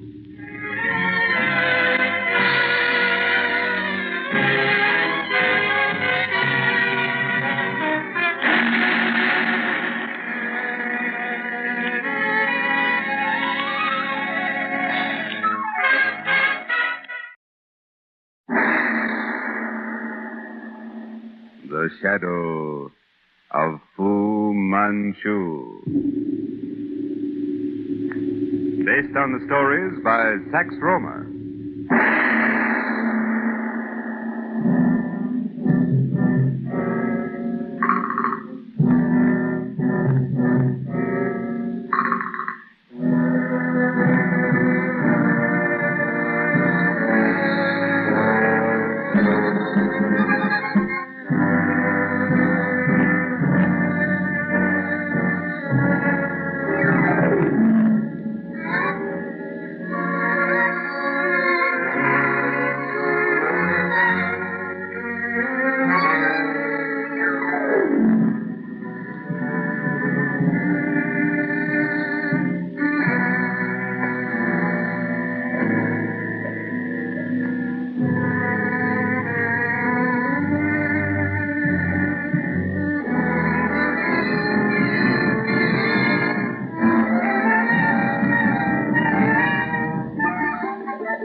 Because of two mysterious deaths having occurred in the suburban house known as the Gables, Nayland Smith has leased the property under a fictitious name. According to Inspector Weymouth, the house is haunted. Smith and Dr. Petrie have taken possession, and during the night, they are startled by the faint musical chiming of bells. Seeking an explanation, they are horrified by the appearance of a luminous hand clutching a great knife in the darkness of a corridor. The appearance of the fiery hand is accompanied by an unearthly wail. Fleeing from the house in apparent panic, they return to their Baker Street lodgings, where we find them in a discussion of the phenomena. Now, perhaps, Nayland, you'll explain why you subjected me to that ordeal. Here. You recognize this scarf? Great Scott. Exactly, old man. It's Carame's. Carame, in that place? Why not? Anyway, yesterday morning, I got the keys and went there alone. With the large brace and bit? Yes. To bore holes in the wainscoting of various rooms. For heaven's sake, why? Because there wasn't a crevice large enough for a mouse to get through. I rectified that, however, with my brace and bit. And in front of each hole, I placed a trap, baited with cheese. Open that bag, will you? Now, mind your fingers. Some of them are possibly still set. Mouse traps, dozens of them. All sprung. Why, no, by Jove, you've made one catch. A white mouse. Examine his tail. What? By Jove. A tiny bell fastened to the root of the tail. Yes. And the explanation for the astral bells. But if there was no opening through which the mice could get into the house, They must have been admitted into the walls from the cellar. They were. And after a scamper under the floors and through the walls, they returned for the food they were accustomed to receive. And this piece of silk scarf, where did you find it? In the wine cellar. No cellar proper is shown in the plans of the Gables. But there is one? There must be. And the entrance to it must be in that wine cellar. You have other evidence of that aside from this scarf? I learned that when the last tenant died, the lights in the entire house were extinguished. That could only be done by pulling the main switch, also located in the wine cellar. And by Jove, Karame being there proves that Fu Manchu... Exactly.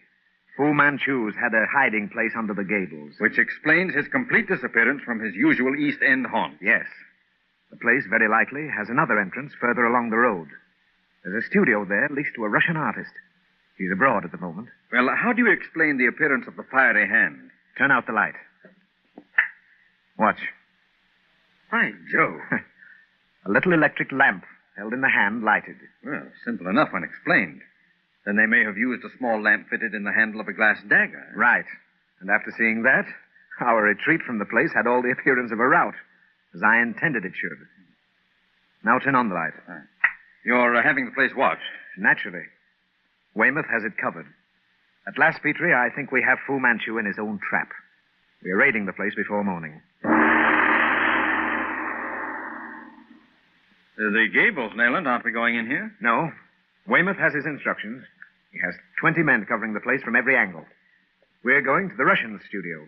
Is there any possibility of this Russian being one of Fu Manchu's creatures? Oh, I rather doubt that. Well, this is the place.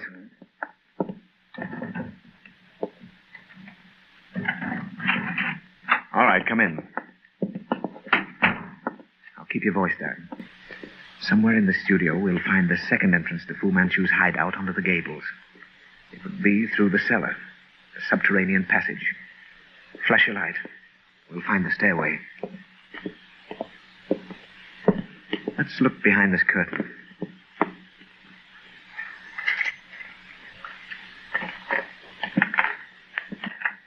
Right, Nayland. This floor. Nayland!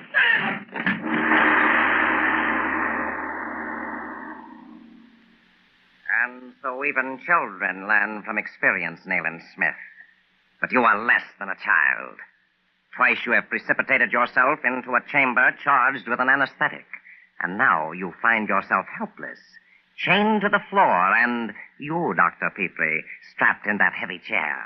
Nayland, are you... Quite all right, Petrie. This time, Dr. Petrie, there is no sacred peacock to exchange for your lives. This time, my friend, I see you contemplating the weapon leaning against the wall at your side. You recognize it? Of course. The sword of samurai. Oh, perhaps you are wondering why, though your body is secured to that chair, your arms are free. You will see presently. Please note the hilt of that sword is fastened to the wall by a length of fine steel chain. No use, Petrie. He's right.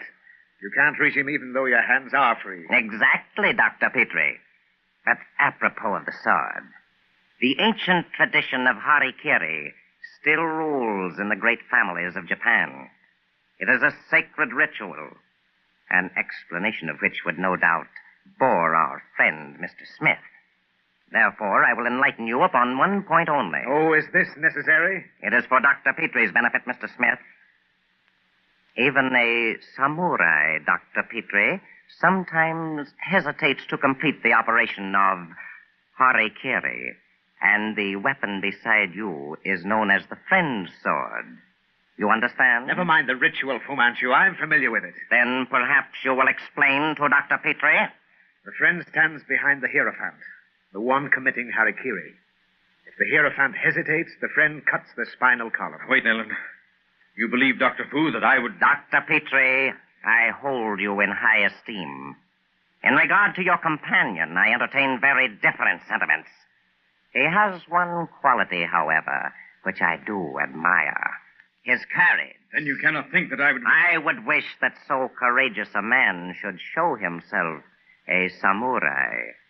Always his friend, Dr. Petrie, you shall remain so to the end.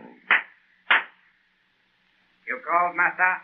Bring in that for which we have arranged, Hassan. Hearing is obeying, Master.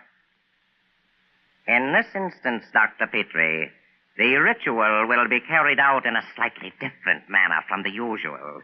It should prove interesting to observe. Hassan returns. Place the gates in position, Hassan. Good heavens, Petrie. The 6 gates. The knowledge of my country serves you well, Mr. Smith. Nayland, what is it? Note the construction of this cage, Dr. Petrie. A bit less than 5 feet long, 2 feet high and 2 feet wide, with the ends, top, and both sides of tight wire mesh. The bottom, as you see, rests on the floor, which also constitutes the floor of the cage. What is the meaning of this cage, Fu Manchu? You will see presently. Mr. Smith shall have the honor of acting as Hierophant, admitting himself to the mysteries. And you, Dr. Petrie, shall be the friend. 5 sections. Those 4 sliding partitions. They can be raised or lowered at will. The small arches cut in the bottom of each fit snugly over a human body, dividing it into 5 sections. The head and the feet of the subject, as you see, remain outside the cage. That thing covers him? Are you yellow fiend? What do you Save your breath, Petrie, old chap. I know what's coming. When I give the word, use the sword. Weymouth. Where is Weymouth? The sack, Hassan. Watch closely, Dr. Petrie. Take note. Hassan inserts the neck of that leather sack into the compartment covering Mr. Smith's ankles and shakes it. Yes. Good heavens! Those are 5 Cantonese rats, Dr. Petrie. The most ravenous in the world. They have eaten nothing for 5 days. You black-hearted devil! If you intend killing him, why don't you do so quickly? There is nothing so interesting to watch, my friend, as a bit of refined torture. You may have noted my partiality for dumb allies, my scorpions, my death adders, my baboon men, and now my rats. Stop! Stop it, you fiend! Can't you see those brutes are beginning to... Exactly, Dr. Petrie. I credit Mr. Smith with the courage to sustain the raising of all the gates.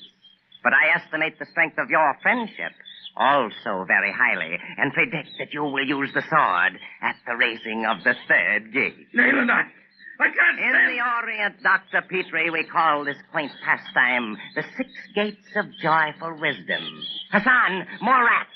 Another bag. The sword, Petrie. I rely upon you to spare me the humiliation of asking mercy from this murderous fiend. I can't, Nayland. Good heavens, I can't. Don't falter. The raising of the 1st gate, the gate of joyous hope, is always a crucial moment. Oh, if I could only reach through with this sword. And the raising of the 2nd gate. Now, Petrie, be quick. I'm weakening. Strike. Stop! Stop it, Dr. Fu Manchu! Tell me, put down that pistol. No. Take it from Hassan. You have killed Hassan, you little fool. Now you shall pay. No, Dr. Fu Manchu. It is you who must pay. Oh! They broke in a moment after Karame fired the shot that accounted for Fu Manchu. We found you in a dead faint. And Nayland, where's he? In bed, but Dr. Cleve cauterized the wounds left by those devilish rats in time. Smith will be back on his feet in a week. Now you'd better go in. He wants to see you, both of you. Come, Karame. Yes. Hello, Petrie. Nayland, old man. And you, Karame, my dear. You're all right now? Oh, yes. The loss of memory which he placed upon me is gone. I remember now everything. Thank heaven for that. But Fu Manchu, his body, Nayland, what have they done with it? Weymouth tells me they haven't been able to find it. The end of the vault collapsed and buried the body 2 minutes before they got us out. Then this time we can be sure he's dead. I wonder.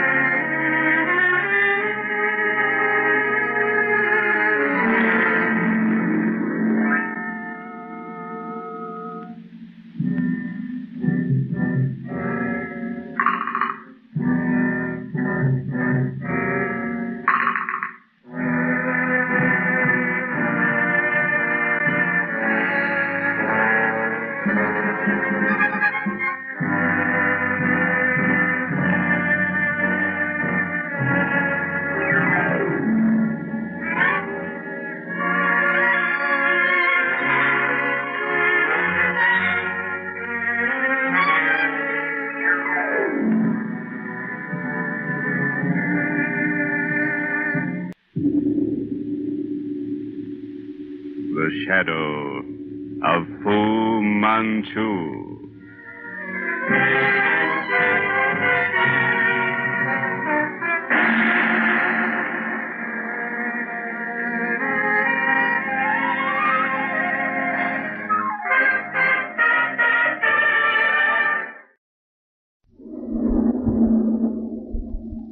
The shadow of Fu Manchu.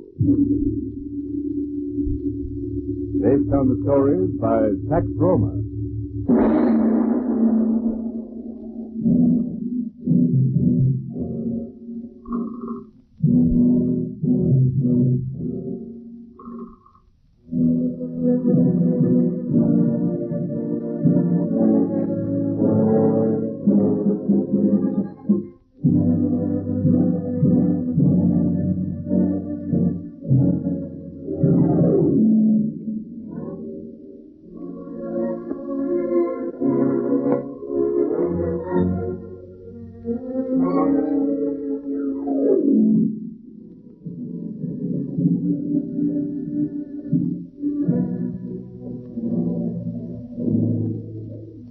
Because of two mysterious deaths having occurred in the suburban house known as the Gables, Nayland Smith has leased the property under a fictitious name.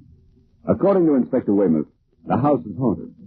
Smith and Dr. Petrie have taken possession, and during the night, they are startled by the faint musical chiming of bells. Seeking an explanation, they are horrified by the appearance of a luminous hand clutching a great knife in the darkness of the corridor.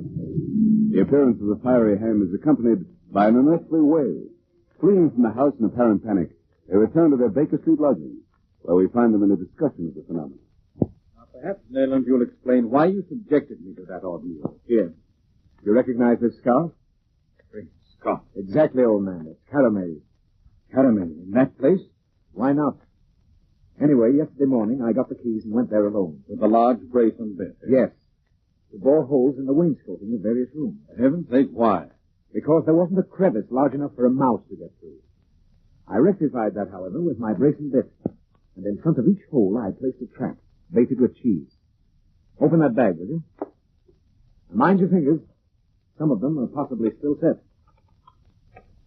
Mousetrap, dozens of them. All sprung. Why, no, by Jove, you've made one catch.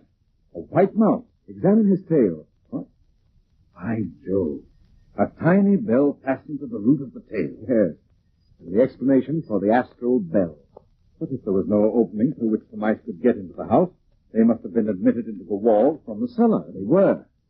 After scampering under the floors and through the walls, they returned for the food they were accustomed to receive. And this piece of silk scarf, where did you find it? In the wine cellar. No cellar proper is shown in the plans of the Gables. But there is one? There must be. The entrance to it must be in that wine cellar.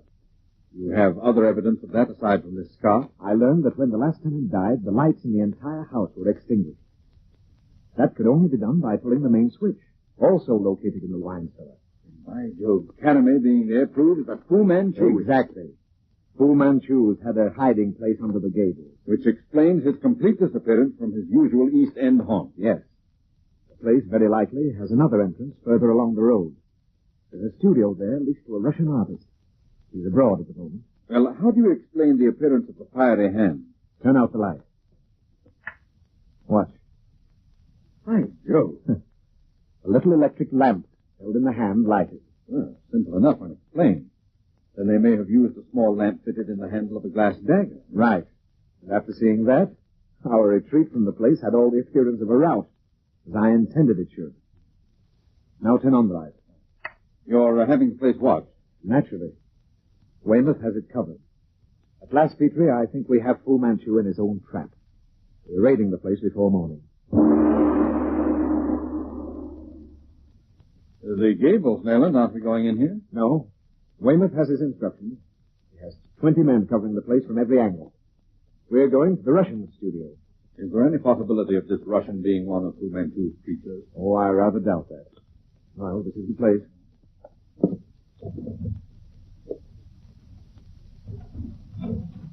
All right, come in. Keep your voice down. Somewhere in the studio we'll find the second entrance to Fu Manchu's hideout under the Gables. It must be through the cellar, a subterranean passage. Flash your light. We'll find the stairway. Let's look behind this curtain. Right, Taylor. There's more. Taylor!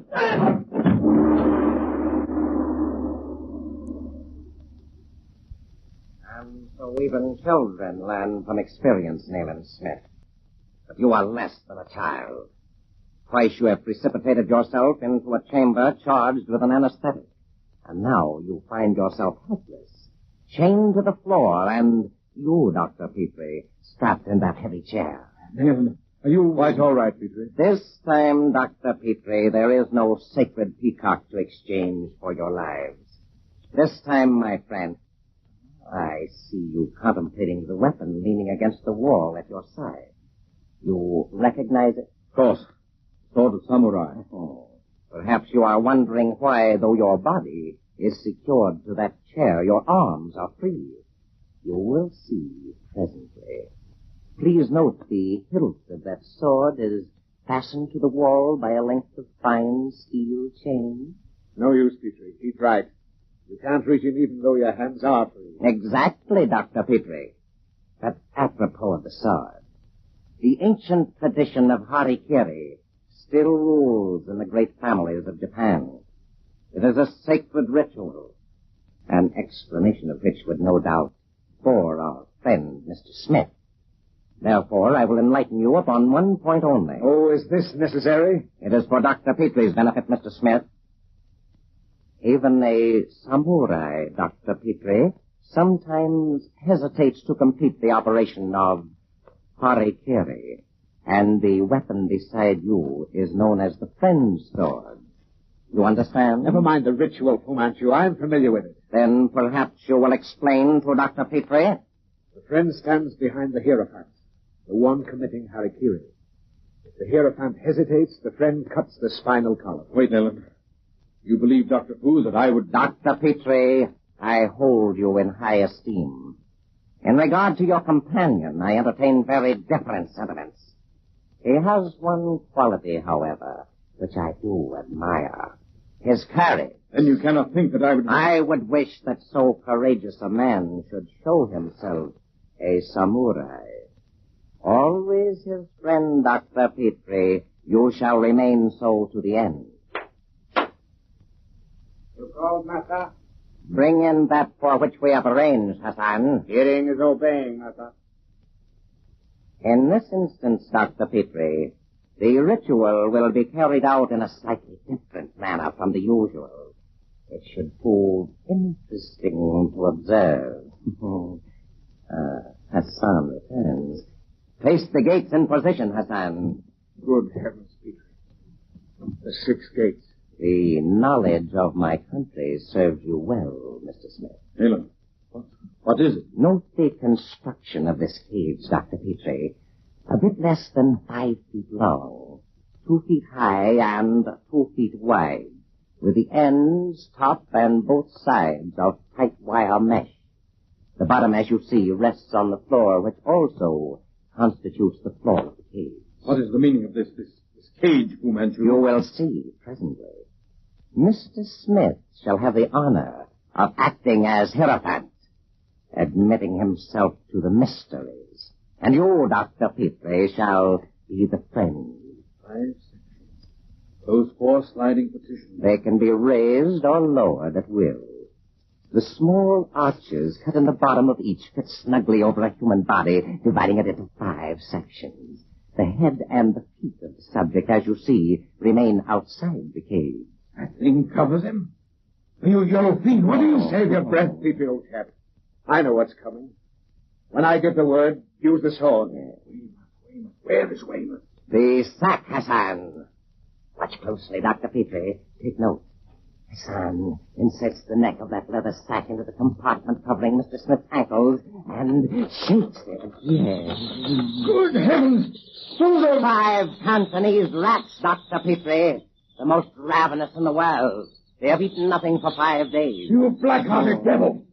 If you intend killing him, why don't you do so quickly? There is nothing so interesting to watch, my friend, as a bit of refined torture. You may have noted my posture.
For dumb allies, my scorpions, my death adders, my baboon men, and now my rats. Stop! Stop it, you fiend!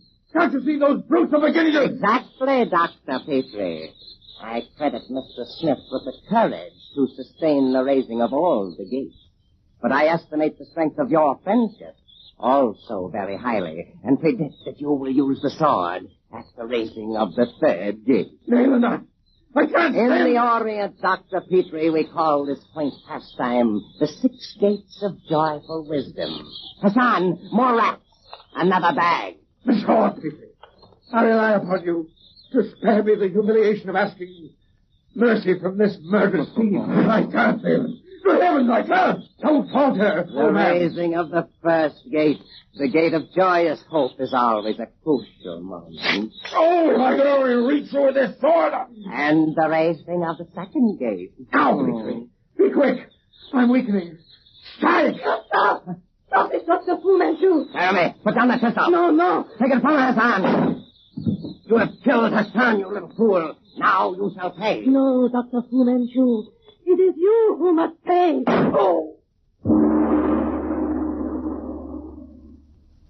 We broke in a moment after Caramé fired the shot that accounted for Fu Manchu. We found you in a dead faint. And Nayland, where's he? In bed. But Dr. Cleve cauterized the wounds left by those devilish rats in time. Smith will be back on his feet in a week. Now you'd better go in. He wants to see you, both of you. Come, Caramé. Hello. Nayland, old man. And you, Caramé, my dear. All right now? Oh, yes. The loss of memory which he placed upon me is gone. I remember now everything. Thank heaven for that. But Fu Manchu, his body, Nayland. What have they done with it? Weymouth tells me they haven't been able to find it. The end of the wall collapsed and buried the body 2 minutes before they got us out. Then this time we can be sure he's dead. I wonder.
The shadow of Fu Manchu.